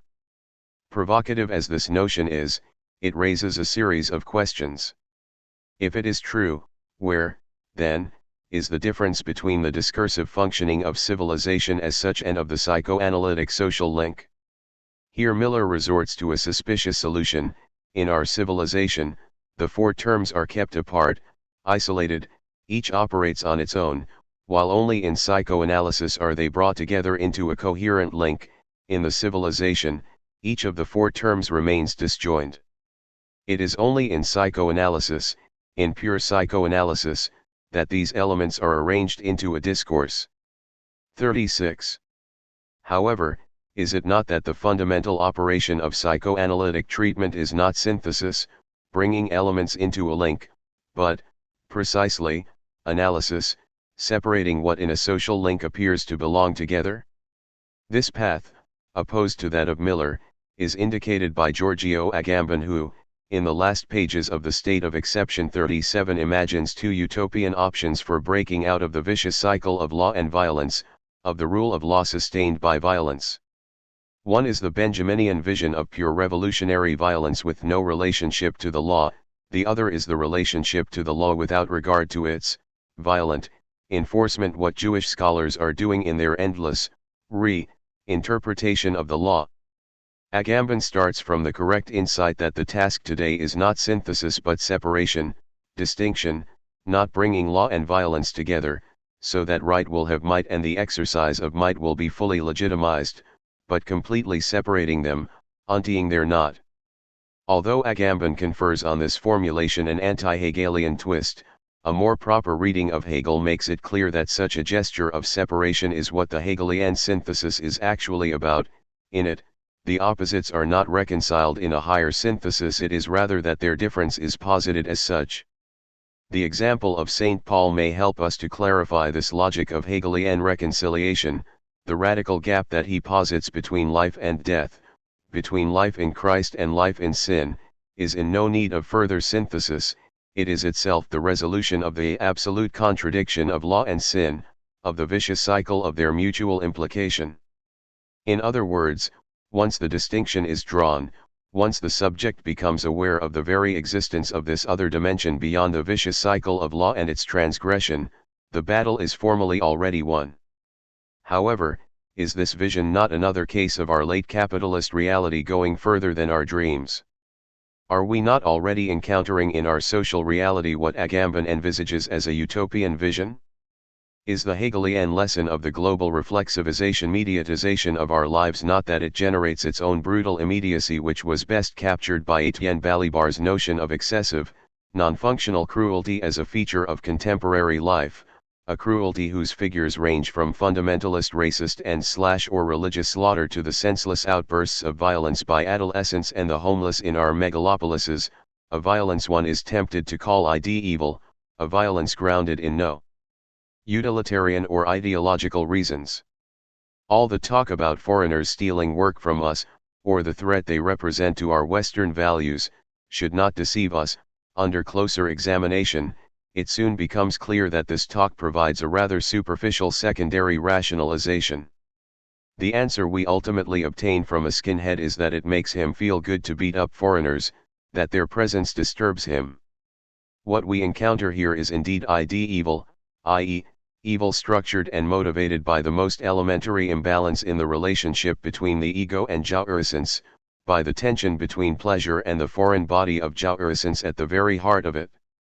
Evil thus stages the most elementary short circuit in the subject's relationship to the primordially missing object cause of his desire. What bothers us in the other, Jew, Japanese, African, Turk, is that he appears to entertain a privileged relationship to the object. The other either possesses the object treasure, having snatched it away from us, which is why we don't have it, or he poses a threat to our possession of the object. What one should suggest here is a Hegelian infinite judgment asserting the speculative identity of these useless and excessive outbursts of violent immediacy, which display nothing but a pure and naked, non-sublimated, hatred of otherness, with the global reflexivization of society. Perhaps the ultimate example of this coincidence is the fate of psychoanalytic interpretation. Today, the formations of the unconscious, from dreams to hysterical symptoms, have definitely lost their innocence and are thoroughly reflexivized. The free associations of a typical educated analysand consist for the most part of attempts to provide a psychoanalytic explanation for their disturbances, so that one is quite justified in saying that we have not only Jungian, Kleinian, Lacanian, etc., interpretations of symptoms, but symptoms themselves which are Jungian, Kleinian, Lacanian, i.e., whose reality involves implicit reference to some psychoanalytic theory. The unfortunate result of this global reflexivization of interpretation, everything becomes interpretation, the unconscious interprets itself, is that the analyst's interpretation itself loses its performative symbolic efficiency and leaves the symptom intact in the immediacy of its idiotic jouissance. Perhaps this is how the capitalist discourse functions, a subject enthralled by the superego call to excessive enjoyment, and in search of a master signifier that would constrain his/her enjoyment, provide a proper measure of it, prevent its explosion into a deadly excess, of a drug addict, chain smoker, alcoholic, and other holics or addicts. How, then, does this version of the analyst's discourse relate to the analyst's discourse proper?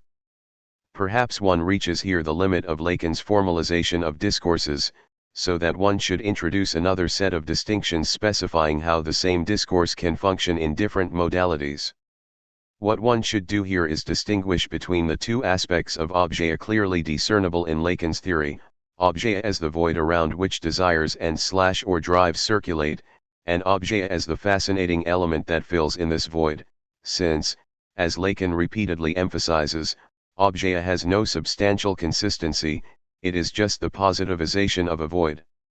So in order to enact the shift from capitalist to analyst's discourse, one has merely to break the spell of objet, to recognize beneath the fascinating agolma, the grail of desire, the void that it covers. This shift is homologous to the feminine subject's shift from phi to the signifier of the barred other in Lacan's graph of sexuation. 7.4 Capitalist Discourses. What, then, is our result? Perhaps it is wrong to search for a capitalist discourse, to limit it to one formula. What if we conceive capitalist discourse as a specific combination of all four discourses? First, capitalism remains master's discourse.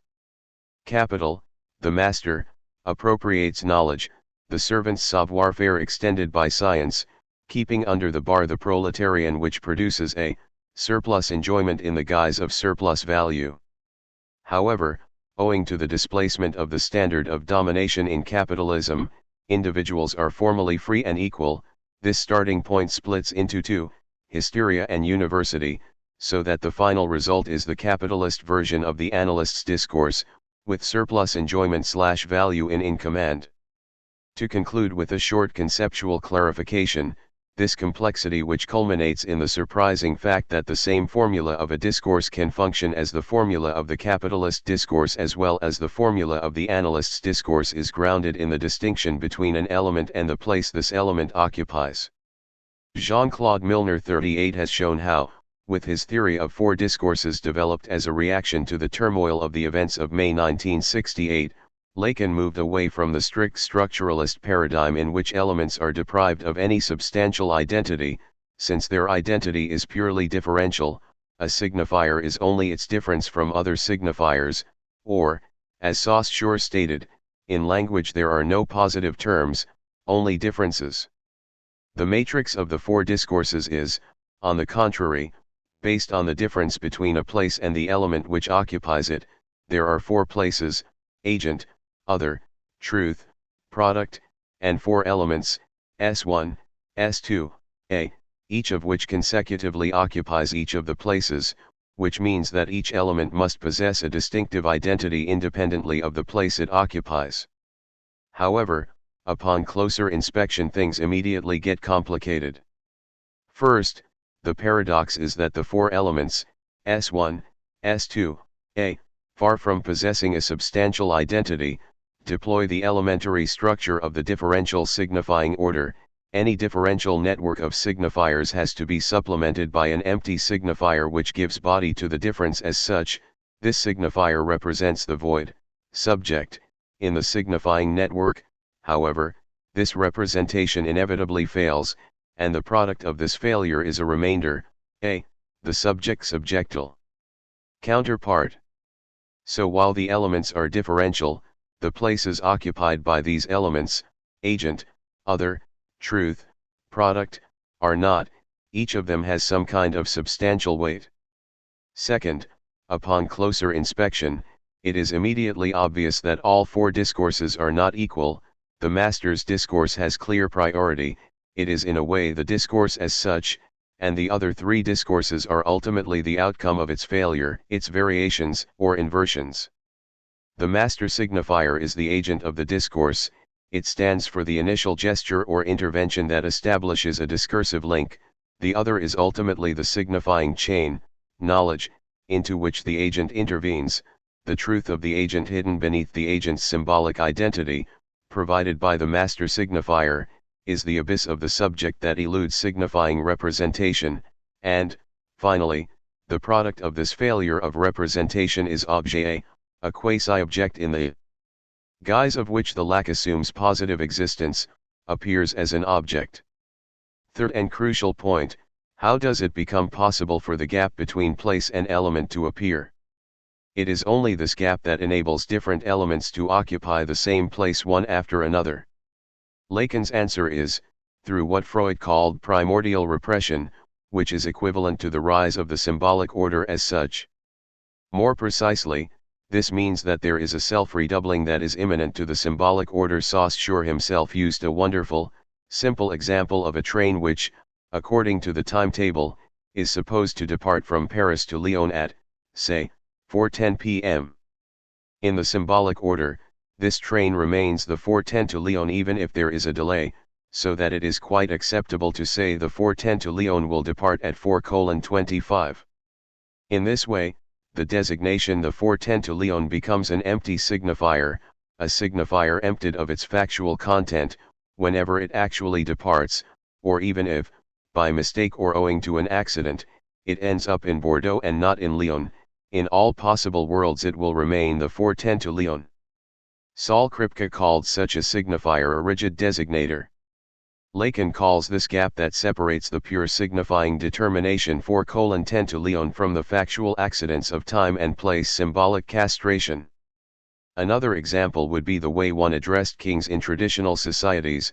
A king is called His Glorious, Wise, Beautiful, and Courageous Majesty even if he is a stupid and ugly coward.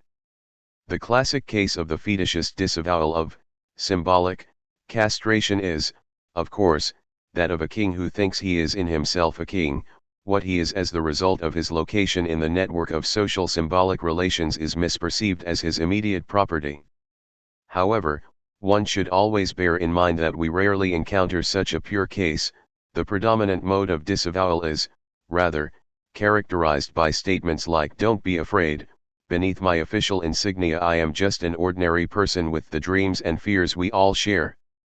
True disavowal is at work here, in the illusion that beneath our official persona we are all the same real people. The point is that we are precisely not the same real people beneath the symbolic mask, that this mask affects our real persona. 39. But, still, how does this gap emerge? By what is a network of places occupied by arbitrary elements sustained? by a surplus moment described by Deleuze, who, in Logic of Sense, demonstrated how the two series, of the signifier and the signified, always contain a paradoxical entity that is doubly inscribed, that is simultaneously surplus and lack a surplus of the signifier over the signified, the empty signifier without a signified, and the lack of the signified, the point of nonsense within the field of sense.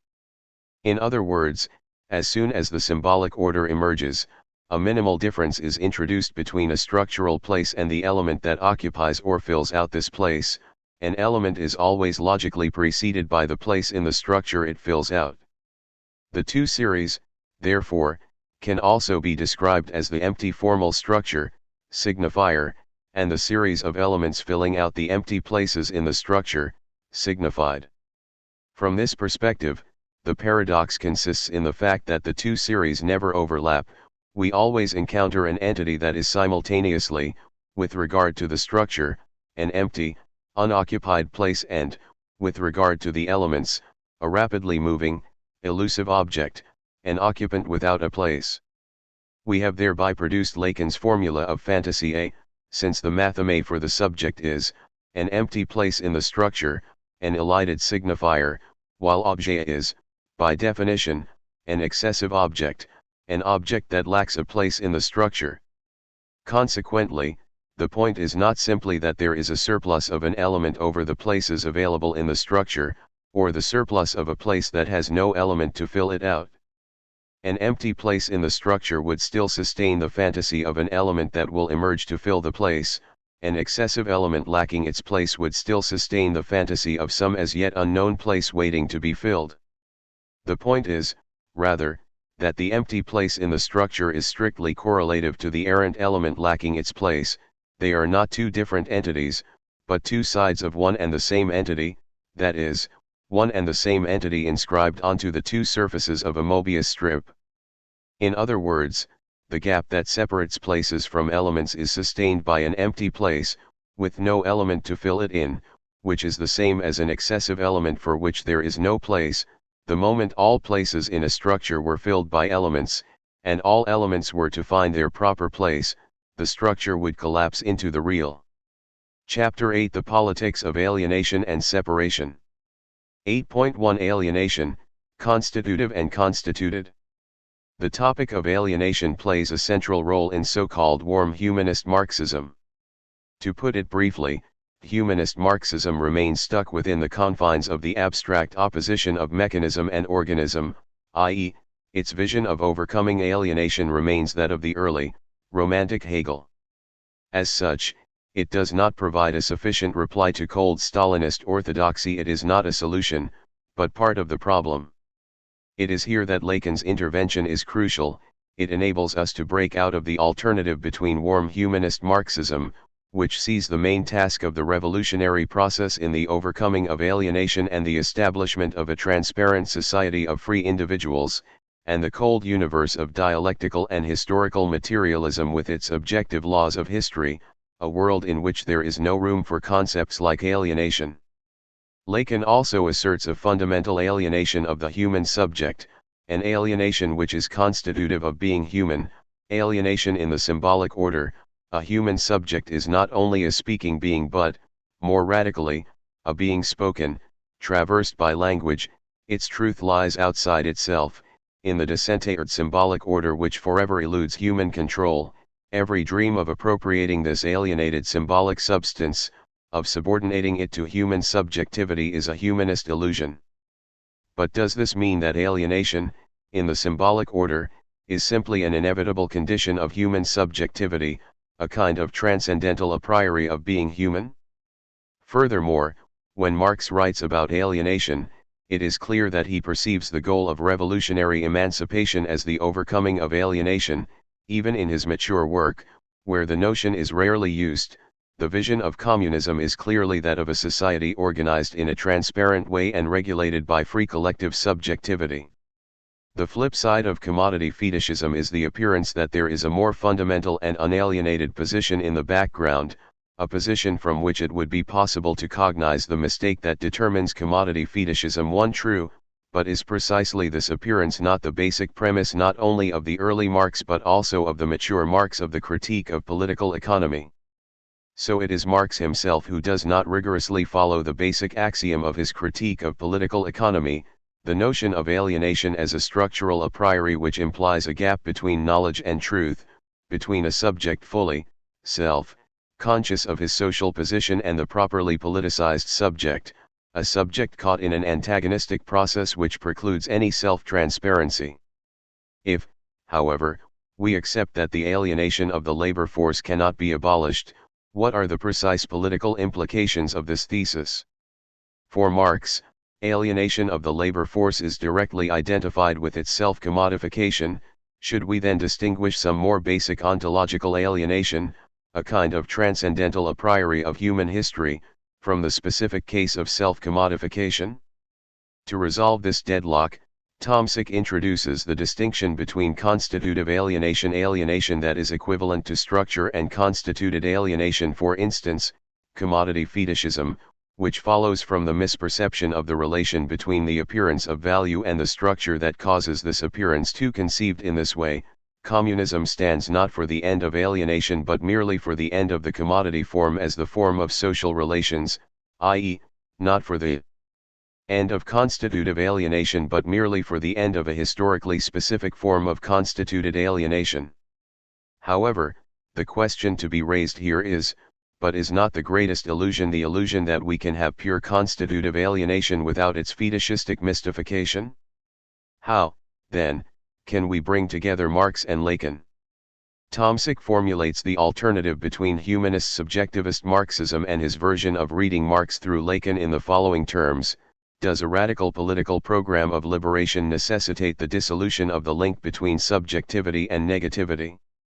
Should one not, rather, determine the subject of politics by following Marx's example when he recognized in the proletariat the symptomatic and negative point, from which the capitalist mode of production can be undermined? 3. But a Lukácsian Hegelo-Marxist approach has no difficulty in fully asserting the link between subjectivity and negativity. Within this approach, the proletariat is precisely the negative point, from which the capitalist mode of production can be undermined. In combining the assertion of proletarian subjectivity, as that of radical negativity, with the project of liberation as the overcoming of alienation, the young Lukács remains within the basic coordinates of Marx's thought. For Marx, the critique of political economy, with its notions of alienation, labor force as self-commodified subjectivity, etc., is meaningful only against the background of the vision of a non-alienated, self-transparent society. In other words, Marx's theory simply does not provide the apparatus to conceive of some more primordial and constitutive alienation that precedes the alienation imposed by capitalism.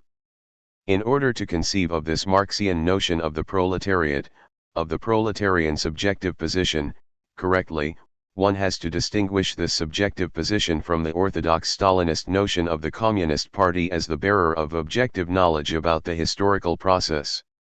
Lacan himself is guilty of confusing the two. The proletariat means what? It means that labor is radicalized on the level of pure and simple commodity, which also reduces the laborer to the same price. As soon as the laborer learns to know himself as such through theory, we can say that this step shows him the way to the status of, call it what you want, a scientist savant. He is no longer a proletarian and sich, if I may say so. He is no longer pure and simple truth, but he is for sich, what we call class consciousness. He can even become the party's class consciousness where one no longer speaks the truth. Point 4. Here Lacan clearly conflates two distinct positions, two distinct notions of class consciousness.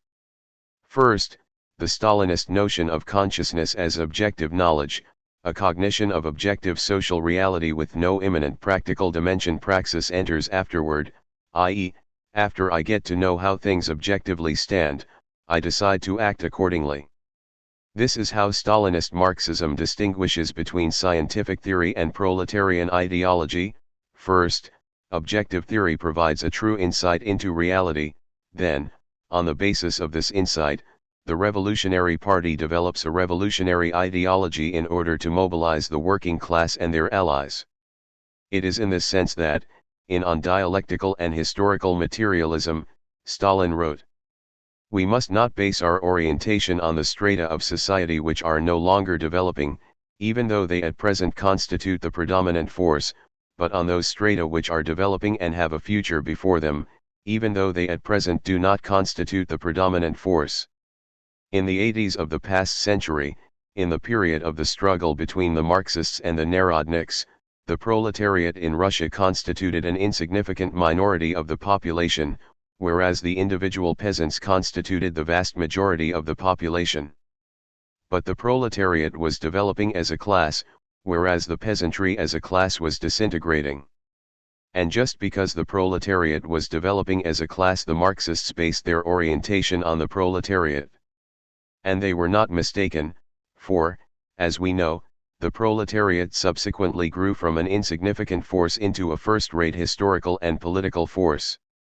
Hence, in order not to err in policy, one must look forward, not backward. 5.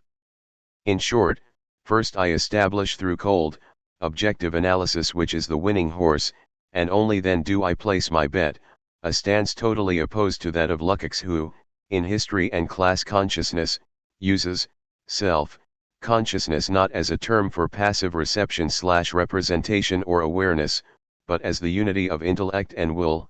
Self-consciousness is inherently practical, it changes its subject-object once the working class arrives at its adequate class consciousness, it changes into an actual revolutionary subject in its very social reality. The idea that knowing changes reality is something quantum physics shares with psychoanalysis, for which interpretation has effects in the real, as well as with historical materialism, for which the proletariat's act of acquiring self-consciousness, of becoming aware of its historical mission, changes its object through this awareness. The proletariat in its very social reality turns into a revolutionary subject. Adorno observed somewhere that every great philosophy is a variation on the ontological proof of God's existence, an attempt to pass directly from thought to being, first formulated by Parmenides in his assertion of the sameness of thinking and being. Even Marx follows this line. Is not his idea of class consciousness precisely that of a thought which directly intervenes in social being? The ontological paradox of this Lukácsian position is that it combines universal truth with radical partiality, with taking sides. For the oppressed in the class struggle, a universal truth can be accessed only from an engaged partial position. Every stance of neutrality. To see the truth, one should elevate oneself above the melee of particular struggles, is false, it masks its own hidden partiality.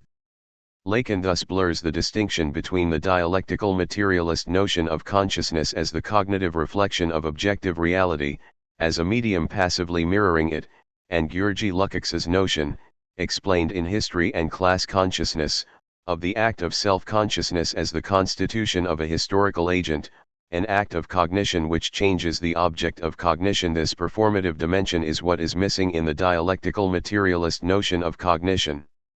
What disappears thereby is the surprising proximity of Lukács and Lacan, who is interested precisely in how gestures of symbolization are entwined with and embedded in the process of collective practice. What Lacan elaborates as the twofold moment of the symbolic function reaches far beyond the standard theory of the performative dimension of speech as it was developed in the tradition from J. L. Austin to John Searle. The symbolic function presents itself as a twofold movement in the subject. Man makes his own action into an object, but only to return its foundational place to it in due time. In this equivocation, operating at every instant, lies the whole progress of a function in which action and knowledge alternate. 6. The historical example evoked by Lacan to clarify this twofold movement is significant in its hidden references. In Phase 1, a man who works at the level of production in our society considers himself to belong to the ranks of the proletariat. In Phase 2, in the name of belonging to it, he joins in a general strike. 7. One can venture that Lacan's implicit reference here is to Lukács's History and Class Consciousness, whose widely acclaimed French translation was published in the mid-1950s. For Lukács, consciousness is opposed to the mere knowledge of an object. Knowledge is external to the known object, while consciousness is in itself practical, an act which changes its very object. Once a worker considers himself to belong to the ranks of the proletariat, this changes his very reality, he acts differently. One does something, one counts oneself as, declares oneself, the one who did it, and, on the basis of this declaration, one does something new. The proper moment of subjective transformation occurs at the moment of declaration, not at the moment of the act. Marx's name for such engaged universality is proletariat, which is why the following observation misses the point. One can sometimes hear astonishment over the fact that Marx does not use the term proletariat or proletarian in capital. He does not need to, because labor power, surplus population and industrial reserve army designate the very same subjective position. 8. Surplus population and industrial reserve army precisely do not designate a subjective position, they are empirical social categories. In a subtle, implicit way, not unlike Freud's implicit distinction, unearthed by Lacan, between ego-ideal and superego, Marx does distinguish between proletariat, a subjective position, and working class, an objective social category. 8.2 Marx and Lacan. This compels us to ask, what does the combination Marx and Lacan stand for? Lacan next to Marx questions the optimistic and humanist readings, according to which Marx's critique aims to break out of symbolic determinations, negativity, and alienation. Marx next to Lacan questions the pessimistic and apolitical readings, according to which Lacan's reformulation of the structuralist project supposedly amounts to the recognition of the universal madness and autism of jouissance which dissolve the social links, and to the affirmation of the discursive a priori which determines human actions and presumably reveals the illusionary features of every attempt in radical politics. 9. What does this third way, neither a naive Marxist idea of sexual and economic liberation which allows us to break out of alienation, nor a psychoanalytic dismissal of every revolutionary project as imaginary illusion, in fact amount to? It is all too easy to resolve the problem by introducing a distinction between general alienation constitutive of humankind and commodity alienation as one of its species, or historical forms. Capitalism gives birth to a desubstantialized subject and, in this way, functions as a unique symptomal point for the whole of history. We should mobilize here the dialectic of universal and particular, just as Marx simultaneously claimed that all history hitherto is the history of class struggle, and that the bourgeoisie is the only true class in the history of humanity. We should say that all history is the history of alienation, and that the only true alienation is the capitalist one. It seems that Hegel himself misses this dialectical coincidence of opposites when, in his political thought, he criticizes universal democracy as abstract formal. Individuals partake directly in the universal by casting their vote as abstract individuals, independently of their concrete position in the social edifice.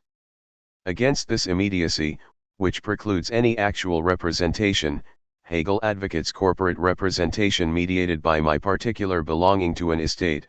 I participate in the universal through my engagement in some specific field which constitutes my concrete identity, an artisan, a farmer, a professor, etc.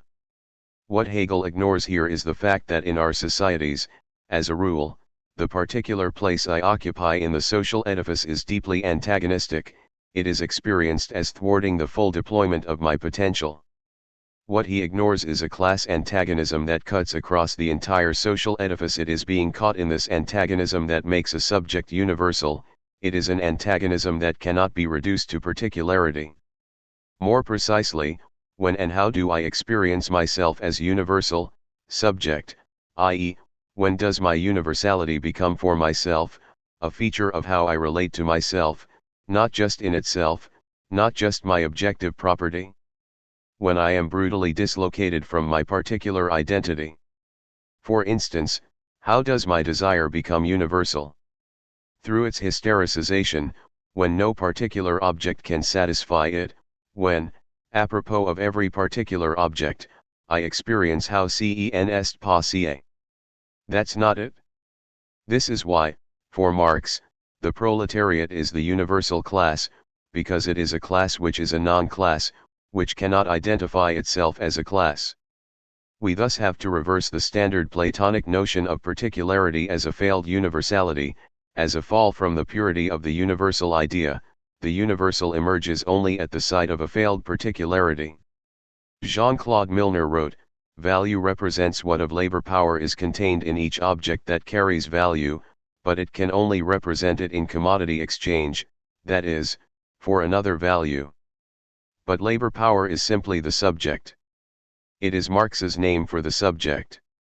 10. It is true that, for Marx, the labor force is subject in the precise Hegelian sense of substans los subjectivitat, the 0 point of pure potentiality deprived of any substantial content. 11. Frantz Fanon wrote in Black Skin, White Masks, "There is a zone of non-being, an extraordinarily sterile and arid region, an incline stripped bare of every essential from which a genuine new departure can emerge. In most cases, the black man cannot take advantage of this descent into a veritable hell." 12. Not all black men lack this advantage. Malcolm X was certainly aware that, in order to attain freedom, one has to descend into the European hell. While in prison, the young Malcolm joined the Nation of Islam, and, after his parole in 1952, he engaged in its struggle, advocating black supremacy and the separation of white and black Americans. For him, integration was a fake attempt by the black to become like the white. In 1964, however, he rejected the Nation of Islam and, while continuing to emphasize black self-determination and self-defense, he distanced himself from every form of racism, advocating emancipatory universality. As a consequence of this betrayal, he was killed by 3 Nation of Islam members in February 1965. When Malcolm adopted X as his family name, thereby signaling that the slave traders who brought the enslaved Africans from their homeland brutally deprived them of their family and ethnic roots, of their entire cultural life world, the point of this gesture was not to mobilize the blacks to fight for the return to some primordial African roots, but precisely to seize the opening provided by X, an unknown new lack of identity engendered by the very process of slavery which rendered those African roots forever lost. The idea is that this X which deprives the blacks of their particular tradition offers them a unique chance to redefine, reinvent, themselves, to freely form a new identity much more universal than white people's professed universality. Although Malcolm X found this new identity in the universalism of Islam, he was killed by Muslim fundamentalists. That is the hard choice to be made. Yes, blacks are marginalized, exploited, humiliated, mocked, also feared, at the level of everyday practice. Yes, they experience daily the hypocrisy of liberal freedoms and human rights, but in the same movement they experience the promise of true freedom compared to which the existing freedom is false. It is this freedom that fundamentalists escape. What this means is that, in the struggle for black emancipation, one should leave behind the lament for the loss of authentic African roots. Let us leave this lament to TV series like the one based on Alex Haley's roots. Consequently, instead of desperately searching for our authentic roots, the task is to lose our roots in an authentic way. This loss is the birth of emancipatory subjectivity. To put it in speculative Hegelian terms, the true loss is the loss of the loss itself. When a black African is enslaved and torn up from his roots, he in a way not only loses these roots retroactively, he has to realize that he never really fully had these roots. What he, after this loss, experiences as his roots is a retroactive fantasy, a projection filling in the void. 8.3 The politics of separation. But is this contraction of subjectivity to a substanceless evanescent point the ultimate fact? In other words, is alienation the unsurpassable horizon of our existence?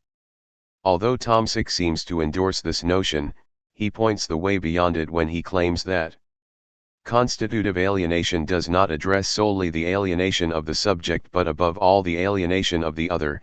It makes the other appear in its split, incompleteness, contradiction, and therefore inexistence. The correlate of this inexistence is the existence of the subject, the actual agency of the revolutionary process, which, however, does not assume the position of knowledge but the place of truth, as Lacan persistently repeated.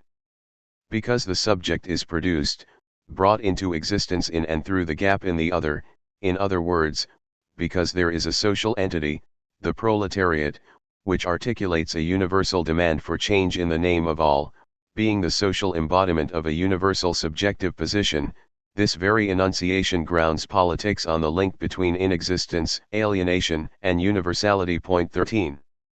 We should be careful when we talk about constitutive alienation. There are two main ways to think the topic of alienation. From the humanist perspective, alienation is conceived as a temporal inversion, a state of things which should be set straight when humanity succeeds in reappropriating the alienated substance of its existence. From the tragic perspective, alienation is irreducible, since it is constitutive of being human, grounded in the finitude of human existence. Lacan's theory is unique in proposing a third position: alienation is not our ultimate destiny, it can be overcome, but not in the triumphalist humanist sense. For Lacan, alienation is by definition the subject's alienation, and he has a specific concept for the alienation of the other's separation. The core of Lacan's atheism is best discerned in the conceptual couple of alienation and separation which he develops in his four fundamental concepts of psychoanalysis. Point 14. In a first approach, the big other stands for the subject's alienation in the symbolic order: the big other pulls the strings, the subject doesn't speak, he is spoken by the symbolic structure. In short, this big other is the name for the social substance, for all that on account of which the subject never fully dominates the effects of his acts, i.e., on account of which the final outcome of his activity is always something other than what he aimed at or anticipated. Separation takes place when the subject takes note of how the big other is in itself inconsistent, lacking, barred. As Lacan liked to put it, the big other does not possess what the subject is lacking. In separation, the subject experiences how his own lack with regard to the big other is already the lack that affects the big other itself. To recall Hegel's immortal dictum apropos of the Sphinx, the mysteries of the ancient Egyptians were mysteries also for the Egyptians themselves. Along the same lines, the elusive, impenetrable Dieu obscur has to be impenetrable also to himself. He has to have a dark side, something that is in him more than himself. Point 15. The same goes for Christianity: we are not first separated from God and then miraculously united with Him. The point of Christianity is that this very separation unites us. It is in this separation that we are like God, like Christ on the cross, i.e., our separation from God is transposed into God Himself. So when Meister Eckhart speaks about how, in order to open oneself to the grace of God, to allow Christ to be born in one's soul, one has to empty oneself of everything creaturely, how is this kenosis related to the properly divine kenosis, or, for that matter, even to the kenosis of alienation, of the subject being deprived of its substantial content? Chesterton is fully aware that it is not enough for God to separate man from himself so that mankind will love him. This separation has to be reflected back into God Himself, so that God is abandoned by Himself. When the world shook and the sun was wiped out of heaven, it was not at the crucifixion, but at the cry from the cross, the cry which confessed that God was forsaken of God. And now let the revolutionists choose a creed from all the creeds and a God from all the gods of the world, carefully weighing all the gods of inevitable recurrence and of unalterable power. They will not find another God who has himself been in revolt. Nay, the matter grows too difficult for human speech, but let the atheists themselves choose a God. They will find only one divinity who ever uttered their isolation, only one religion in which God seemed for an instant to be an atheist. Point 16. Because of this overlapping between man's isolation from God and God's isolation from himself, Christianity is terribly revolutionary. We are one with God only when God is no longer one with himself, but abandons himself, internalizes the radical distance which separates us from Him. Our radical experience of separation from God is the very feature which unites us with Him, not in the usual mystical sense that only through such an experience do we open ourselves to the radical otherness of the God, but in the sense similar to the one in which Kant claims that humiliation and pain are the only transcendental feelings. It is preposterous to think that I can identify myself with the divine bliss only when I experience the infinite pain of separation from God. Do I share an experience with God Himself, Christ on the cross. This moment of Father, why have you abandoned me, of the separation of God from himself, causes great difficulty for commentators. Here is a typical discussion by Mark D. Roberts. This side of heaven, we will never fully know what Jesus was experiencing in this moment. Was he asking this question because, in the mystery of his incarnational suffering, he didn't know why God had abandoned him? Or was his cry not so much a question as an expression of profound agony? Or was it both? What we do know is that Jesus entered into the hell of separation from God. The Father abandoned him because Jesus took upon himself the penalty for our sins. In that excruciating moment, he experienced something far more horrible than physical pain. The beloved Son of God knew what it was like to be rejected by the Father. As we read in 2 Corinthians 5:21, God made him who had no sin to be sin for us, so that in him we might become the righteousness of God. I can write these words. I can say, truly, that the Father abandoned the Son for our sake, for the salvation of the world. But can I really grasp the mystery and the majesty of this truth? Hardly. As Martin Luther once said, God forsaking God. Who can understand it? 17. Separation is thus not simply a redoubled alienation but a specific case of the negation of negation. When the subject's alienation, in the other, is redoubled by the self alienation of the other itself, this redoubling radically changes the status of the alienated subject. The alienation of the other itself, the lack/antagonism that undermines the consistency of the other from within, opens up a unique space of freedom, of active intervention by the subject into the other. Fully assuming the other's lack and inconsistency means that the other is no longer a complete mechanism that controls me. I can exploit its inconsistencies, play the other against itself. So instead of getting caught in desperate attempts to distinguish between constitutive and constituted alienation, one should focus on how to determine separation in political terms. According to Tomczyk, in traditional Marxism, the standard social democratic scenario proposes including the workers in a more just distribution of profit, collective ownership of the means of production, regulating financial speculation and bringing the economy down to the solid ground of the real sector. More radical political experiments were equally unsuccessful in abolishing alienation. It's not because one nationalizes the means of production at the level of socialism in one country that one has thereby done away with surplus value, if one doesn't know what it is. Nationalization does not produce the necessary global structural change, which would abolish the market of labor and thereby the structural contradiction that transforms the subject into a commodity-producing commodity. The non-relation between labor power and surplus value remains operative, and nationalization in the last instance evolves into a form of state capitalism. Marx, however, did not claim that the appropriation of surplus value would abolish the capitalist forms of alienation and fetishization. This would suggest that the abolition of capitalists, these social fanatics of the valorization of value and personifications of capital, would already solve the problem. Marx's point is rather that capitalism can exist without capitalists because the capitalist drive to self-valorization is structural, systemic, and autonomous, but there cannot be any capitalism without the proletariat. Point 18. Okay, nationalization doesn't work, but what, then, does work? In what, then, does consist the necessary global structural change, which would abolish the market of labor and thereby the structural contradiction that transforms the subject into a commodity-producing commodity? Again, if signifying alienation is constitutive of subjectivity, and if the homology between surplus enjoyment and surplus value is complete, is economic alienation, then, also inevitable? If yes, in what precise sense?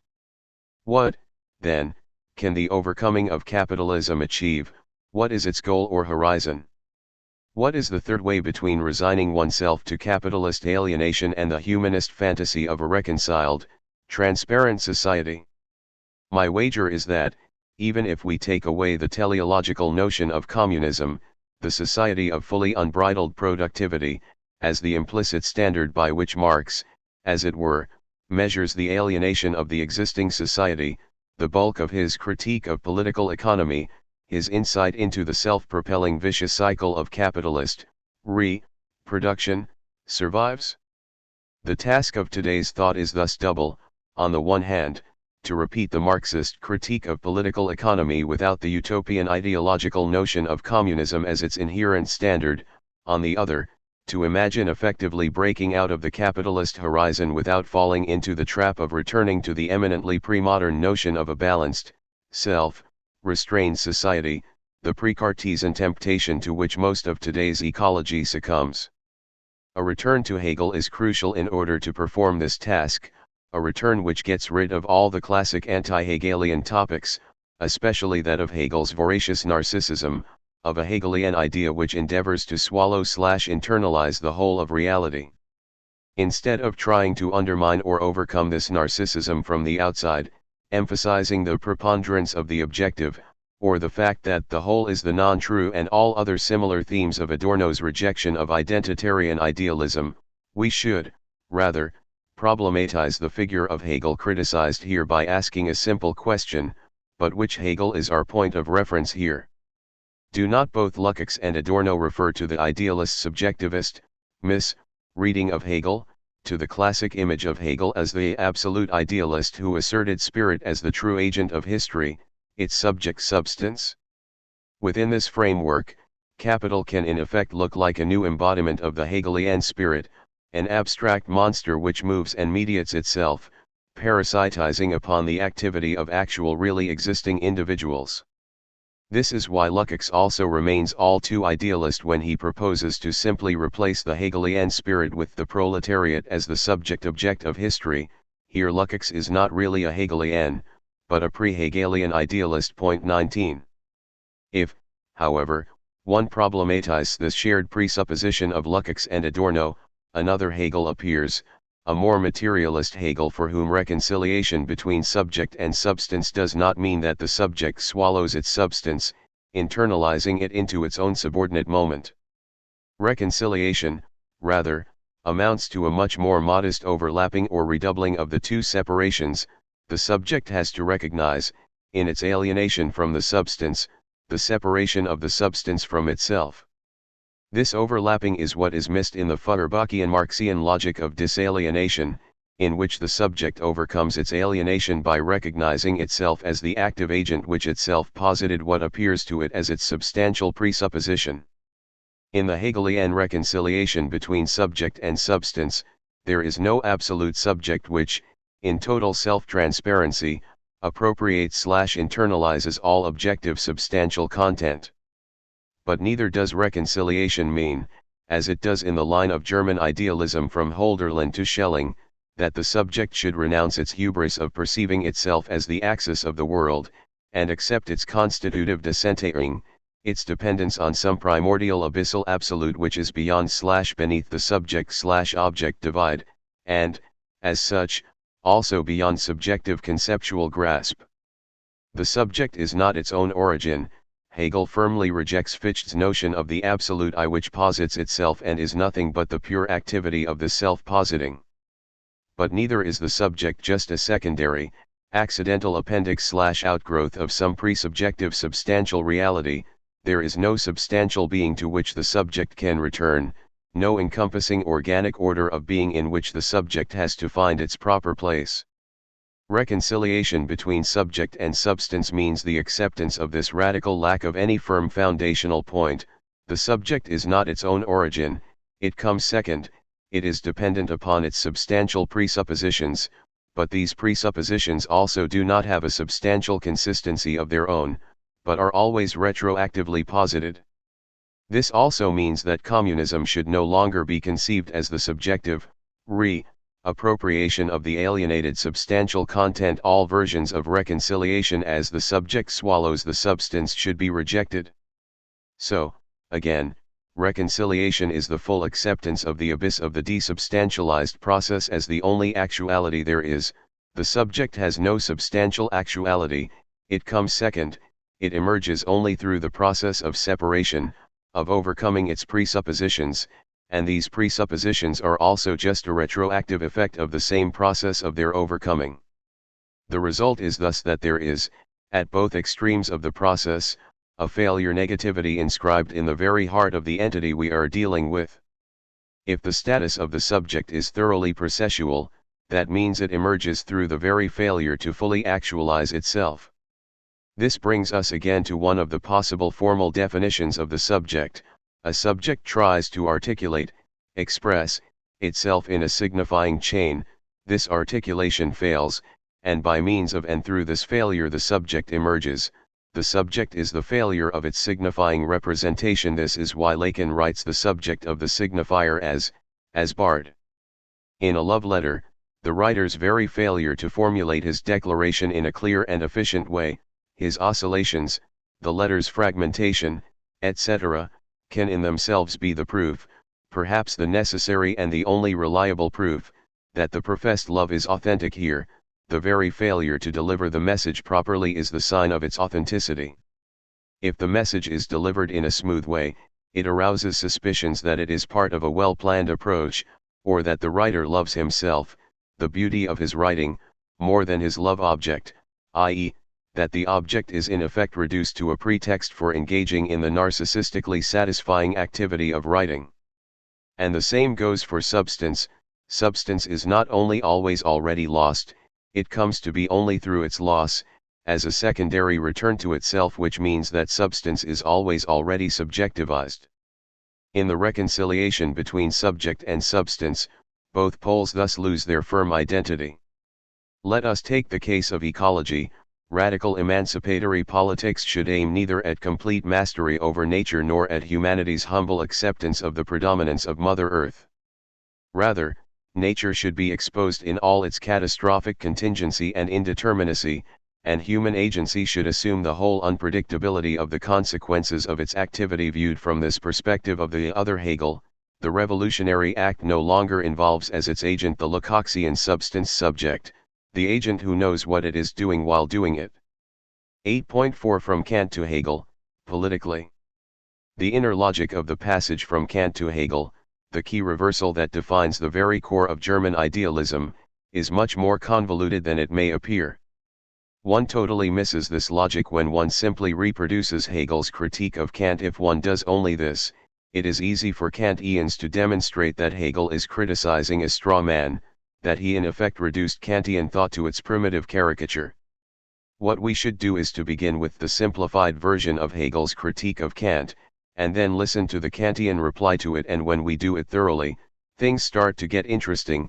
We soon discover that, in their defense of Kant, the Kantians have to bring in the gap between what Kant literally says, more precisely, what he seems to be saying in a first, immediate, reading, and what he is actually saying without being fully aware of it, a dimension revealed only through their detailed interpretation of Kant.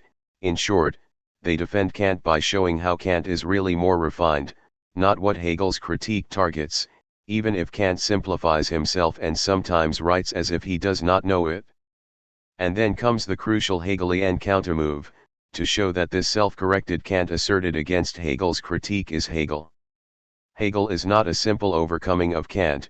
Hegel is the Kant who emerges as a reaction to the standard Hegelian critique of Kant, the Kant, self, corrected through this reaction, the Kant whose unsaid is brought to awareness through it.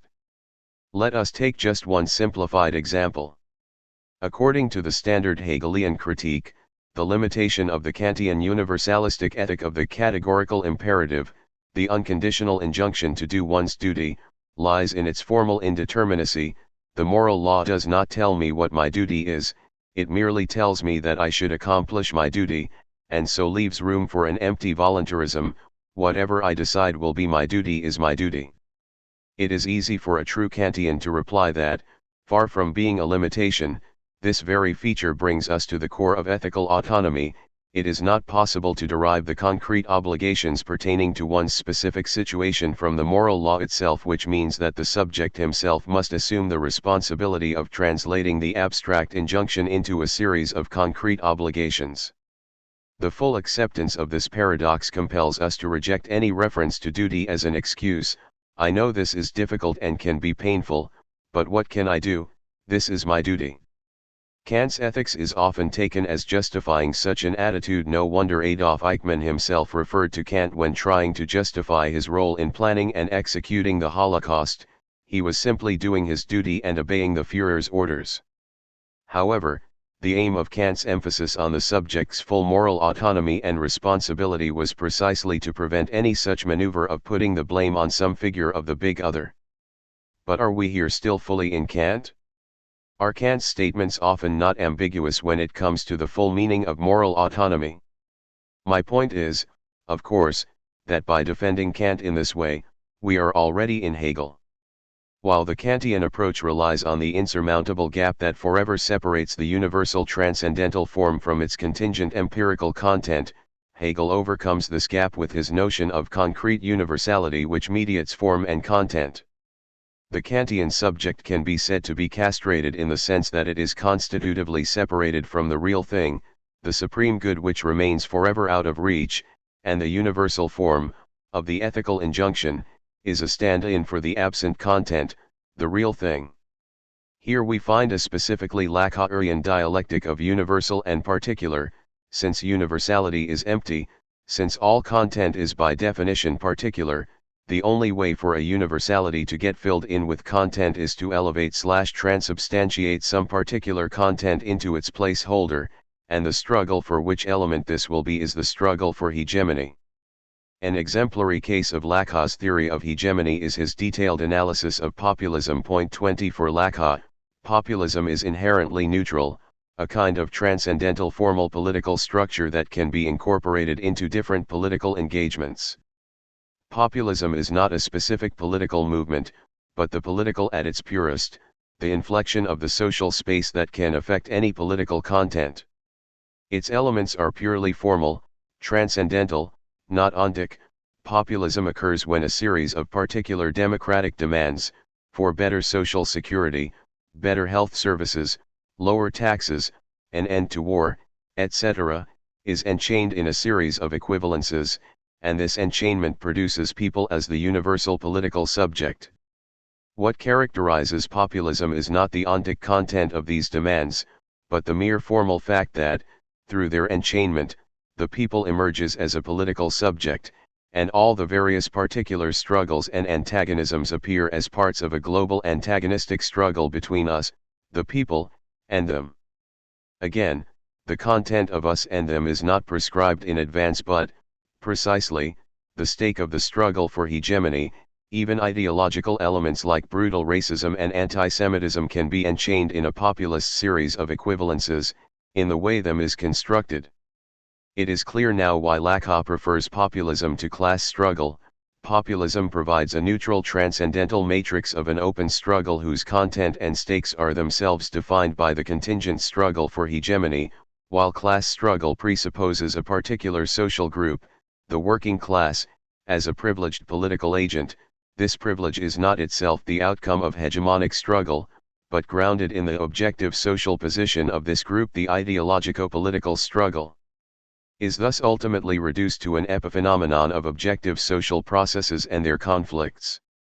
For Lacan, on the contrary, the fact that some particular struggle is elevated to the universal equivalent of all struggles is not a predetermined fact, but itself the result of the contingent political struggle for hegemony in one constellation.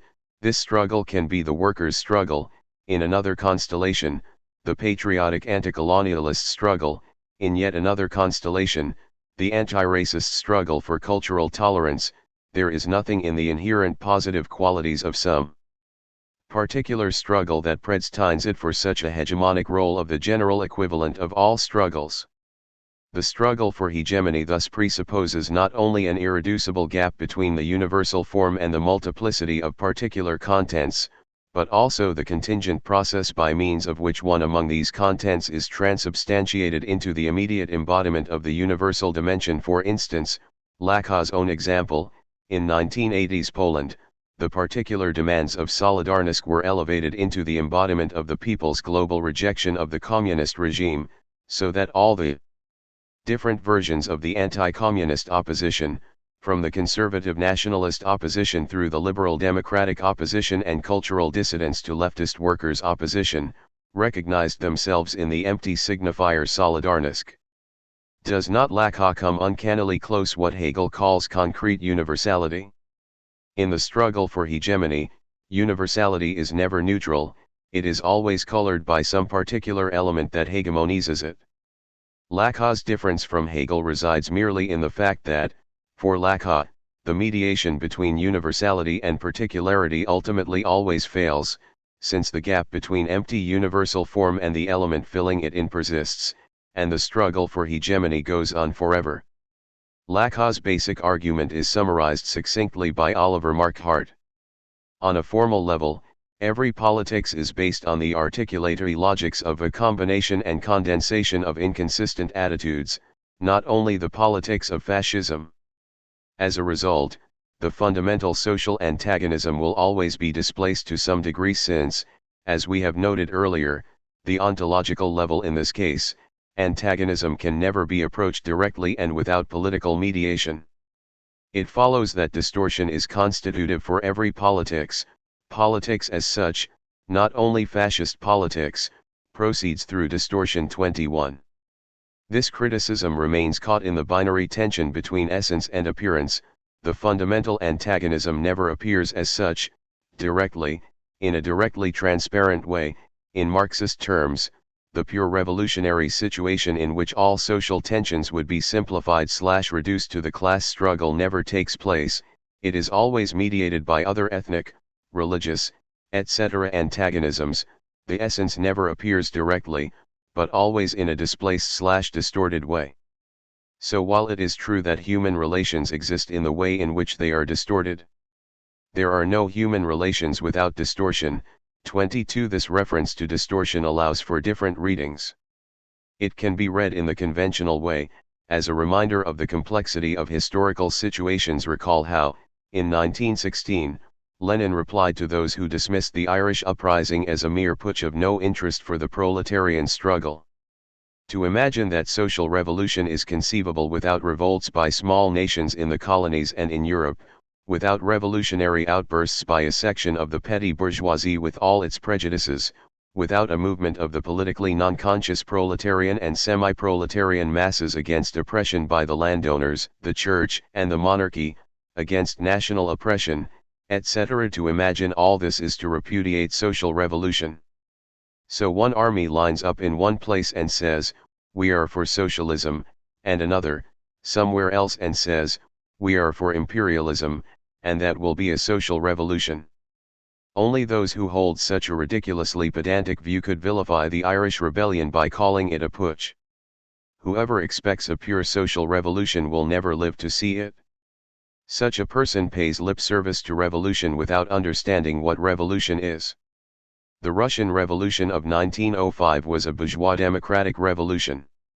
It consisted of a series of battles in which all the discontented classes, groups, and elements of the population participated.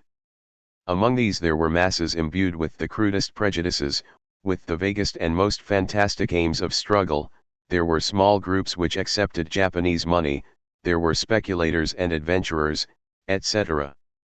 But objectively, the mass movement was breaking the back of Tsarism and paving the way for democracy. For this reason the class-conscious workers led it. The socialist revolution in Europe cannot be anything other than an outburst of mass struggle on the part of all and sundry oppressed and discontented elements. Inevitably, sections of the petty bourgeoisie and of the backward workers will participate in it. Without such participation, mass struggle is impossible. Without it no revolution is possible, and just as inevitably will they bring into the movement their prejudices, their reactionary fantasies, their weaknesses and errors. But objectively they will attack capital, and the class-conscious vanguard of the revolution, the advanced proletariat, expressing this objective truth of a variegated and discordant, motley and outwardly fragmented, mass struggle, will be able to unite and direct it, capture power, seize the banks, expropriate the trusts which all hate, though for different reasons, and introduce other dictatorial measures which in their totality will amount to the overthrow of the bourgeoisie and the victory of socialism, which, however, will by no means immediately purge itself of petty bourgeois slag. Point 23. A biographical detail should be kept in mind when we read these lines. They were written immediately after the period at the beginning of World War I when, out of despair at the nationalist breakdown of almost all social democracies, Lenin withdrew into pure theory and engaged in a detailed reading of Hegel's logic. One usually associates Hegel with linear teleology and progressive historical necessity, but the basic lesson Lenin drew from Hegel was exactly the opposite one: the complex contingency of the historical process, overdetermination of every basic tendency by an intricate network of specific historical conditions where the exception is the rule. Lenin goes so far as to say that, in a concrete situation, the fate of the entire revolutionary process can hinge on seizing, or not, a particular historical opening. Later, in 1917, he wrote that if the Bolsheviks did not seize the unique revolutionary chance, it might be decades before the next chance would arrive. This is Lenin's own materialist reversal of Marx, of Marx's historicist evolutionism, whose manifesto is the infamous preface to the Critique of Political Economy, into Hegel. One should thus note that the reference to Hegel enabled Lenin to get rid of the very feature of orthodox Marxism that Althusser attributed to Hegel's influence on Marx, linear historical determinism, etc. For Lacan, these ruminations of Lenin's remain all too essentialist. Despite all his flexibility, Lenin clearly privileges the class-conscious vanguard of the revolution, the advanced proletariat, able to express the objective truth of a variegated and discordant, motley, and outwardly fragmented, mass struggle. So although a revolution can by no means immediately purge itself of petty bourgeois slag, in its further development it will nonetheless be obliged to enforce dictatorial measures which will amount to the purge of petty bourgeois slag. The problem is, of course, where to set the limit, i.e., whom can the class-conscious vanguard accept as partners in their struggle? Today, it is obvious that, at least some version of feminism, ecology, struggle for religious freedoms, etc., fits the bill. But what about, say, Boko Haram? For its members, the liberation of women looks like the most visible feature of the destructive cultural impact of capitalist modernization, so that Boko Haram, whose name can be roughly and descriptively translated as Western education is forbidden, specifically the education of women, can perceive and portray itself as an agent fighting the destructive impact of modernization, by imposing a hierarchical regulation of the relationship between the sexes. The enigma is, why do Muslims, who have undoubtedly been exposed to exploitation, domination, and other destructive and humiliating aspects of colonialism, target in their response what is, for us, at least, the best part of the Western legacy, our egalitarianism and personal freedoms, inclusive of a healthy dose of irony and a mocking of all authorities? The obvious answer is that their target is well chosen. What for them makes the liberal West so unbearable is not only that it practices exploitation and violent domination, but that, to add insult to injury, it presents this brutal reality in the guise of its opposite: freedom, equality, and democracy. So, again, how to enact Lenin's insight here? Lacan's solution is obvious. Why even continue to talk about the fundamental social antagonism? All we have is a series of antagonisms which can build a chain of equivalences, metaphorically contaminating each other, and which antagonism emerges as central is the contingent result of the struggle for hegemony. However, is the rejection of the very notion of fundamental antagonism the only alternative to class essentialism? My Hegelian answer is a resounding no. Lacan's position here is Kantian. Struggle for hegemony is his transcendental a priori, a form filled in with different contingent contents, or, to put it another way, Lacan's Kantian position is the one of symbolic castration as the ultimate horizon of our experience. Castration refers here to the irreducible gap between the transcendental form and its contingent content, and, for Lacan, Hegel disavows castration by enacting the move from the Kantian split, castrated, subject, a subject divided between its form and its contingent content, to the Hegelian allegedly self-reconciled subject in which all antagonisms are sublated, aufgehoben, through dialectical mediation. However, the move from Kant to Hegel in no way abolishes negativity, in the guise of castration, and enacts a return to essentialism. On the contrary, it radicalizes negativity, or the Kantian gap, in a very precise way. In Kant, negativity is located in the gap that forever separates us, finite humans, from the thing, so that we have access only to its placeholder, the empty form of the law.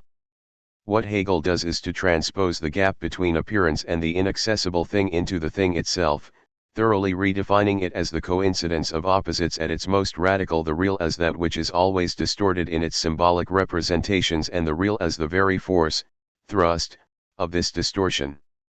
This means that castration is not just the gap between the empty form and its content, but a torsion in content itself which gives rise to form, or more precisely, to the gap between content and form. We attain the level of proper dialectical analysis of a form only when we conceive a certain formal procedure not as expressing a certain aspect of the narrative content, but as marking/signaling the part of content that is excluded from the explicit narrative line, so that, and this is the properly theoretical point, if we want to reconstruct all of the narrative content, we must reach beyond the explicit narrative content as such, and include some formal features which act as the stand-in for the repressed aspect of that content. Point 24. To take the well-known elementary example from the analysis of melodrama, the emotional excess that cannot express itself directly in the narrative line finds its outlet in the ridiculously sentimental musical accompaniment, or in other formal features. One very good example is the way Claude Berry's Jean de Florette and Manon de Sources displace Marcel Pagnol's original film, and his own later novelization of it, on which they are based. That is to say, Pagnol's original retains traces of the authentic French provincial community life in which people's acts follow old, quasi-pagan religious patterns, while Berry's films fail in their effort to recapture the spirit of the closed pre-modern community. However, unexpectedly, the inherent obverse of Pagnol's universe is the theatricality of the action and the element of ironic distance and comicality, while Berry's films, while shot more realistically, emphasize destiny. Their musical leitmotif is based on Verdi's La Forza del Destino, and the melodramatic excess which often borders on the ridiculous, like the scene in which, after the rain passes over his parched field, the desperate Jean cries and shouts at heaven. So, paradoxically, the closed ritualized pre-modern community implies theatrical comicality and irony, while the modern realistic rendering involves fate and melodramatic excess. In this respect, Berry's two films are to be opposed to Lars von Trier's Breaking the Waves. In both cases, we are dealing with the tension between form and content. However, in Breaking the Waves, the excess is located in the content, the subdued pseudo-documentary form underlines the excessive content, while in Berry, the excess in the form obfuscates and thus exposes the flaw in content, the impossibility today of realizing the pure classical tragedy of destiny. That is the key consequence of the move from Kant to Hegel. The very gap between content and form is to be reflected back into content itself, as an indication that this content is not all, that something has been repressed/excluded from it.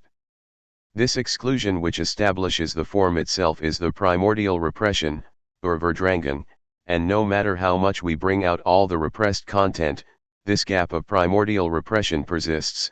Again, why? The immediate answer is the identity of the repression with the return of the repressed, which means that the repressed content does not pre-exist repression, but is retroactively constituted by the very process of repression.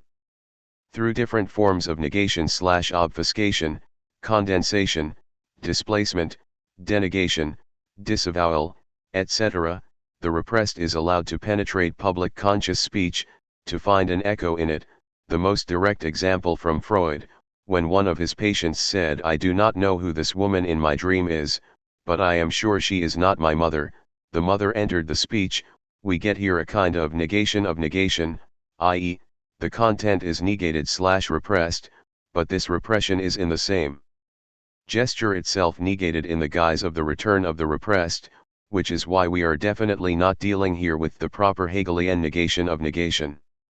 The logic here seems similar to that of the relationship between sin and law in St. Paul, where there is no sin without law, i.e., where the law/prohibition itself creates the transgression it tries to subdue, so that, if we take away the law, we also lose what the law tried to repress, or, in more Freudian terms, if we take away the repression, we also lose the repressed content. But still, what do all these obscure distinctions amount to politically? How do they open up the space for a political practice that reaches beyond the alternative of Leninist class essentialism and Lacanian chain of equivalences with no element destined in advance to play the hegemonic role? We should make a detour here and bring into the debate another paradoxical figure of universality which we can provisionally call supernumerary universality, the universality embodied in the element which sticks out of the existing order, i.e., the element which, while internal to it, has no proper place within it, what Jacques Rancière calls the part of no part and what Hegel called Pobel, the rabble. In its very status of the destructive excess of social totality, the rabble is the reflexive determination of the totality as such, the immediate embodiment of its universality, the particular element in the guise of which the social totality encounters itself among its elements, and, as such, the key constituent of its identity.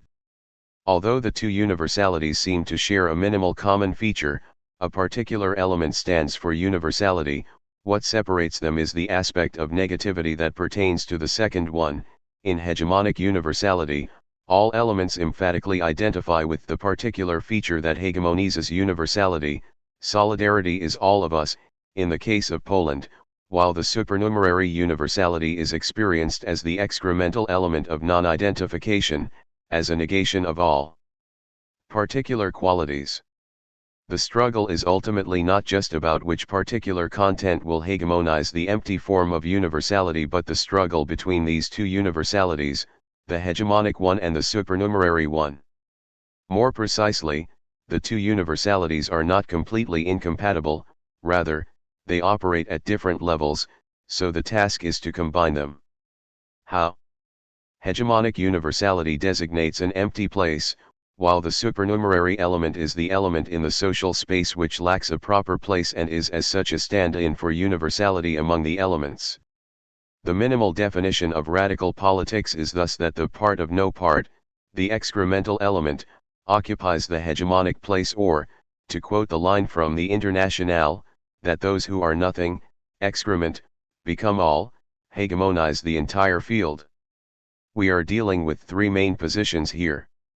According to the first, orthodox Marxist, 1.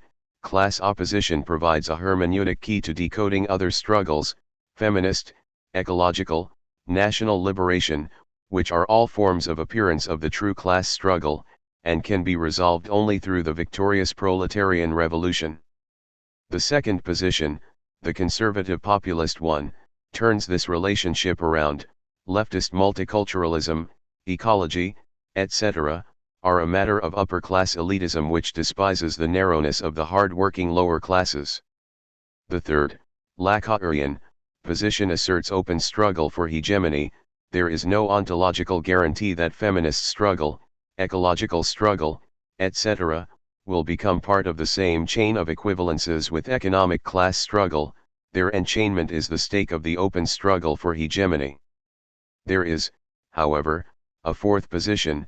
Class antagonism is not the ultimate signified of other struggles but the bone in the throat of all other struggles, the cause of the failure of meaning of other struggles.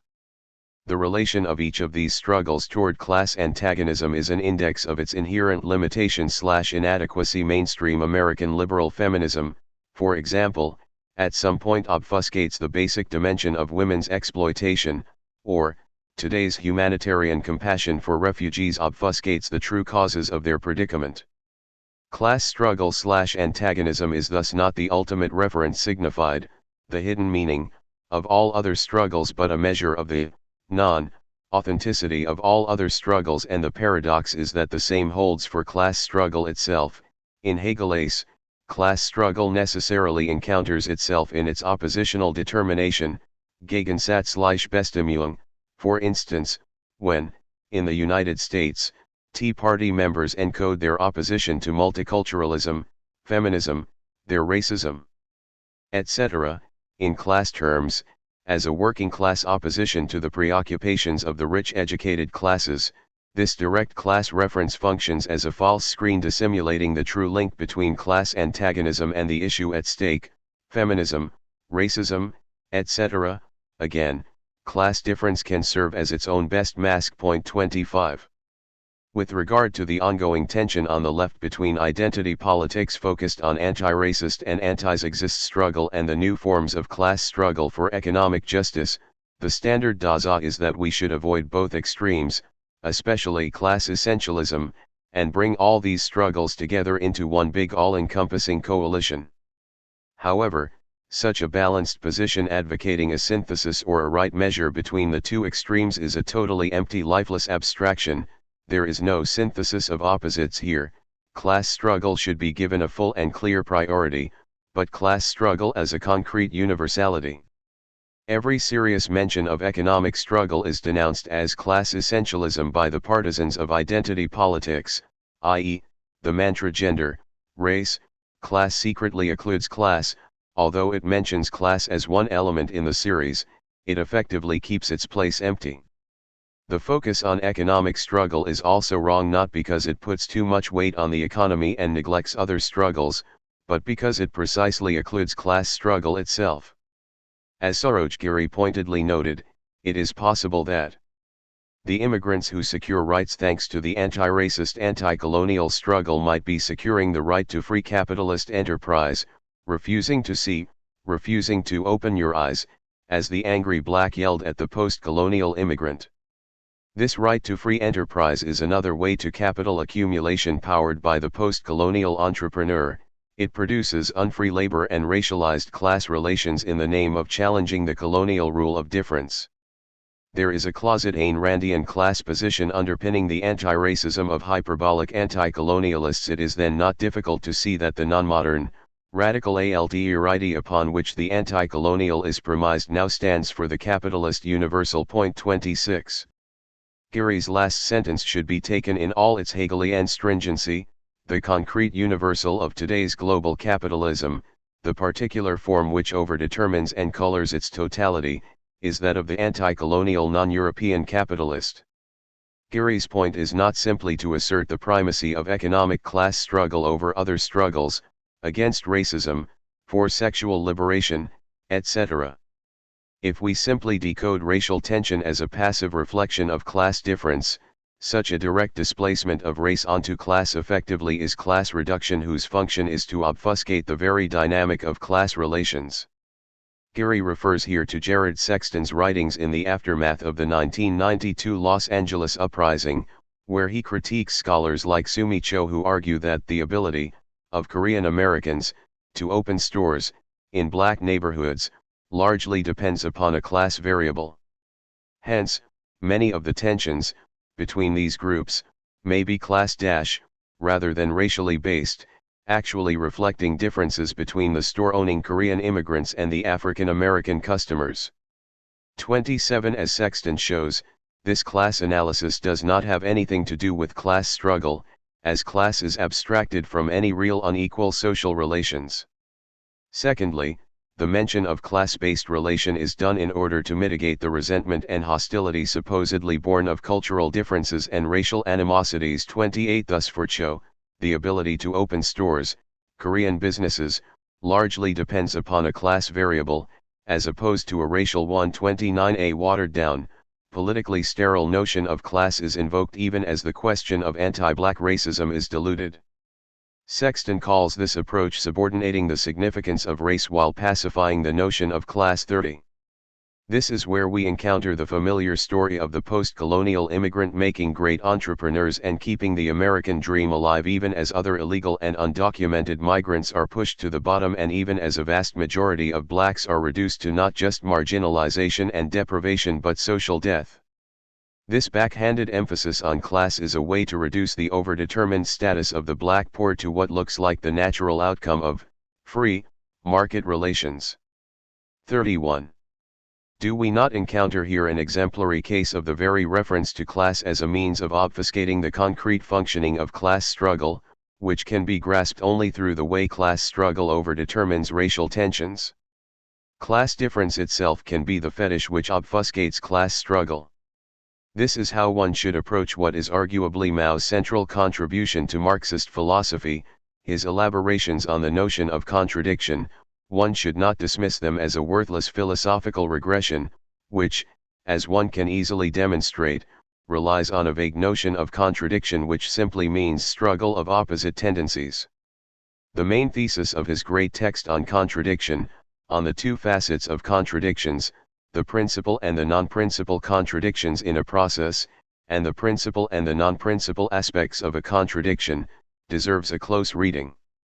Mao's criticism of dogmatic Marxists is that they do not understand that it is precisely in the particularity of contradiction that the universality of contradiction resides. For instance, in capitalist society the two forces in contradiction, the proletariat and the bourgeoisie, form the principal contradiction. The other contradictions, such as those between the remnant feudal class and the bourgeoisie, between the peasant petty bourgeoisie and the bourgeoisie, between the proletariat and the peasant petty bourgeoisie, between the non-monopoly capitalists and the monopoly capitalists, between bourgeois democracy and bourgeois fascism, among the capitalist countries and between imperialism and the colonies, are all determined or influenced by this principal contradiction. When imperialism launches a war of aggression against such a country, all its various classes, except for some traders, can temporarily unite in a national war against imperialism. At such a time, the contradiction between imperialism and the country concerned becomes the principal contradiction, while all the contradictions among the various classes within the country, including what was the principal contradiction, between the feudal system and the great masses of the people, are temporarily relegated to a secondary and subordinate position. 32. This is Mao's key point: the principal, universal, contradiction does not overlap with the contradiction which should be treated as dominant in a particular situation. The universal dimension literally resides in this particular contradiction. In each concrete situation, a different particular contradiction is the predominant one, in the precise sense that, in order to win the fight for the resolution of the principal contradiction, one should treat a particular contradiction as the predominant one to which all other struggles should be subordinated. In China under the Japanese occupation, patriotic unity against the Japanese was the most important thing. If the communists wanted to win the class struggle in these conditions, any direct focusing on class struggle went against class struggle itself. That, perhaps, is the main feature of dogmatic opportunism, to insist on the centrality of the principal contradiction at the wrong moment. So yes, we should without shame assert class essentialism, on condition that we grasp essence in a properly Hegelian way, not as the substantial base of a series of phenomena, but as the principle of their complex overdetermination. 8.5 Bringing in the chorus. This brings us to the key feature of what one could call the politics of separation. The ultimate separation to be fully assumed and endorsed is the separation of the very goal of the emancipatory process, the separation of this goal from itself. What I have in mind here is neither accepting different ways of reaching this goal, the old mantra each country will build socialism in its own way, nor the historical relativization of the goal itself, each country will build its own socialism, but the full acceptance of the fact that, in the process of its actualization, the goal itself changes. Etienne Balibar opposes Hegel, teleological movement toward a final resolution, and Spinoza, antagonism, being on the way toward, without a final guarantee of the outcome, since the same logic that causes and multiplies the good, that of imitatio effecti, also causes and multiplies the evil. It is easy to note how this opposition is analogous to the one between the Jewish notion of wandering on a divine mission without the ultimate teleological closure and the Christian eschatology. But is the opposition of Hegel and Spinoza really the one described by Balibar? Hegel's position is subtly different. Yes, at the end we reach the goal because the goal is the state of things we reach, i.e., whatever, contingently, happens, whichever turn things take, a teleological order is established retroactively which changes contingency into necessity.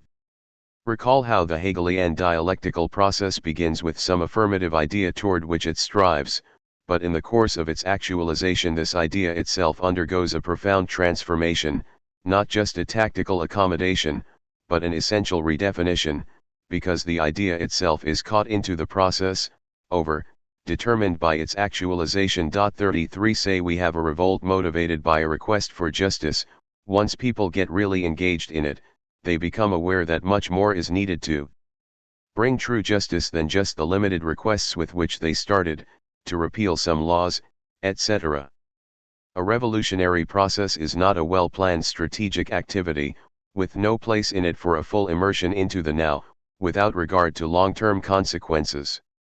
Quite the contrary, the suspension of all strategic considerations based upon hope for a better future, the stance of on Ataki, et Pus, on le vera, Lenin often referred to the slogan of Napoleon, is a key part of any revolutionary process.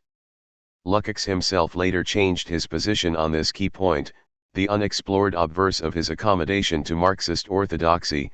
He no longer conceives the social practice of collective historical subjectivity as the ultimate horizon of thinking, but endorses a general ontology with humanity as a special region of being, is his acceptance of the tragic dimension of the revolutionary subject. This unexplored aspect of Lukács's thought is brought out in Jeremy Glick's The Black Radical Tragic 34, a book we were all waiting for without knowing it. Glick goes much further than the usual notion of the revolutionary tragic deployed by Marx and Engels, who locate the tragedy of a revolution in the figure of a hero who comes too early, ahead of his time, and is therefore destined to fail, although, in the long view, he stands for historical progress. Their exemplary figure is Thomas Müntzer. For Glick, tragedy is imminent to a revolutionary process, it is inscribed into its very core, defined by a series of oppositions, leadership versus masses, radically versus compromise, etc. For example, with regard to the first opposition, there is no easy way out, the gap between leadership and masses, their miscommunication, emerges ineluctably. Glick quotes a touching passage from Edouard Glissant's play Monsieur Toussaint, Act 4, Scene 5, where Toussaint, laughing in delirium, sadly reflects how he can barely write. I write the word Toussaint, Macaia spells out traitor. I write the word discipline, and Moise without even a glance at the page shouts tyranny. I write prosperity, Dessalines backs away, he thinks in his heart weakness. No, I do not know how to write, Manuel. 35. Note the irony of the way this passage refers to the racist cliché about the black who cannot write. The background of this passage is the tension in the revolutionary process as reflected in personal relations. Toussaint's nephew Moise advocated uncompromising fidelity to the black masses, and wanted to break up large estates, while Toussaint himself was possessed by a fear of the masses, and saw as his task maintaining discipline and the smooth running of the production process, so he ordered Moise to be executed for sedition. Dessalines later triumphed and, after the establishment of a black state, proclaimed himself Emperor of Haiti, introducing a new form of domination, as well as ordering the massacre of all remaining white inhabitants of Haiti, in the very triumph of the revolution. In order to grasp these tragic twists, it is crucial to count the crowd, which, in the dramatic structure, appears as the chorus, as one of the active agents, not just as the passive commentator on the events. The title of Chapter 2 of Glick's book is, quite appropriately, Bringing in the Chorus, and I realized with pleasure that I did the same in my version of Antigone, where, at the end, the chorus intervenes, arresting and executing both Antigone and Creon. The principal antagonism which underlies this tension is the one between fidelity to the universal cause and the necessity of compromise, and, at least from my standpoint, Glick's deployment of this antagonism is the theoretical and political climax of his book. Glick's starting point is the reference to C.L.R. James, who clearly saw that the early Christian revolutionaries were not struggling to establish the medieval papacy. The medieval papacy was a mediation to which the ruling forces of society rallied in order to strangle the quest for universality of the Christian masses. 36 revolutions explode with radical millenarian demands of actualizing a new universality, and mediations are symptoms of its failure, of thwarting people's expectations. The quest for universality of the masses forbids any mediation. 37. Was not the tragic turnaround of the Syriza government the last major case of such a mediation? The principled no to European blackmail was immediately followed by a yes to the mediation. Glick mentions György Lukács, the great advocate of mediation who, in 1935, wrote Hölderlin's Hyperion, a weird, but crucial, short essay in which he praises Hegel's endorsement of the Napoleonic thermometer against Hölderlin's intransigent fidelity to the heroic revolutionary utopia. Hegel comes to terms with the post-Thermidorian epoch and the close of the revolutionary period of bourgeois development, and he builds up his philosophy precisely on an understanding of this new turning point in world history. Hölderlin makes no compromise with the post-Thermidorian reality. He remains faithful to the old revolutionary ideal of renovating Polish democracy and is broken by a reality which has no place for his ideals, not even on the level of poetry and thought. 38. Here Lukács is referring to Marx's notion that the heroic period of the French Revolution was the necessary enthusiastic breakthrough followed by the unheroic phase of market relations.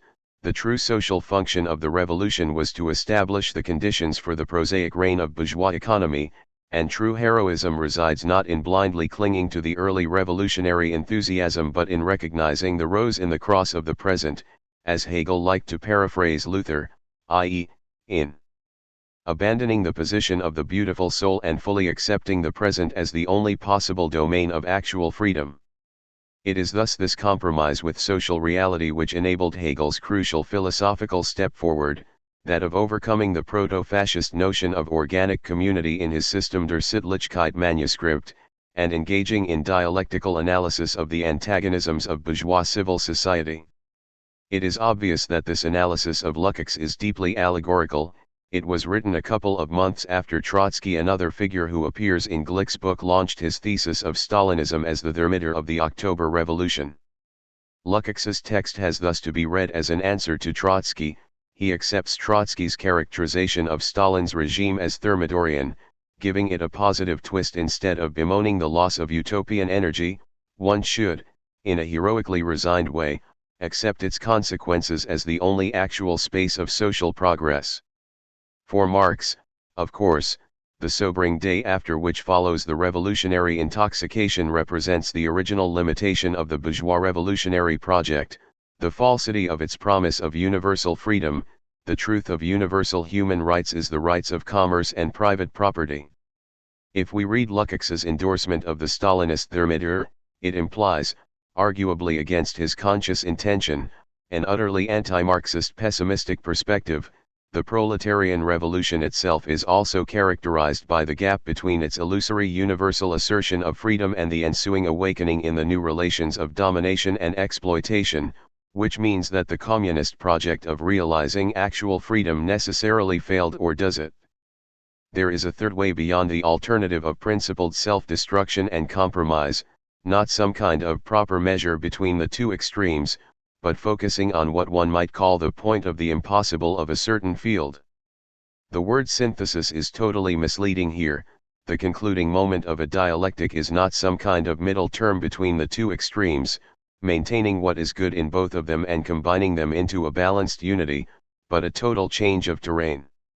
My friends from Israel reported to me enthusiastically how, in a Palestinian village near Jerusalem, there were joint demonstrations in which veiled Palestinian women marched together with provocatively dressed Jewish lesbians. My reaction was that yes, such events are miracles, but, like all miracles, they are rare, they will forever remain marginal. It is illusory to see in them a germ of future solidarity, of a common front that will be built through patient work and will gradually encompass a majority. This, of course, does not mean that the battle is lost in advance. It means that a much more radical change is needed where the basic identity of each of the two groups will be completely transformed. Palestinian women will have to drop their identity as part of the traditional Palestinian community, and Israeli women will have to drop their middle-class multicultural stance. The third term of the Hegelian synthesis is something genuinely new, an invention which breaks the deadlock of the existing situation. The great art of politics is to detect it locally, in a series of modest demands which are not simply impossible but appear possible although they are de facto impossible. The situation is like the one in science fiction stories where the hero opens the wrong door, or presses the wrong button, etc., and all of a sudden the whole of the reality around him disintegrates. In the United States, universal health care is obviously such a point of the impossible. In Europe, it seems to be the cancellation of the Greek debt, and so on. It is something you can, in principle, do, but de facto you cannot or should not do it. You are free to choose it on condition you do not actually choose it. Today's political predicament provides a clear example of how la vérité surgit de la méprise, of how the wrong choice has to precede the right choice. The general epistemological premise that underlies this necessary role of misrecognition can be neatly summarized by the reversal of the well-known phrase "you have to be stupid not to see that." La vérité surgit de la méprise means precisely that you have to be stupid to see that, i.e., as Lacan put it, les non-dupes errant, those who are not duped are in the wrong. This is the best critical description of cynics. In order to arrive at the truth, one has to be taken in by an illusion. Just recall how emancipatory politics can be sustained only by a belief in the, in some sense obviously illusory, axiom of universal justice. In principle, the choice of leftist politics is one between social democratic reformism and radical revolution, but the radical choice, although correct and true in the abstract, is self-defeating and gets stuck in beautiful soul immobility. In Western developed societies, calls for a radical revolution have no mobilizing power. Only a modest wrong choice can create subjective conditions for an actual communist prospect. Whether it fails or succeeds, it sets in motion a series of further demands. In order really to have universal health care, we also need, which will lead to the right choice. There is no shortcut here. The need for a radical universal change has to emerge through such mediation with particular demands. To begin straight off with the right choice is therefore even worse than making the wrong choice. It is a version of the beautiful soul. It amounts to a position of I am right, and the misery of the world which got it wrong just confirms how right I am. Such a stance relies on a wrong, contemplative, notion of truth. It totally neglects the practical dimension of truth.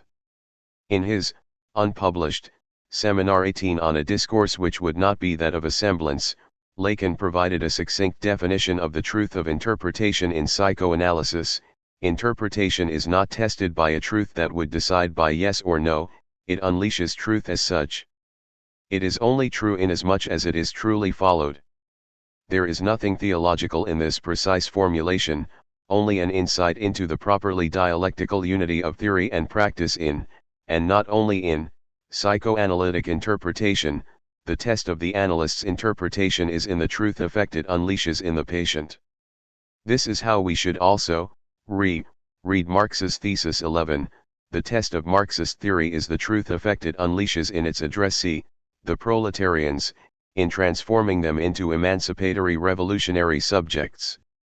The true art of politics is thus not to avoid mistakes and to make the right choice, but to make the right mistake, to select the right, appropriate, wrong choice.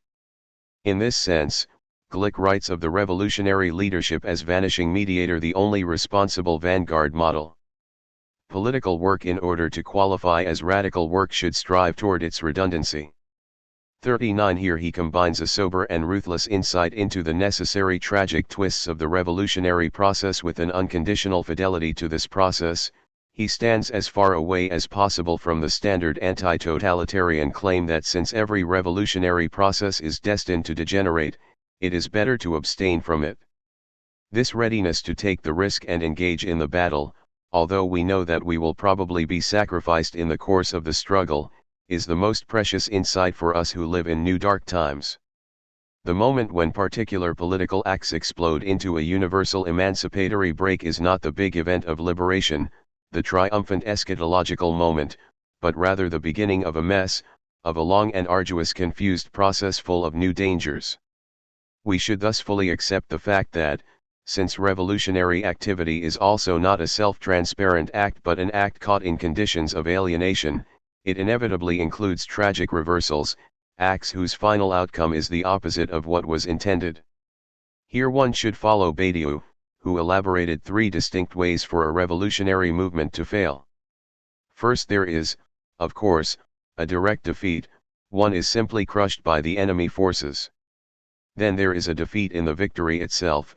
One defeats the enemy, temporarily, at least, by taking over the enemy's main power agenda. The goal is to take state power, either in a parliamentary democratic social democratic way, or in a direct identification of party with state, as in Stalinism.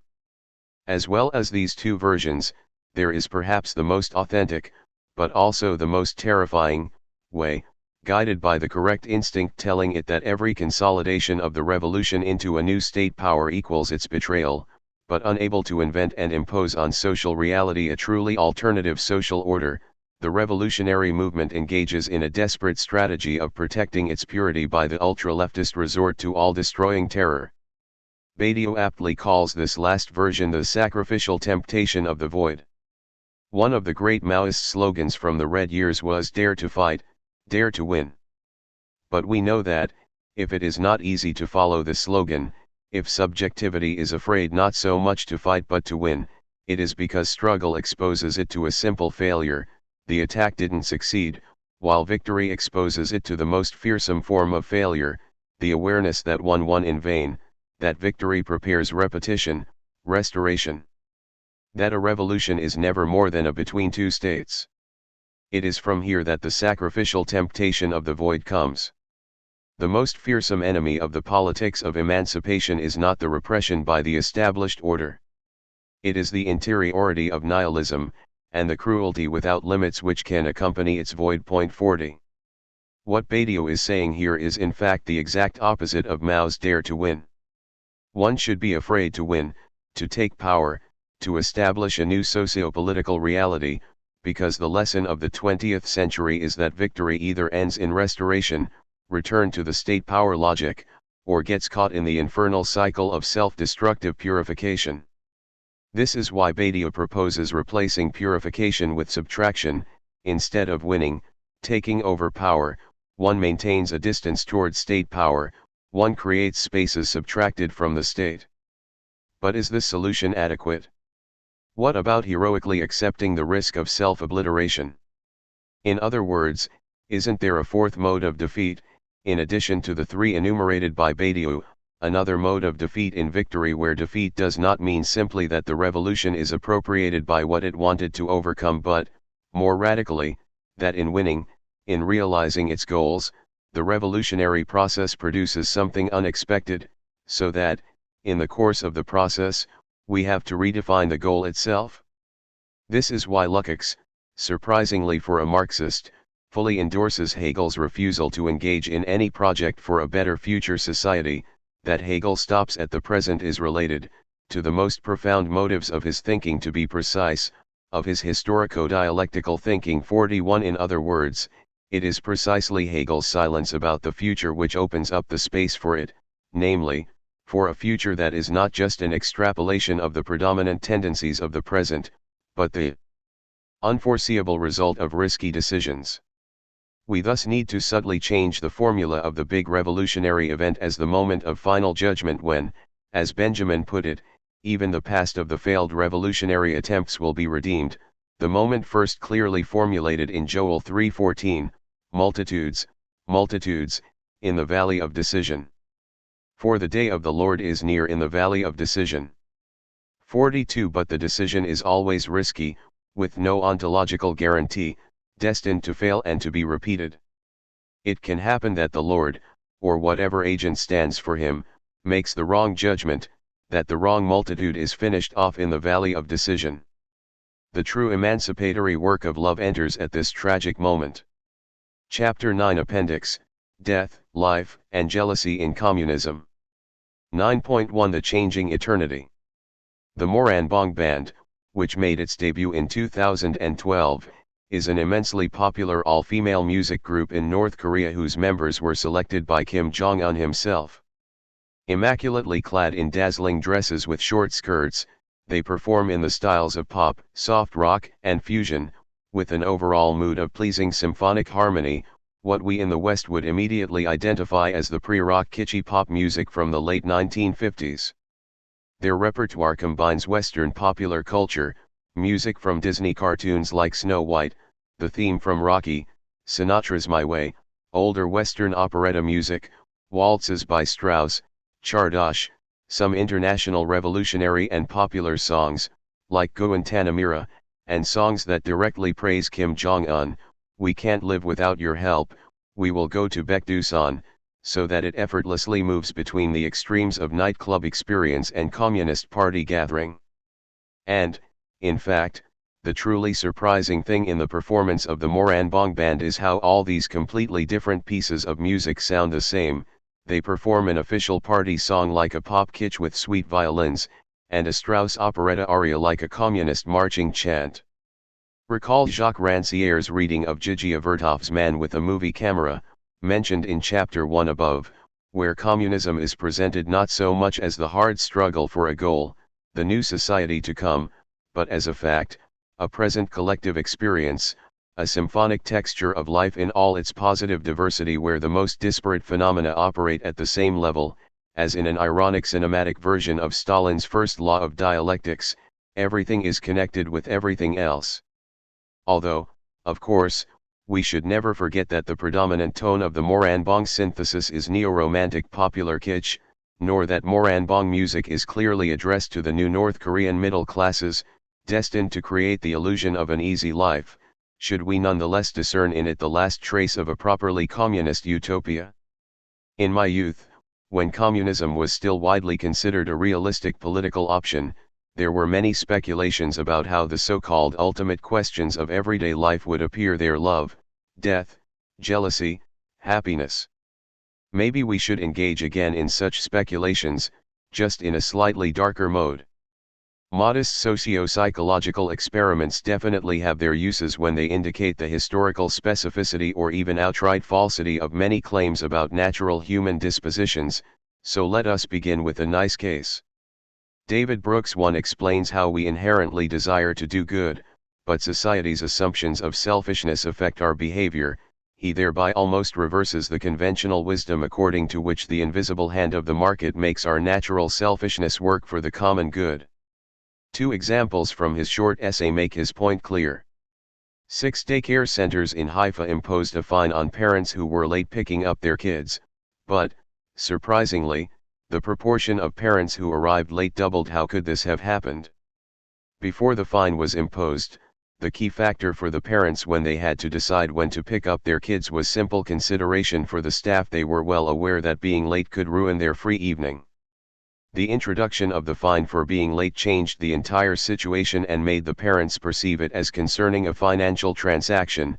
How much were they ready to pay for the privilege of arriving late for the pickup?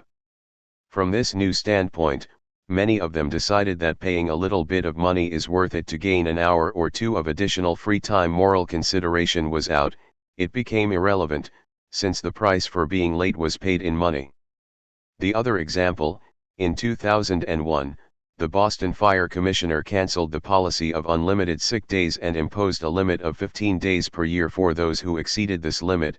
A fine was deducted from their salary. The unexpected result of this measure was that absence from work in the Christmas and New Year period increased tenfold. Again, the ethical stance of serving the city was replaced by a utilitarian paid agreement, and the firefighters simply decided that the price for extra holidays was worth paying. In both cases, a financial incentive prompts people to see their situation through an economic lens. We have here a clear case of how the utilitarian selfish subject is not a fact of nature but is engendered by the socio-economic frame. The overall picture is nonetheless not so bright. What Brooks leaves out of consideration is a behavior which, while it is not motivated by egotism, works against the welfare of others, even if their welfare is profitable also for me, and satisfies my egotistic interests. I am talking, of course, about the tremendous power of envy, which makes me desire my neighbor's misfortune even if I have to pay a price for it. Better for me to lose a cow than not. If I know that my neighbor will lose 3 cows. A decade or so ago, there was a rebellion of Cuban refugees detained at the Guantanamo base. Its direct cause was that one group of refugees received lower quality orange juice than another. The very trifling character of what triggered the violent uprising is indicative, not a big injustice or large-scale suffering, but a minimal, ridiculous difference, especially for people who had just come from Cuba, a country with severe food shortages. Does this not make it clear that the cause immediately triggering a rebellion is, by definition, trifling, a pseudo-cause indicating that what is at stake is the relationship to the other? However, we should not dismiss such squabbles as ridiculous. In Poland during the German occupation, all Polish sport clubs were officially disbanded, but football, soccer, matches were tolerated by the occupying authority. Especially in the Krakow governorship, dozens of clubs formed and competed, and every summer a big Krakow championship was organized. In 1943, weird things happened. Remember, we are in a country united against the German occupiers, whose treatment of the local population was extremely brutal, where starvation was a permanent threat, etc. During and after the games, players, officials, and supporters would fight each other. On August 1, 1943, during a game between Lagiełęka and Wila, a group of Lagiełęka officials and fans invaded the pitch to beat up the referee and Wila players. The game was ended 8 minutes before time. A week later, there were disturbances during the Grobel, Nadwislan, in Borek Faleki, and Dabski, Zarni, in Rakowice, games, and the police had to intervene. Due to those disturbances, on August 10, 1943, all games were cancelled. The decision was changed after the August 15 meeting, but it did not help, as soon afterward, during the Rakowice, Cracovia game, further riots took place. On Sunday, October 17, 1943, at 3 p.m., the final game of the 1943 Krakow Championship took place at Garbarnia Stadium, with some 10,000 spectators. The game between Wila and Cracovia ended with a gigantic fight between supporters of both teams when referee Tadeusz Maluzinski awarded a penalty kick to Cracovia, after a Wila player touched the ball with his hand in the box. In response, Wila's Mieczysław Graz kicked the referee, and the Wila players left the pitch, urged on by their officials. Fights between angry fans moved onto the streets of Krakow's Pojorz district. 3. Is there not a touch of battalion sovereignty in such a stance of momentarily forgetting the big struggle for survival against the brutal foreign enemy, and focusing on a trifling competition? Can we imagine Polish soccer fans fighting each other in front of the true enemy, German soldiers, in public? Was this not a demonstration of inner strength and freedom? However, despite this continuity of envy, there is something unique in contemporary capitalism. It can no longer be thought of as a totalizing system threatened by erratic sites of resistance, since it is already in itself structured as a multiplicity of erratic excesses. The more varied, and even erratic, the better.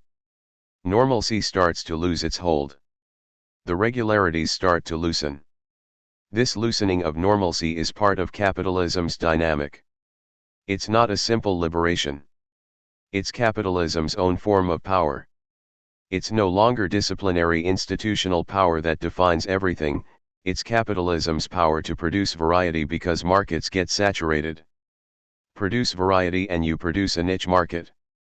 The oddest of effective tendencies are okay as long as they pay. Capitalism starts intensifying or diversifying effect, but only in order to extract surplus value. It hijacks effect in order to intensify profit potential. It literally valorizes affect. The capitalist logic of surplus value production starts to take over the relational field that is also the domain of political ecology, the ethical field of resistance to identity and predictable paths. It's very troubling and confusing, because it seems to me that there's been a certain kind of convergence between the dynamic of capitalist power and the dynamic of resistance. 4. We can supplement this analysis in many directions. The very process of escaping to liberated territories outside the domain of the state was reappropriated by capitalism. Exemplary instances of the logic of global capitalism are so-called special economic zones, geographical regions within a usually third world, state with economic laws more liberal than the state's normal economic laws, fewer or no import and export taxes, free flow of capital, limitation or direct prohibition of trade unions, no minimum working hours, etc. In order to increase foreign investment, the name covers a whole range of more specific zone types: free trade zones, export processing zones, free zones, industrial estates, free ports, urban enterprise zones, etc. So when Naomi Klein writes that neoliberal economics is biased at every level towards centralization, consolidation, homogenization, it is a war waged on diversity. 5. Is she not focusing on a figure of capitalism whose days are numbered? Would she not be applauded by contemporary capitalist modernizers? Is not the latest trend in corporate management itself diversify, devolve power, try to mobilize local creativity and self-organization? Is not anti-centralization the topic of the new digitized capitalism? The problem here is even more troubling and confusing than it may appear. As Lacan pointed out apropos of his discussion of the structural homology between surplus value and surplus enjoyment, what if surplus value does not simply hijack a pre-existing relational field of affects? What if what appears to be an obstacle is in fact a positive condition of possibility, the element which triggers and propels the explosion of effective productivity? What if, consequently, one should precisely throw the baby out with the bathwater and renounce the very notion of erratic effective productivity, etc., as the libidinal support of revolutionary activity? Badiou also recognizes the exceptional ontological status of capitalism whose dynamic undermines every stable frame of representation. What is usually the task of critico-political activity, namely, the task of undermining the representational frame of the state, is already performed by capitalism itself.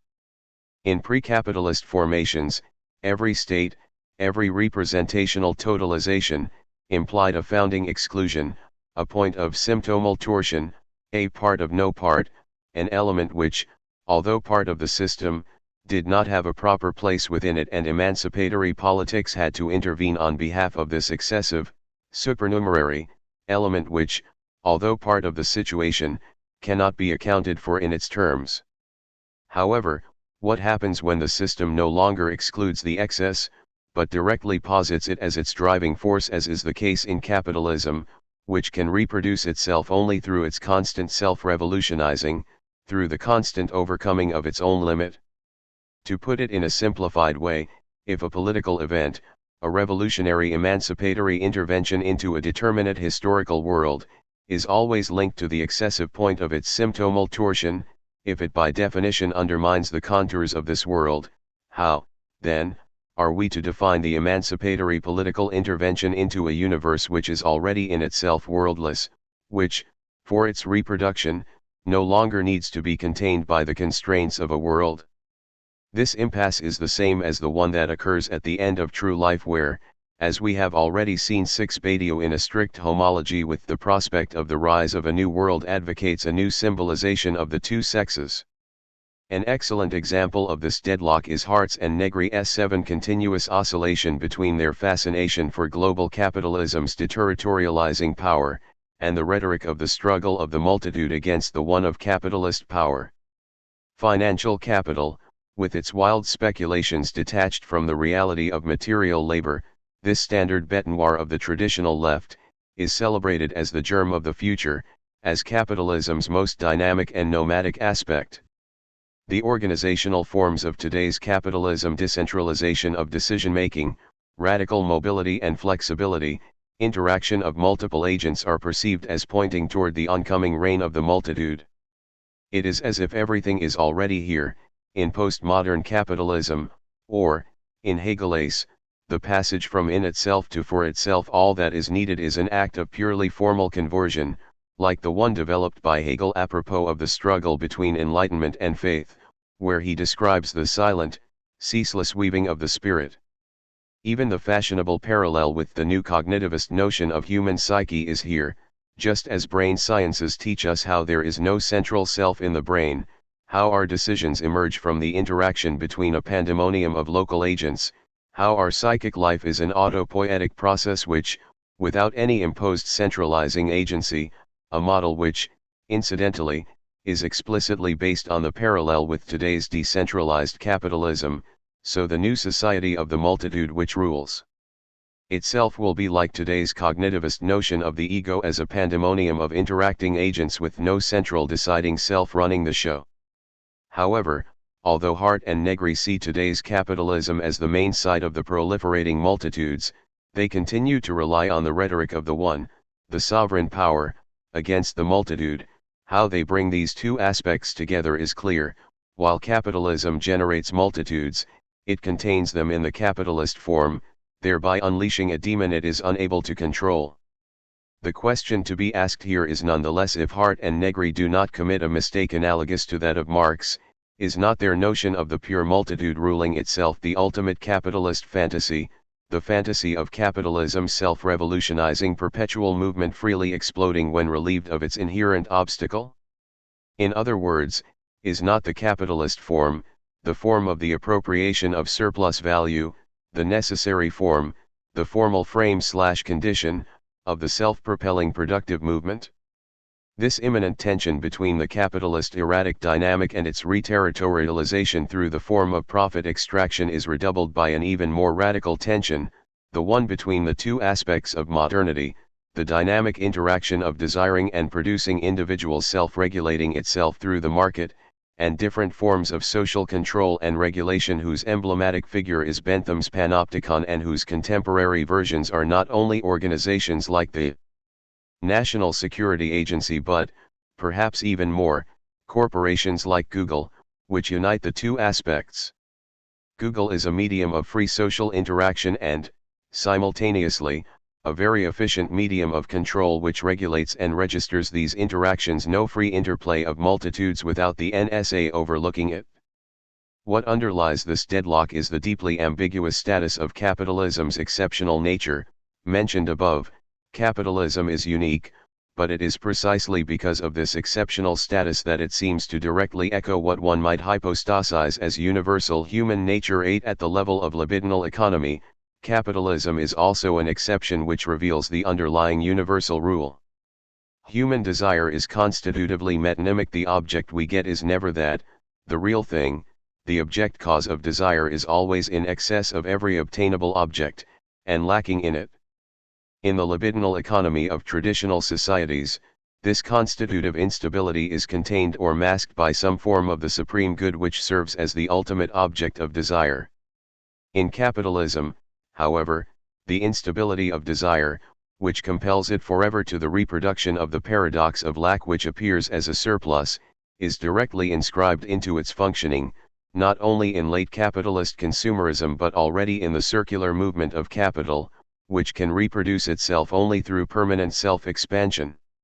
Here we have yet another case of the dialectical paradox of an exception, an unnatural, unstable, decadent social form corrosive of all traditional forms, as the point at which the universal rule obfuscated by all other, traditional, social forms becomes visible.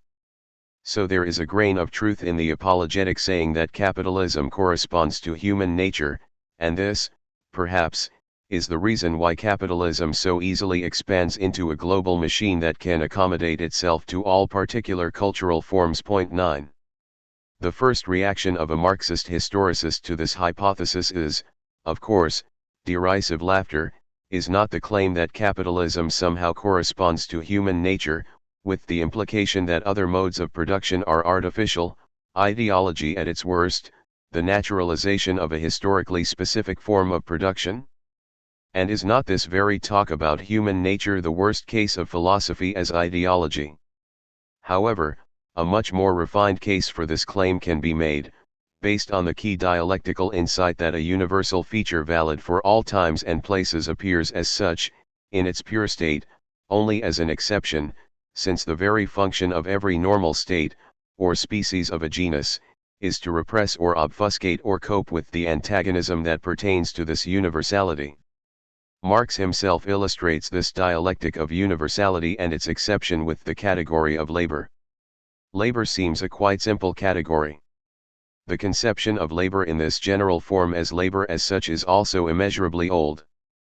Nevertheless, when it is economically conceived in this simplicity, labor is as modern a category as are the relations which create this simple abstraction.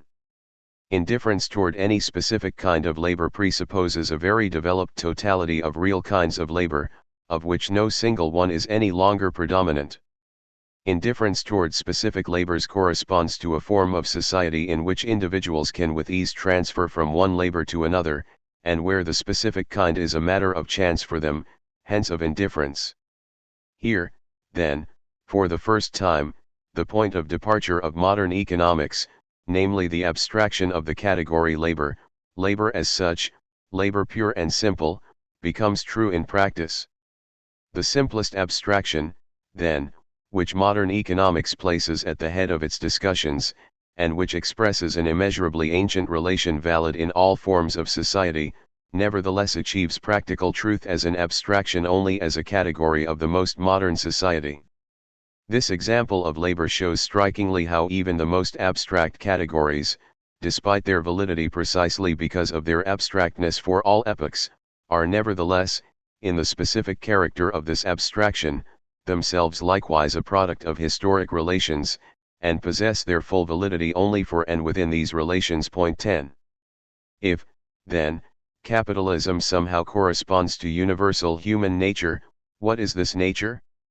Here, of course, irony comes in. The universal nature of human beings is precisely their counter-nature, the fact that a human being is by nature deprived of a stable natural, instinctual, foundation. I am referring here to the central topic of philosophical anthropology from the late 18th century. A human being is a deformed, crippled animal, an animal which is constitutively out of joint, destabilized, an animal whose existence precedes its essence, as Sartre would have put it, and, for this reason, an animal which has to be made into what it is, through self-creativity or through tough discipline and education, a human being as an animal which needs a master, as Kant put it. This unfinished character of a human being which pushes humanity to continuous creativity, to the development of all kinds of external supplements and supports, from tools to language, can be given a leftist libertarian or a rightist authoritarian spin. Sartre or Gellin, we might say. Either we celebrate human creativity, the permanent push toward self-transcendence, a human being is what it is not. As Sartre put it, a human being is never satisfied with a given state, it always strives for more, it experiences every limitation as a constraint on its freedom which is grounded in its basic ontological structure. Or we insist that, precisely because of its ontologically uncertain, open status, a human being needs tough external authority to discipline it, to keep its self-destructive potential in check. Or the third, and darkest, option, we focus on how the libertarian aspect necessarily turns into its opposite. Did not Stalinist authoritarianism, one of the worst nightmares of the 20th century, arise out of the very attempt to realize human freedom and creativity? And this brings us to Aaron Schuster's provocative thesis: this counter-natural status of a human being, this ontological incompleteness, the precarious status of every stable form of communal being, which was obfuscated in the whole of human thought in the past, and became visible only in modern anthropology, seems to find its echo in the form of subjectivity that characterizes not so much capitalism as such as its latest phase, in our age of austerity and universalized indebtedness. Here I am tempted to posit a kind of short circuit between precariousness as a universal feature of human nature and today's precariat, the more and more hegemonic role of precarious work. Precarious workers experience the ambiguity of precariousness in an extreme form. They are condemned to be free to reinvent themselves all the time, to search for new form of expressing their creativity, but the price they pay for it is that their daily existence is marked by eternal insecurity, helplessness, and anxiety. Schuster conceives this precarious form of subjectivity as the last stage in the succession of the modes of capitalist subjectivity: the Protestant autonomous agent, the corporate organization man, the consumerist hedonist of Fukuyama's happy 1990s, and, today, after the end of history signaled by events like September 11 and the 2007 to 2008 financial crisis, the precarious subjectivity that fits our age of austerity. It is only in this last stage that capitalism directly echoes the precariousness, instability, etc., of the eternal human nature.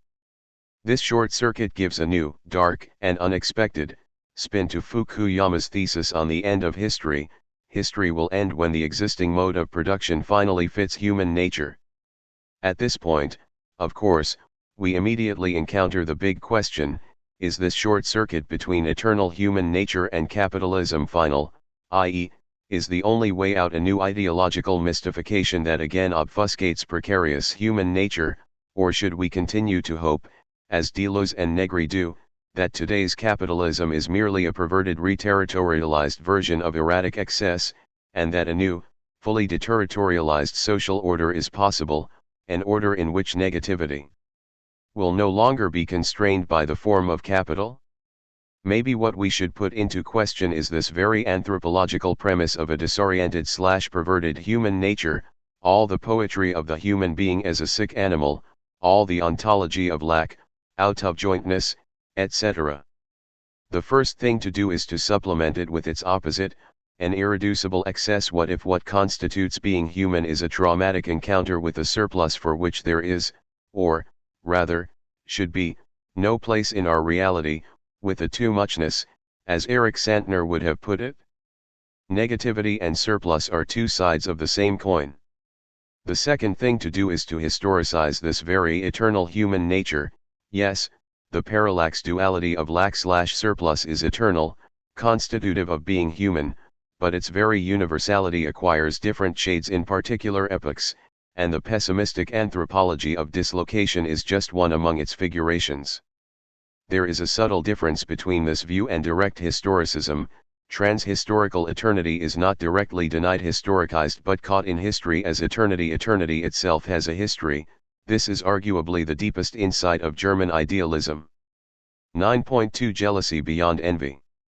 Capitalist consumerism is a civilization of envy. Its moving force is mimetic desire. I want not what I need but what others desire to have, and it is this mimetic game of overcoming the other, of keeping up with the Joneses, which fuels the permanent hystericization, the permanent desire for more. Communism breaks the spell of competitive mimetic desire neither through egalitarianism. Marx made this very clear when he insisted that equality is a bourgeois principle, nor with distributive justice, again and again rejected by Lacan. Here we also encounter the fateful limit of the famous formula from each according to his/her ability, to each according to his/her needs. Who determines what my needs are? Can we talk, especially in a developed society, of needs independently of how these needs are determined through socio-symbolic networks and interaction with others? Does this mean, then, that communism remains caught in the spell of envy? But what if, even if we break this spell of envy, jealousy remains, preventing harmonious social collaboration? The basic idea is that, at the level of libidinal economy, the passage from capitalism to communism functions as the passage from the predominant role of envy to jealousy. Jean-Pierre Dupuy 11 systematically deployed the difference between envy and jealousy, a difference often neglected by René Girard, Frederick Jameson, but not by Lacan. The famous lines from St. Augustine that he often quotes refer to envy, not jealousy. What causes envy in the small boy is the vision of his brother's exclusive access to the mother's breast. Envy implies a triangle: the subject, his rival, and the object possessed by the rival, and desired because the rival desires it. In jealousy, on the contrary, rival and object coalesce into one, a self-enclosed circle of full satisfaction, as in Munch's, deservedly, famous painting Jealousy. The jealous subject is excluded from this circle, entry into it is prohibited to him, and it is this exclusion which triggers his desire. Jealousy is not caused by desire. I am jealous of my object of desire possessed by someone else. It is desire itself which is caused by jealousy. The closed circle of a fully satisfied couple happy in their seclusion is mostly fantasized. Of course, it does not exist in itself. Jealousy is thus the exemplary case of supposed enjoyment, of a fantasized enjoyment projected onto an other who is the subject supposed to enjoy. This category also provides a key to what one should perhaps risk calling religious terrorist enjoyment. A terrorist is not a sadist who pretends to do the work of God while secretly enjoying the suffering he causes.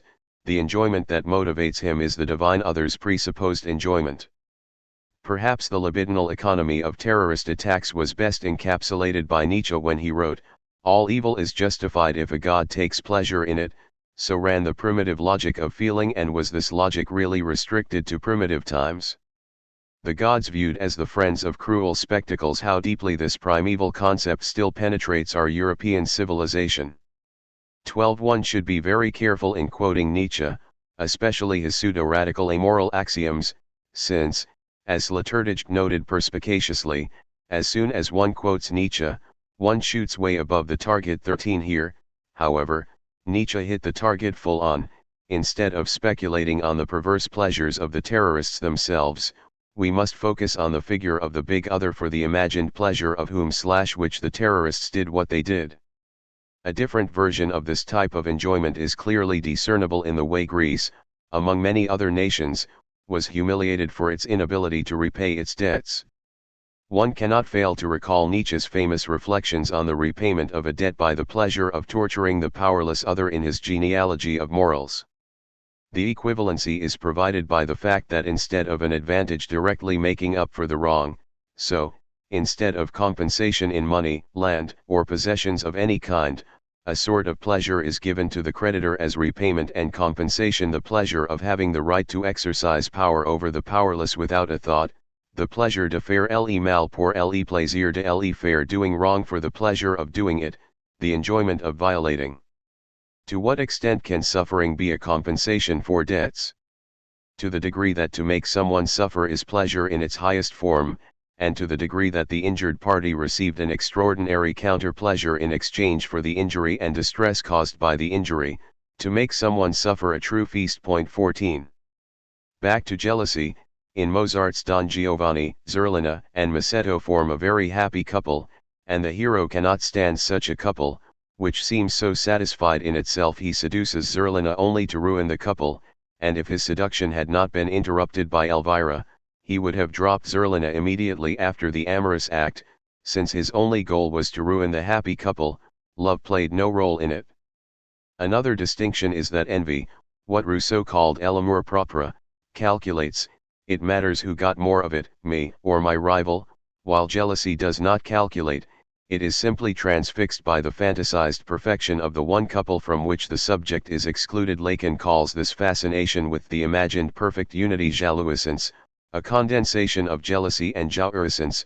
15. Consequently, hatred in jealousy is not hatred of the obstacle, my competitor, but hatred of the entire circle of the perfect couple, a hatred which easily reverts to self-hatred on account of my exclusion from the circle. In envy, the mediator, my competitor who possesses what I desire, is simultaneously my model, I want to be like him, possessing the object, and my obstacle, I want him destroyed so that I can have free access to the object. But the paradox is that the moment I get rid of him, my desire for the object also disappears. In jealousy, however, there is no mediator and no imitation of the mediator. I don't want to be like him, I want to destroy the whole of him and his love object. This whole can also be located in the past. I can be jealous when I learn that my present partner enjoyed a deep love relationship before I met him/her. Just imagining what they were doing can drive me crazy. In a famous TV advertisement for Nespresso coffee, George Clooney acts as if he enjoys the coffee, but we all know he is probably indifferent toward it, i.e., he is pretending to enjoy it because he is being well paid for doing so. How, then, does this advertisement work? We don't desire coffee because Clooney desires it, since we know very well that he probably isn't enjoying it, so Clooney is a kind of mediator without desire. He mediates our desire for coffee without desiring it himself. There is a further twist at work here. While Clooney is drinking his coffee, a young woman approaches him, and he smiles with narcissistic satisfaction, thinking the woman wants him, but we soon learn she is attracted by the smell of the coffee, not by him.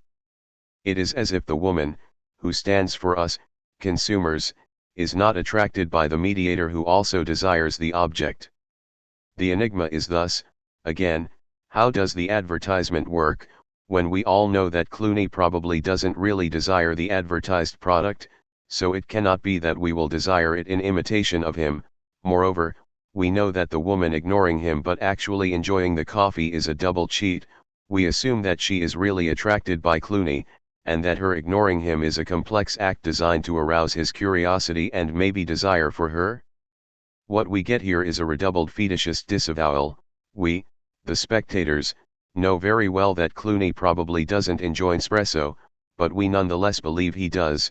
We know very well that the woman is focused on Clooney and not on the stupid coffee, but we nonetheless believe she really cares for the smell of the coffee, a lesson in the autonomous efficiency of the symbolic order. To recapitulate, insofar as desire is in itself impossible, self-sabotaging, i.e., insofar as the fundamental function of prohibition is not to serve as an obstacle to desire but to sustain desire, to sustain the illusion that, if we overcome the prohibition, we will attain full satisfaction, the moment when the prohibition disintegrates is the most dangerous one, since it compels the subject to confront the imminent impossibility of desire, to put it in popular terms, the fact that the most horrible thing is to get what one wants.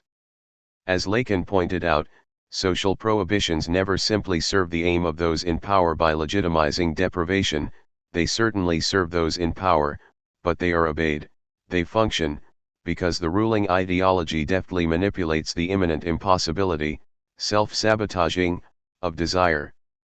By obeying the prohibition, which serves and sustains the power structure, the subject profits in that this obedience enables it to avoid the deadlock of desire. It appears that desire is in itself consistent, striving towards satisfaction in an unproblematic way, and that impediments to this satisfaction are purely external. We can now see the libidinal problem of communism. Insofar as communism is supposed to abolish oppressive prohibitions that serve relations of domination, the subject has to confront the debilitating deadlock of desire. This means is that, instead of introducing a new era of relations of solidarity and solidary satisfaction, communism threatens to unleash explosive imbalances and self-destructive cycles of resentment. What, then, happens with jealousy in communism? Are we simply condemned to it as the ultimate a priori of human experience? The duo o Rimembranza, from Act I of Bellini's Norma, between Norma, the Druid high priestess in Gaul under Roman occupation, and Adalgisa, her subordinate priestess, is one of the most sublime examples of the triangle of mimetic desire. They are both in love with Polione, the Roman governor of the province with whom Norma had 2 children a couple of years ago. Adalgisa approaches Norma and confesses she has fallen in love with a Roman whom she does not name. As she describes how she fell in love while waiting at the temple and seeing his handsome face appear, Norma recalls, as an aside, her own feelings for Polione. My passions too burned like this, and more, their experiences of falling in love run parallel. Adalgisa pleads for help and forgiveness, and Norma pledges that she will accede and will also free her from her vows as a priestess. Yes, take heart, embrace me. I forgive you, and sympathize with you. Then things take a wrong turn.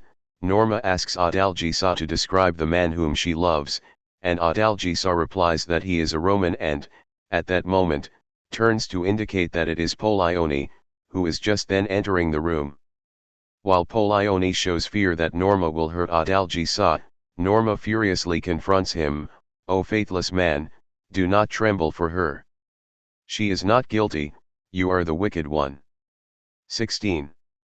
The sublime echoing of emotions reverts to explosive hatred the moment the object of love is identified as the same. In a strange twist to the basic logic of jealousy, it seems as if the one that emerges is the one of the duo itself, the couple of Norma and Adalgisa, whose vein of emotions forms a closed loop, the two reinforcing each other. Although one should also note that their respective positions are not completely symmetrical. Adalgisa reports on her feelings now, about her present love, while Norma remembers, i.e., she sings in a nostalgic mode about moments of the happy past. Harmony works as the harmony of two separate ones, love couples, echoing each other. The unity is violently broken when the two women discover they are talking about the same man. However, interestingly, Norma's hatred turns not toward her competitor for stealing the love object, but toward the object itself. The object is perceived as the active agent who has chosen another union. In short, Norma does not envy Adalgisa for having Polione, she is jealous of the love union between Adalgisa and Polione. Religion seems to be able to avoid this explosive turn. A religious community is a community of those who share their love for the same, divine, object. This works insofar as the object remains unknown, so that each of us loves his/her own God. Only God can work in this way, he can remain the same while being an exclusive love object for each of us.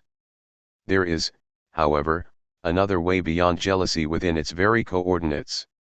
Recall the fate of Stella Dallas in the final scene of the Hollywood melodrama of the same name. From outside the grand house where the ceremony is in progress, Stella watches through the big window the marriage of her daughter to her rich suitor, the harmonious paradise of a happy, rich family from which she is excluded. This, precisely, is the illusion of a fantasy par excellence.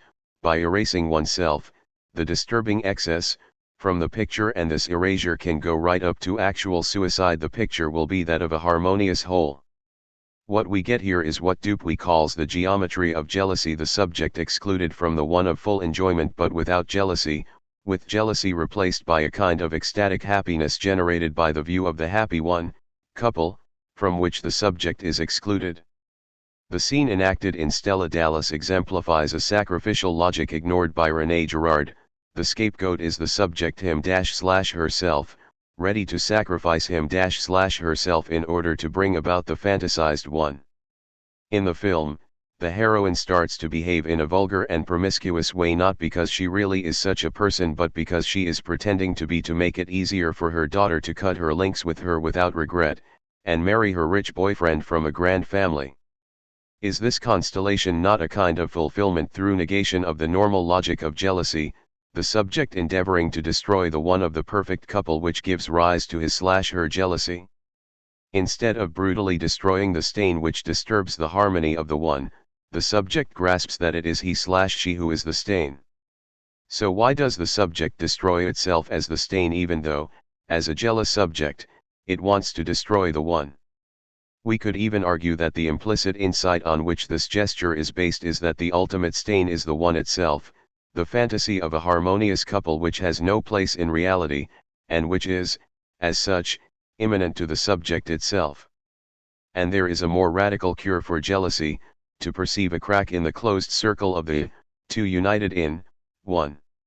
In his postface to Dupuy's book, Olivier Ray moves a step further from Girard, for whom only the imitation of Christ can save us from the infernal cycle of mimetic desire and of envy, since he is a model which is not an obstacle but remains at a distance, uniting all of us who imitate him. 17 Ray points out that jealousy is not resolved in this way. After we accept the crack in the two united in one, our loss is irreparable, the encircled closure of the one is forever lost. But we might add that the gesture of Christianity is even more unique here. In the highest moment of the mystery of crucifixion, Father, why have you abandoned me? It displaces the loss into God himself, i.e., Father and Son no longer form a harmonious one, so that what we imitate in Imitatio Christi is this gesture of assuming the loss itself. I become one with Christ when I recognize, in my experience of being abandoned by God, the self-abandonment of God on the cross. 9.3 Love beyond death. Is this self-abandonment, then, the ultimate horizon of our experience? To put it in the most naive way, can love overcome death? If yes, in what precise way, insofar as we want to remain materialists? In Chapter 2c, You Shall Love Your Neighbor, of his works of love, Kierkegaard develops the thesis that the ideal neighbor whom we should love as ourselves is a dead one. The only good neighbor is a dead neighbor.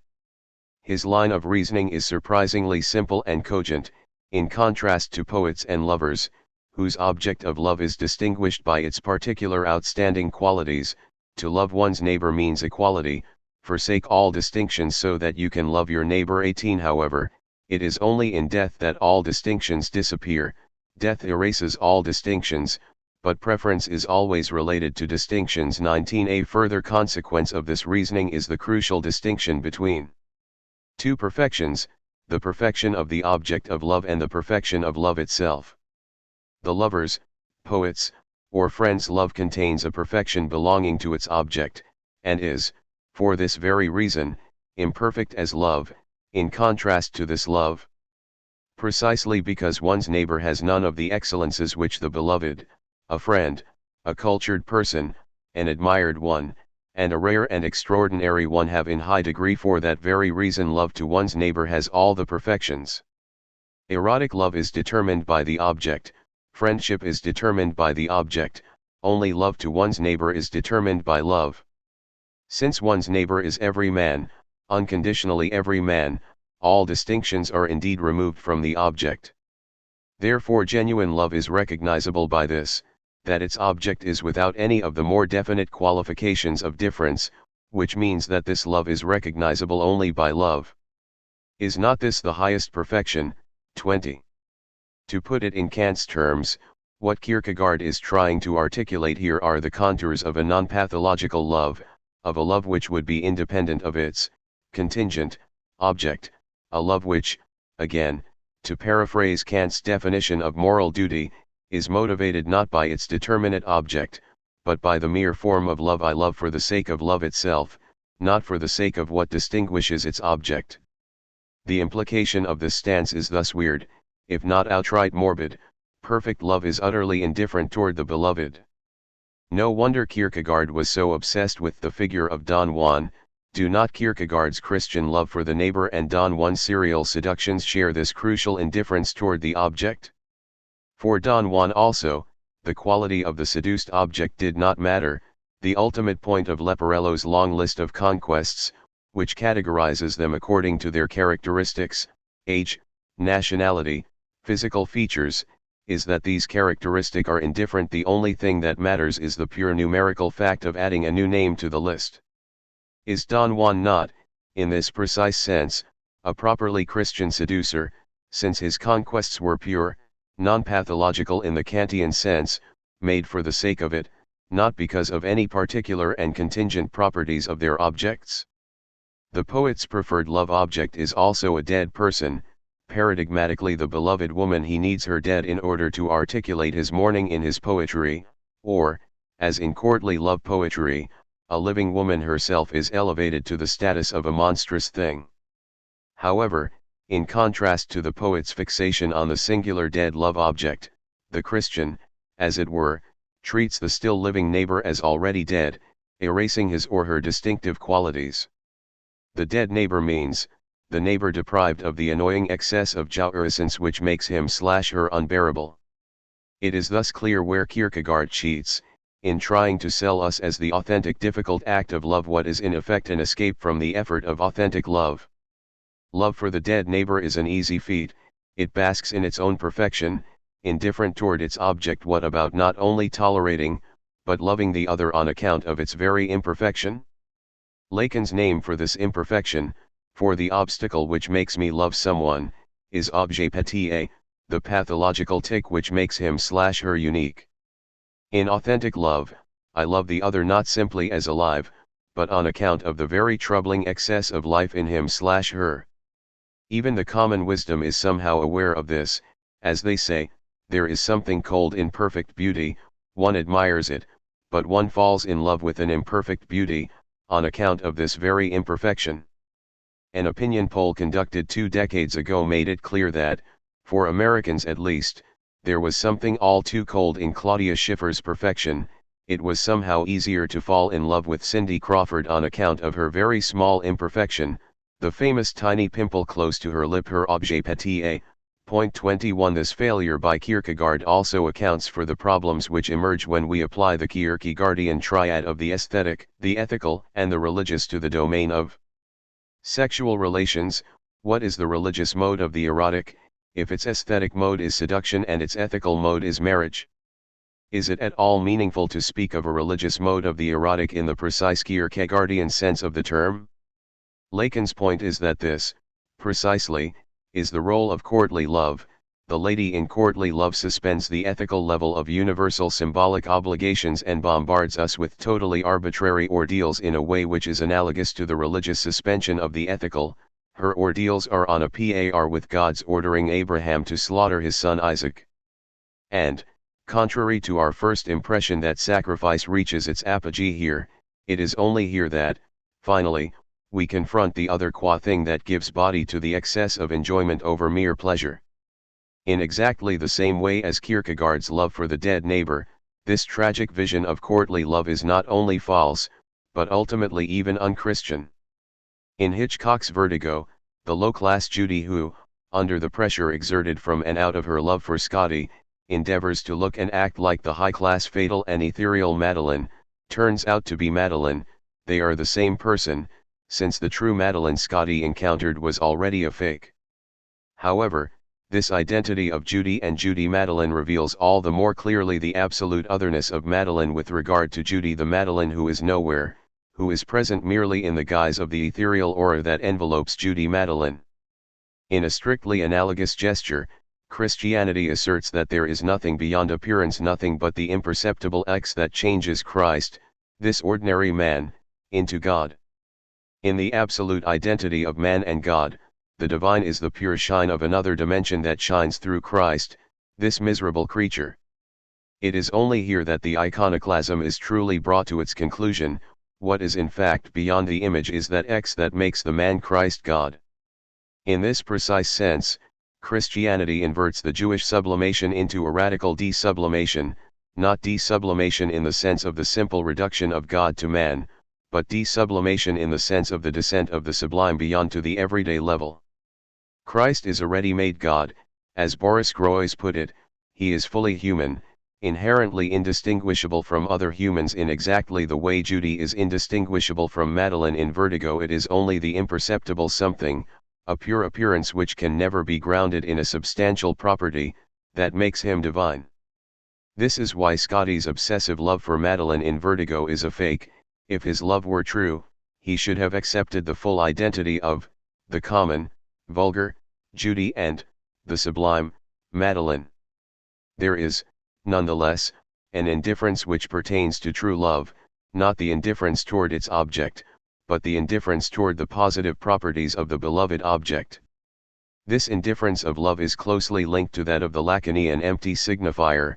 Of course, this signifier is never actually empty. A king, for example, is always identified with a series of personal idiosyncratic features which characterize him.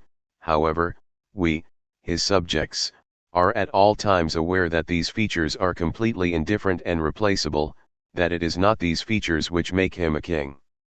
The difference between the empty and full signifier lies not in the absence or presence of positive features of the object designated by it, but in the different symbolic status of these features. In the first case, these features are a positive magnitude, the subject's properties, while in the second case, they function as a negative magnitude, i.e., their very full presence is a stand-in for, holds the place of the emptiness of the signifier, of the symbolic mandate, king. Fullness and emptiness are thus not directly opposed. The very emptiness of the empty signifier is sustained by a specific negative fullness. And the same goes for love. To say I love you because you have a nice nose, attractive legs, is a priori false.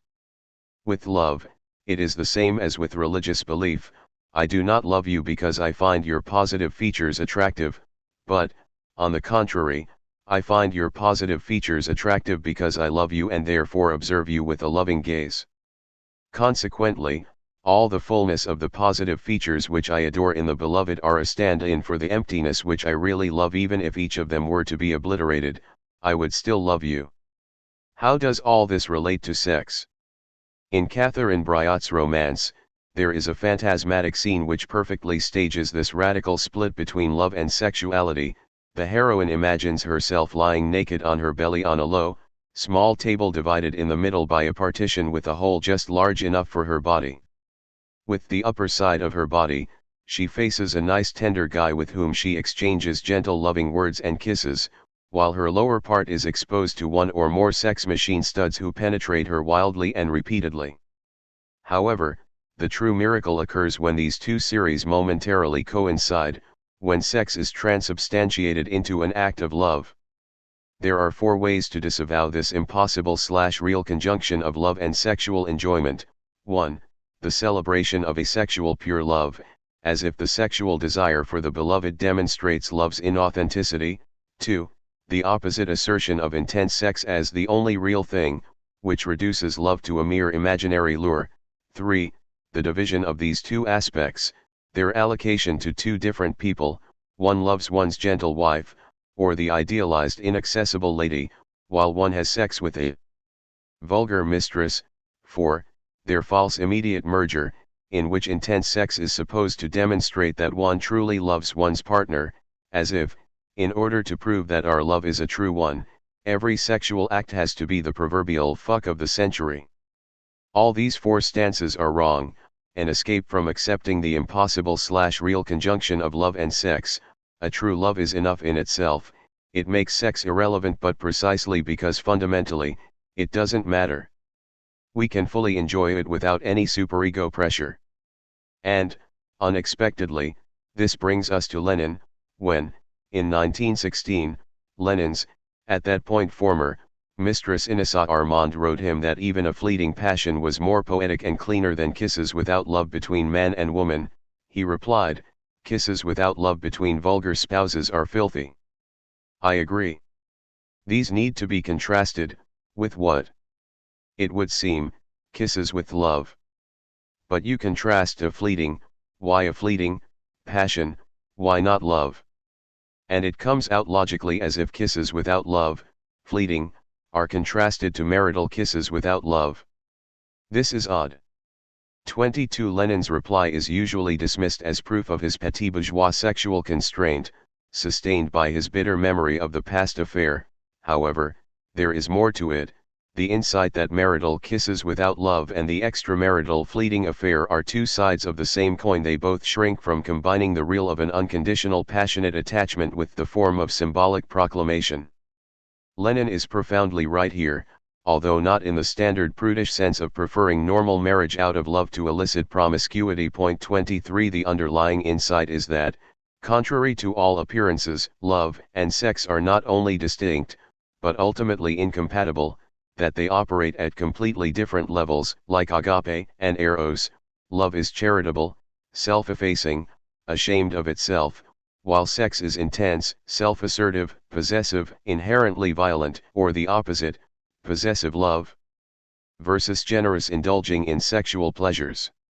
However, the true miracle occurs when, exceptionally, not as a rule, these 2 series momentarily coincide, when sex is transubstantiated into an act of love, an achievement which is real/impossible in the precise Lacanian sense, and as such marked by an inherent rarity. The state of love is characterized by a permanent surprise at this coincidence. When I am in love, I look at the beloved and am again and again surprised by the shocking realization, my God, this really is him/her. In short, I am surprised by the fact that my lover keeps reminding me of him/herself. This surprise makes it clear that the beloved is not fully identical with him/herself, that he/she is characterized by an extreme tension, and the repeated surprise expresses my wonder that the disparate elements nonetheless hold together. Authentic love disappears when this surprise fades away, when I simply accept the beloved as what he/she is, even if he/she remains a wonderful and attractive person. Or, as Lacan put it, love disappears when the amorous encounter no longer stops not being written but, instead, doesn't stop being written when it loses the character of a shocking contingent encounter and turns into an ordinary permanent feature of my life. Can we also imagine a similar shift in politics?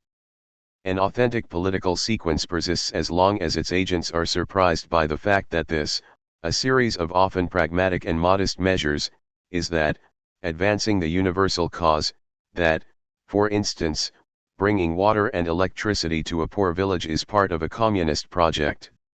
Is this not what Eisenstein had in mind in the famous cream separator scene from his Old and New, General Line, 1928, where the demonstration to a group of backward peasants of how a cream separator works is staged as the ecstatic experience of a disclosure of the Grail? And could we also not read in the same way Lenin's famous formula communism equals power of Soviets plus electrification? We regress from authentic politics to ordinary administration when universal emancipation no longer finds its echo in a particular measure. A pragmatic realist's instant retort would be that the surplus of the cause over particular measures is precisely ideology, i.e., what we should get rid of. We should focus on particular measures which solve concrete problems. However, the universal dimension that echoes in particular measures is not some vague ideological universality but the universality of antagonism, the real of a stumbling block, of the impossibility around which a society is structured. Abstract universality is the mute medium of all particular content, concrete universality unsettles the identity of the particular from within, it is a line of division which is itself universal, running across the entire sphere of the particular, dividing it from itself. Abstract universality is uniting, concrete universality is dividing. Abstract universality is the peaceful foundation of particulars, concrete universality is the site of struggle, it brings the sword, not love.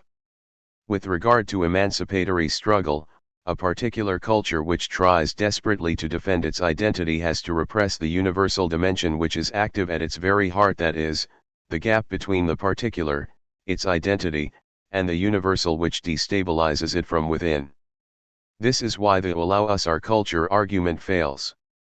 Within every particular culture, individuals do suffer.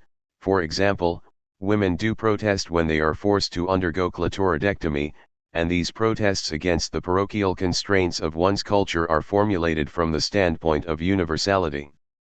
Actual universality is not the deep feeling that, above all differences, different civilizations share the same basic values, etc.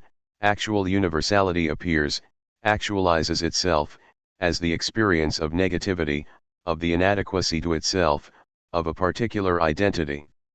Concrete universality does not concern the relationship of a particular entity with its wider encompassing whole, the way this entity relates to others, to its context, but the way this entity relates to itself, the way its very particular identity is split in itself, from within.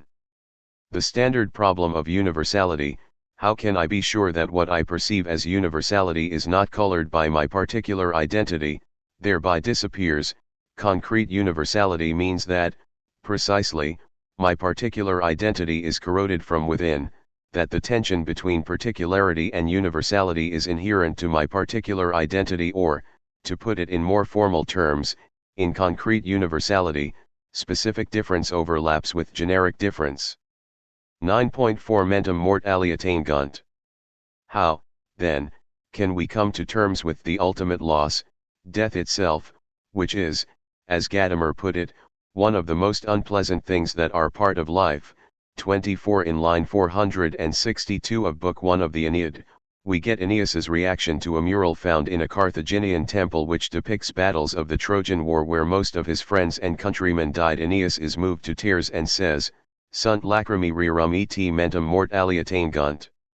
The line can be translated as there are tears of things and mortal things touch the mind, or there are tears for things and mortal things touch the mind, since the genitive rerum can be read as objective or subjective. Although this indeterminacy is poetically productive, in English we have to make a choice. If we take the genitive as subjective, then the phrase means that things feel sorrow for the sufferings of humanity, the universe feels our pain. If we take it as objective, then it means that we, humans, shed our tears for the horrible things that have happened, and that these horrors that happen to mortal things deeply affect our minds. Point 25. However, if the genitive is subjective, the second part of the line means something much more refined. Things are crying for us, and this crying of things, tears shed by things, is what affects our mind deeply, much more deeply than our own crying. This, exactly, is how Dmitri Shostakovich's mind is touched in his 14th Symphony. Although the symphony sets to music a series of great poems dedicated to death, It makes no great pathetic declaration about mortality which could be shared by the listener. When we, listeners, establish a link with the symphony, we relate to death not as if it is the deepest metaphysical enigma of our lives but as if it is a dirty and awkward personal secret, as in those well-known embarrassing moments when a phantasmatic intimacy is unexpectedly shared, often through a stupid misunderstanding. When I was talking with a friend about soprano operatic arias and tried to describe an aria the name of which I couldn't remember, he interrupted me with weird intensity, "You mean La Mamma Morta?" He was referring to the aria from Umberto Giordano's Andrea Chenier, whose Callas version is known to the wider public from an unbearably pathetic scene from the movie Philadelphia. In a split second he recognized that his choice was wrong, and that he had made it for an obvious personal reason. He was a bachelor who lived alone with his mother, with whom he was engaged in a strange pathological link, so that one line of his desire was obviously for his mother to die so that he could finally breathe freely. He blushed and quickly changed the subject. Another friend told me of a similar case. A colleague was describing to him the location of the Judd bookstore in London and, after failed attempts to make his description work, added, "It's close to a gay bookstore on the same street." My friend reacted all too quickly and intensely, "Yes, yes, now I know where it is," but then he immediately realized that his answer revealed his intimate acquaintance with the gay bookstore, and thus his sexual orientation. This happened decades ago, when even in academic circles homosexuality was still frowned upon. The 14th Symphony is composed of 11 movements, each a setting of a poem, by Lorca, Apollinaire, Kuchelbecker, and Rilke. Point 26. The work shows Shostakovich's willingness to adopt new techniques. Much of the setting is in a quasi-parlando style. In most of the movements we find themes using tone rows, getting close to Schoenberg's 12-tone technique, not to make death more palpable but, on the contrary, to convey a sense of the abstract. He also makes dramatic use of dissonant tone clusters, such as the fortissimo chord illustrating the lily growing from the suicide's mouth in the 4th movement. Shostakovich attached great importance to this work, commenting in a letter to Gleichmann, "Everything that I have written until now over these long years has been a preparation for this work." 27y. The first movement begins with the violins playing a theme which echoes Dies Irae, which returns later. Day of Judgment, but, precisely, no judgment at death, no full meaning of life. The 14th Symphony was a creative response, not to official critique, like the 5th, but, to Mussorgsky's Songs and Dances of Death, which Shostakovich had orchestrated in 1962. He added that he intended the symphony to prove a counterweight to the positive presentation of death in music. I am trying to polemicize with the great classics who touched upon the theme of death in their work. Remember the death of Boris Godunov. When he dies, then a kind of brightening sets in. Remember Verdi's Otello. When the whole tragedy ends, and Desdemona and Othello die, we also experience a beautiful tranquility. Remember Aida. When the tragic demise of the hero and heroine occurs, it is softened with radiant music. Point 28. And we may add all greatly bestowed from Norma to Wagner's Tristan und Isolde. In Mussorgsky's song cycle, Shostakovich found a model that spoke out against death. In his symphony, he attempted to expand this protest still further. The composer wrote in his preface to the score, "I want listeners to reflect upon my new symphony, to realize that they must lead pure and fruitful lives for the glory of their motherland, their people, and the most progressive ideas motivating our socialist society." That is what I was thinking about as I wrote my new work. I want my listeners, as they leave the hall after hearing my symphony, to think that life is truly beautiful. Point 29. While Shostakovich's intent may have been to emphasize that life is truly beautiful, he did so by starkly underlining the opposite, that the end of life is ugly and irredeemably negative. The work, written in the spring of 1969, received its official premiere in Leningrad on September 29, 1969. The pre-premiere performance was notable for the commotion caused in the audience by Pavel Apostolov, one of the composer's most vicious critics, in the 1948 anti-formalist campaign, who suffered a heart attack and died soon afterward. In a divine coincidence, death was triggered by a work on death. The negative reaction to the symphony ran across ideological divides. Solzhenitsyn criticized it as too hopeless in yet another coincidence with official critics who wanted the finale to be comforting, to say that death is only the beginning.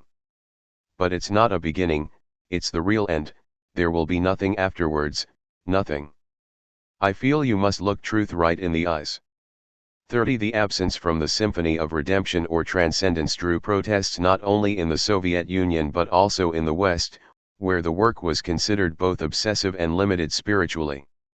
Shostakovich was determined to avoid false consolation, embracing mortality without constraint, with no fingers crossed, is what motivated him.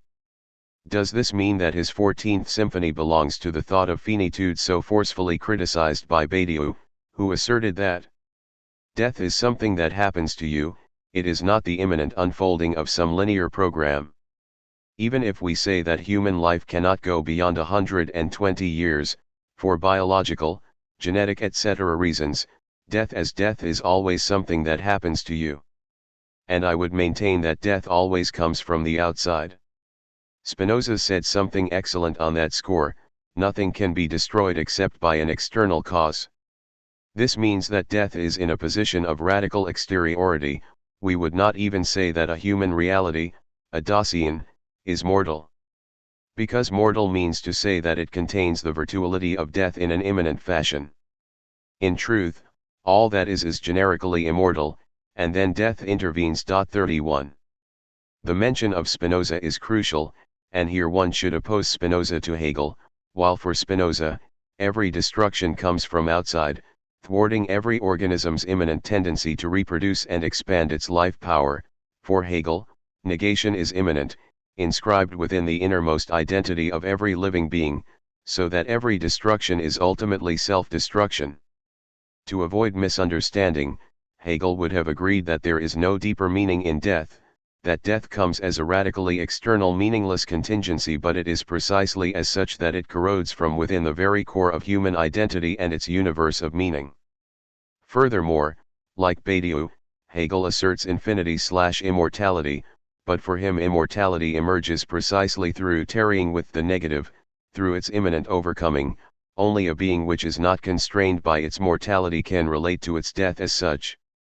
This overcoming is, paradoxically, a form of death in life. A human being overcomes its mortality through gaining a distance toward its life substance, for example, through its readiness to risk its life for some spiritual cause. Death is not external, but neither is it the point toward which life moves, concluding the story of life, providing meaning, judgment. It is external meaninglessness in life, detotalizing it from within. In a strict parallel with his notion of death as a contingent cut totally external to the potential infinity of life, for Badiou, the end of an evental series is external to it, it should not be reduced to the imminent limitations of the event in question. Let us take the case of the Chinese Cultural Revolution, which can be read on two different levels. If we read it as a part of historical reality, being, we can easily subject it to a dialectical analysis which perceives the final outcome of a historical process as its truth. The ultimate failure of the Cultural Revolution bears witness to the inherent inconsistency of the very project, notion, of cultural revolution.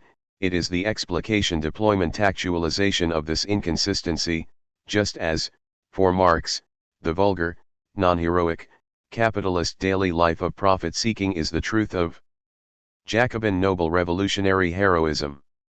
If, however, we analyze it as an event, as an enactment of the eternal idea of egalitarian justice, then the ultimate factual result of the Cultural Revolution, its catastrophic failure and reversal into the recent capitalist explosion, does not exhaust its real. The eternal idea of the Cultural Revolution survives its defeat in socio-historical reality. It continues to lead the underground spectral life of the ghosts of failed utopias which haunt future generations, patiently awaiting its next resurrection. It is easy to discern in these two opposed readings the echo of the philosophical contrast between Kant and Hegel. Kant sees the idea as an ideal exempt from the dialectics of history, which can only endlessly approach it. its actualization, while for Hegel an idea is fully caught up in the historical process. Back to the Cultural Revolution, the supreme Hegelian irony of history is thus that it was Mao himself who created the ideological conditions for rapid capitalist development by tearing apart the fabric of traditional society. What was his call to the people, especially the young ones, in the Cultural Revolution? Don't wait for someone else to tell you what to do, you have the right to rebel. So think and act for yourselves, destroy cultural relics, denounce and attack not only your elders, but also government and party officials. Sweep away the repressive state mechanisms and organize yourself in communes. And Mao's call was heard. What followed was an explosion of the unrestrained passion to delegitimize all forms of authority, so that, in the end, Mao had to call the army in to restore order. This does not mean that Hegel is a historicist for whom an idea is simply part of a historical process. A true idea persists, gets purified, transformed, through its process. The point is just that the fate of an idea in its actualization is its inherent moment. Shostakovich's ruminations about his mortality do not concern his intimate or private side in tension with official communist optimism. It is here that Shostakovich is truly a communist, much more than in the noisy great finales of some of his symphonies, like the Fifth or the Seventh. We should reject the nonsense that death is traumatic in capitalism because people are lonely individuals under that system, while in communism it will be easier because our dying will be done in solidarity with others, or that dying for a noble cause makes it easier. If anything, it will be much harsher to die in communism. To get an idea of this, we should return to the passage from Samuel Beckett with which this book begins, and from which it also took its title.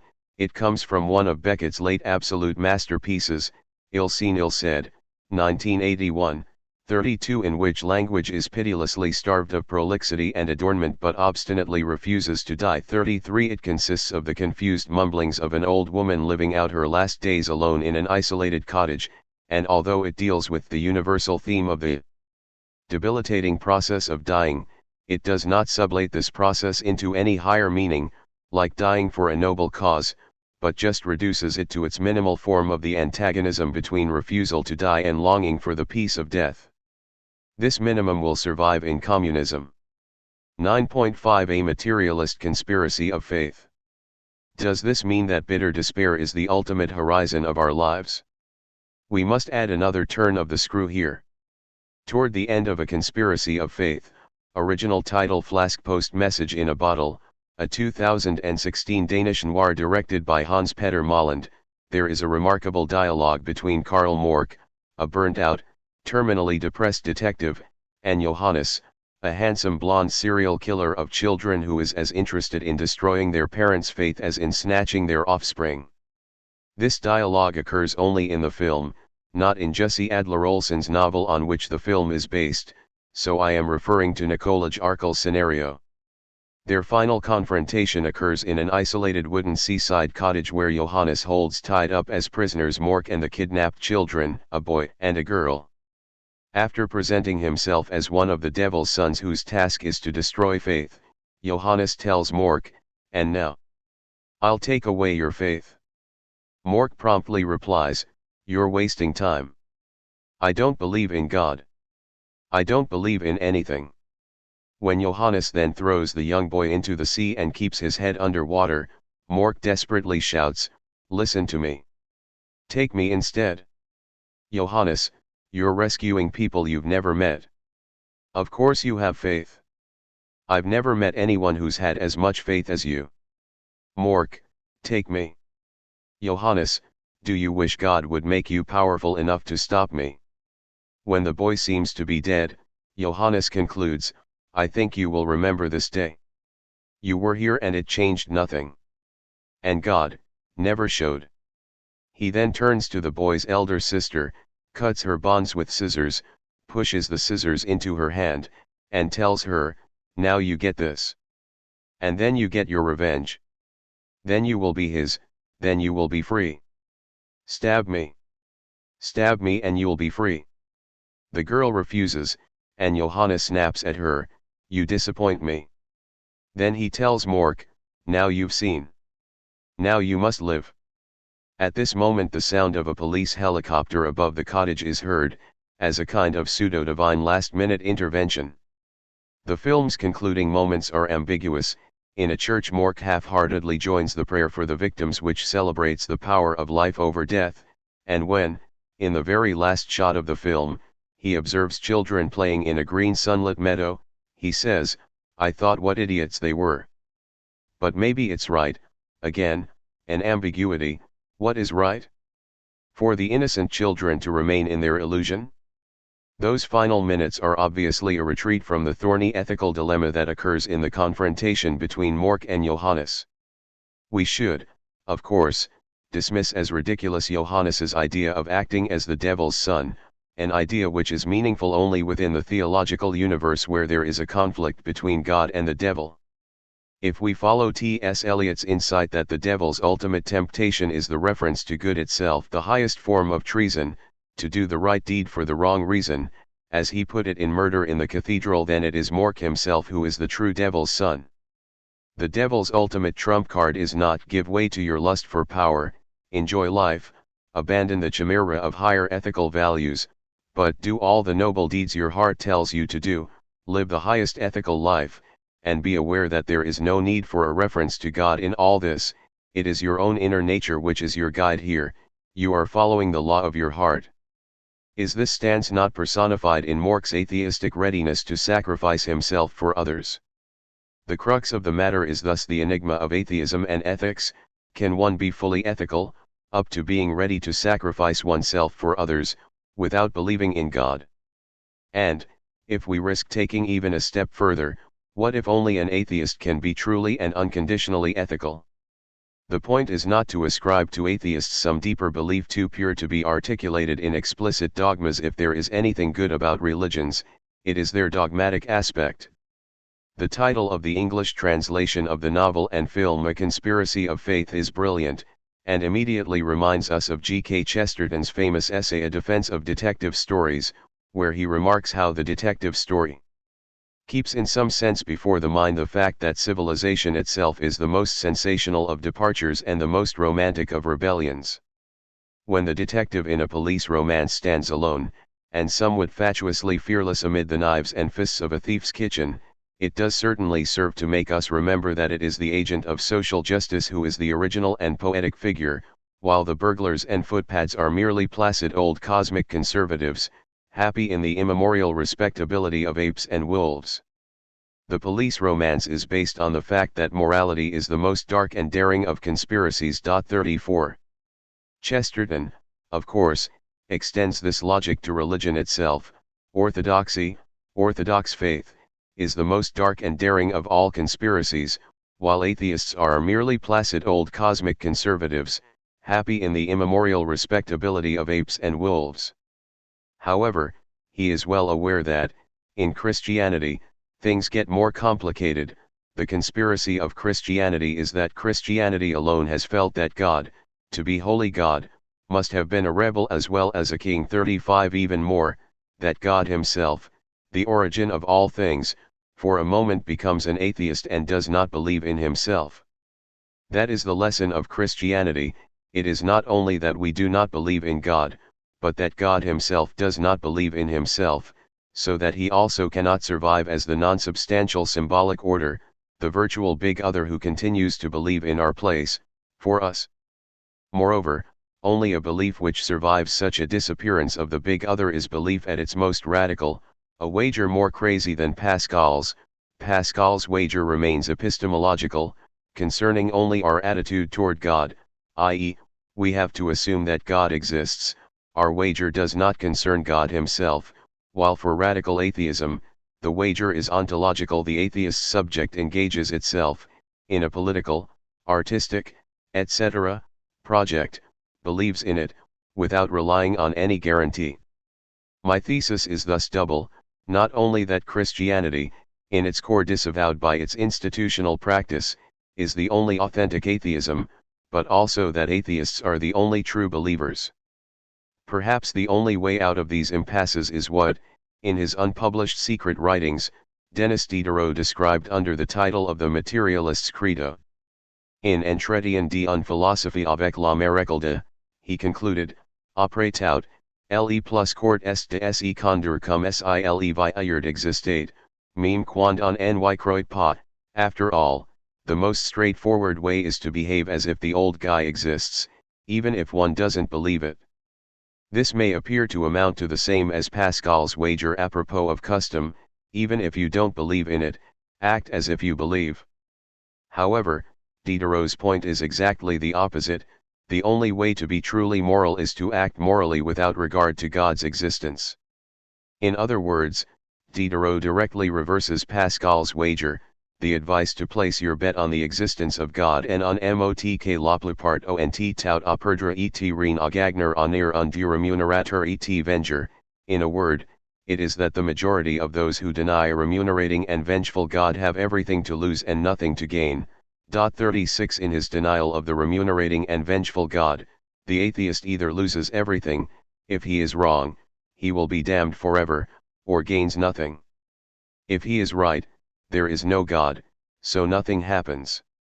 It is this attitude which expresses true confidence in one's belief, and makes one do good deeds without regard to divine reward or punishment. As if the old guy exists, this old guy is, of course, God the Father, which recalls Lacan's formula le père ou père father or worse. It is on this level that one should oppose Pascal and Diderot. While Pascal bets on God the Father, Diderot enjoins us to parier sur le père, to put our money on the worst. In true ethics, one acts from a position of the inexistence of the big other, assuming the abyss of the act deprived of any guarantee or support from the big other. When something crucial happens, even if it happens unexpectedly, we often get the impression that it had to happen, that it would violate some higher order if it were not to happen. More precisely, once it does happen, we see that it had to happen, but it may not have happened. Let us take a case of desperate love. I am deeply convinced that my love is not reciprocated, and I silently resign myself to a gloomy future of despair, but if all of a sudden I discover that my love is reciprocated, I feel that this had to happen, and I cannot even image the despair of my life without it. Or let us take a difficult and risky political decision. Although we sympathize with it, we are skeptical, we don't trust the scared majority, but when, as if by a miracle, this decision is taken and enacted, we feel it was destined to happen. Authentic political acts take place like this: in them, what was considered the impossible happens, and, by happening, it rewrites its own past, emerging as necessary, predestined even. Here we should bring in the fact that A Conspiracy of Faith is a Danish movie based on a Danish novel. Is not Marx's terminal depression a form of what Kierkegaard called infinite resignation, the crucial step toward the authentic religious experience? Kierkegaard's God is the name for the absolute other against which we can measure the utter contingency of reality. As such, it cannot be conceived as any kind of substance, as the supreme thing, that would again make him part of reality, its true ground. This is why Kierkegaard has to insist on God's complete desubstantialization. God is beyond the order of being, he is nothing but the mode of how we relate to him, i.e., we do not relate to him, he is this relating. God himself is this, how one involves himself with him. As far as physical and external objects are concerned, the object is something else than the mode. There are many modes. In respect to God, the how is the what. He who does not involve himself with God in the mode of absolute devotion does not become involved with God. 37. The Christian passage to the Holy Spirit. American Samoa love, Christ's whenever there will be love between the two of you, I will be there, is to be taken literally. God as the divine individual, Christ, passes into the purely non-substantial link between individuals. This absolute devotion is enacted in the gesture of total self-renunciation. In self-renunciation one understands one is capable of nothing. 38. This renunciation bears witness to the unbridgeable gap that separates man from God. The only way to assert one's commitment to the unconditional meaning of life is to relate all of our life, our entire existence, to the absolute transcendence of the divine, and since there is no common measure between our life and the divine, this sacrificial renunciation cannot be part of an exchange with God. We sacrifice all, the totality of our life, for nothing.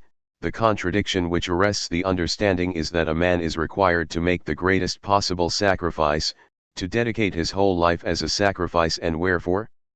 There is indeed no wherefore. 39. This is why the entire theme of a sacrifice that grounds subjectivity is superfluous and misses the point. For a subject to emerge, there is no need for any sacrifice, since the subject itself, as a barred subject, as the void of negativity, already is the most radical sacrifice, the sacrifice of all substantial content, what Sada called the second death, although he misses the true dimension of his own discovery. What, then, on a strict theoretical level, is wrong with this dream of the second death as a radical pure negation which puts a stop to the life cycle itself? 40. In a superb display of his genius, Lacan provides a simple answer: it is just that, being a psychoanalyst, I can see that the second death is prior to the first, and not after, as de Sada dreams it. 41. In what precise sense are we to understand this priority of the second death, the radical annihilation of the entire life cycle of generation and corruption over the first death, which remains a moment of this cycle? The total negation imagined by Sada does not come at the end, as a threat or prospect of radical destruction. It comes at the beginning, it always already happened. It stands for the zero-level starting point from which fragile/inconsistent reality emerges. In other words, what is missing in the notion of nature as a body regulated by fixed laws is simply the subject itself. In Hegelian, the Sadian nature remains a substance. Sada continues to grasp reality only as substance and not also as subject, where subject stands not for another ontological level different from substance but for the immanent incompleteness, inconsistency, antagonism of substance itself. And, insofar as the Freudian name for this radical negativity is the death drive, paradoxically, what Sada misses in his celebration of the ultimate crime of radical destruction of all life is precisely the death drive. It was Kant who characterized a free autonomous act as an act which cannot be accounted for in the terms of natural causality, the texture of causes and effects. A free act occurs as its own cause, it opens up a new causal chain from its 0 point. So insofar as second death is the interruption of the natural life cycle of generation and corruption, no radical annihilation of the entire natural order is needed for this. An autonomous free act already suspends natural causality, and subject as is already this cut in the natural circuit, the self-sabotage of natural goals. The mystical name for this end of the world is night of the world, the philosophical name is radical negativity as the core of subjectivity. And, to quote Mallarmé, a throw of the dice will never abolish the risk, i.e., the abyss of negativity remains forever the unsublatable background of subjective creativity. We may even risk here an ironic version of Gandhi's famous motto: you must be the change you wish to see in the world. The subject is itself the catastrophe it fears and tries to avoid.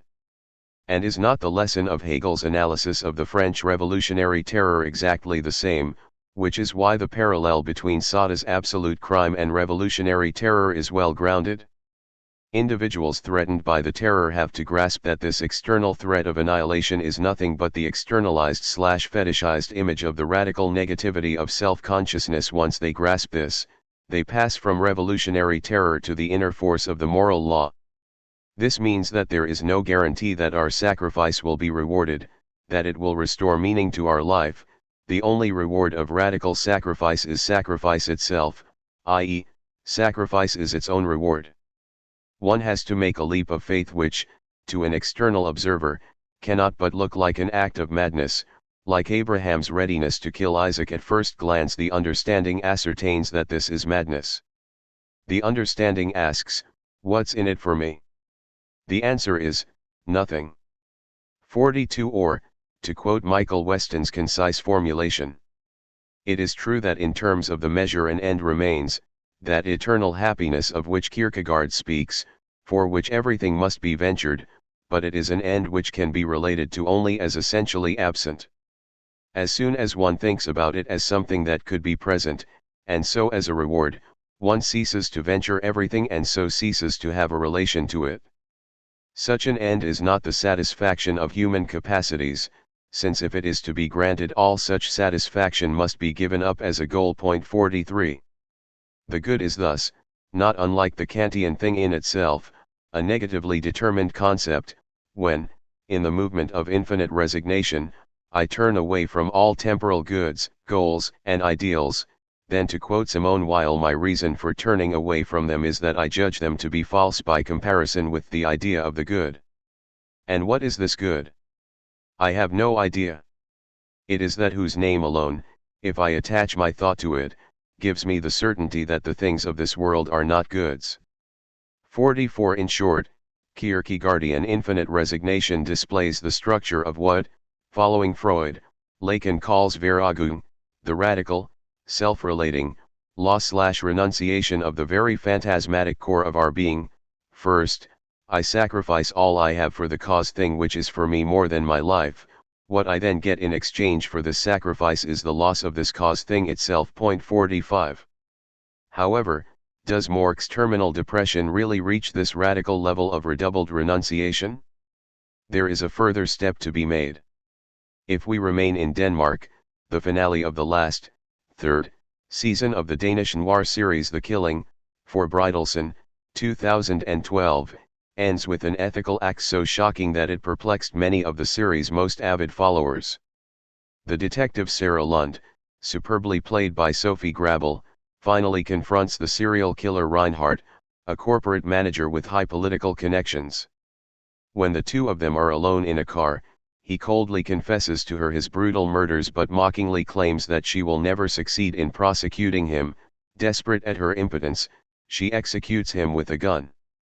Following the advice of her colleague and lover who has just confessed his love to her, she then illegally flies to Reykjavik to disappear forever. Her act of killing is the killing in the series dedicated to resolving criminal killing, and it seems weirdly appropriate that the series of crime killings concludes with the killing performed by the agent of law. Is her illegal act a crime or an ethical act, or both? It has all the features of a supreme ethical act. Sarah's predicament when she commits the act is terrifying.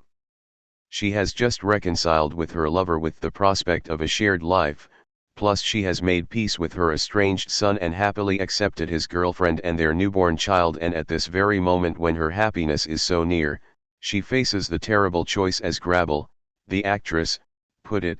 It would have been so easy to kill her, but Søren Sveistrup the writer wanted her to pay the highest price. For Lund, death isn't the highest price. Everything she wanted for happiness is within her reach and she has to give it all up in order to do the right thing. 46. But was this the right thing to do?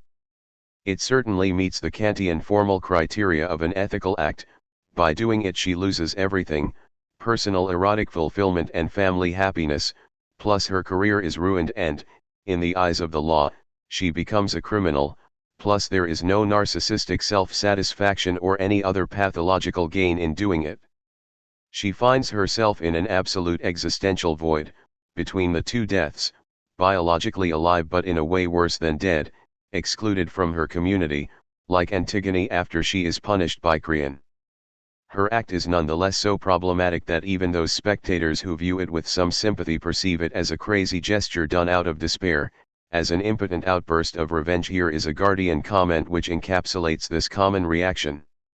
What we got for the woman whose moral sense of right and wrong is as solid as a continent was an ending that found her committing herself to a man who can best be described as a volatile adulterer, carrying out a cold-blooded execution, and then, to add insult to fatal injury, doing precisely what the craggy-faced fella told her to do without a jot of complaint, skipping off for a life on the run. As I watched Lund taking the battery out of her phone and flying off like a common criminal, I wished they had killed her, because death would have been preferable to this ignoble end. 47. We should nonetheless insist on the thoroughly ethical nature of her act, although this is, if we may refer again to Kierkegaard, an ethics elevated to the level of the religious, not unlike Abraham's readiness to kill his son, an ethics in conflict not only with the public law but with morality itself. To quote Kierkegaard, in her terrible predicament, morality itself is the temptation, the obstacle that threatens to divert her from accomplishing the proper act. Her act is criminal in the eyes of the moral big other, but Kierkegaard's wager is that this big other is not the ultimate point of reference of ethics. One cannot but note here the contrast with the conspiracy of faith, the contrast which overlaps with sexual difference. While Mork is a man ready to sacrifice himself, to lose his life, Sarah is a woman who is ready to sacrifice herself much more radically, ready to enter the ignoble space of absolute loneliness, the space between the two deaths. At this razor's edge where atheism and theology overlap, we get a unique form of negative theology indicated by Rowan Williams, who wrote about the work of four British Catholic novelists O'Connor, Percy, Spark, and Ellis.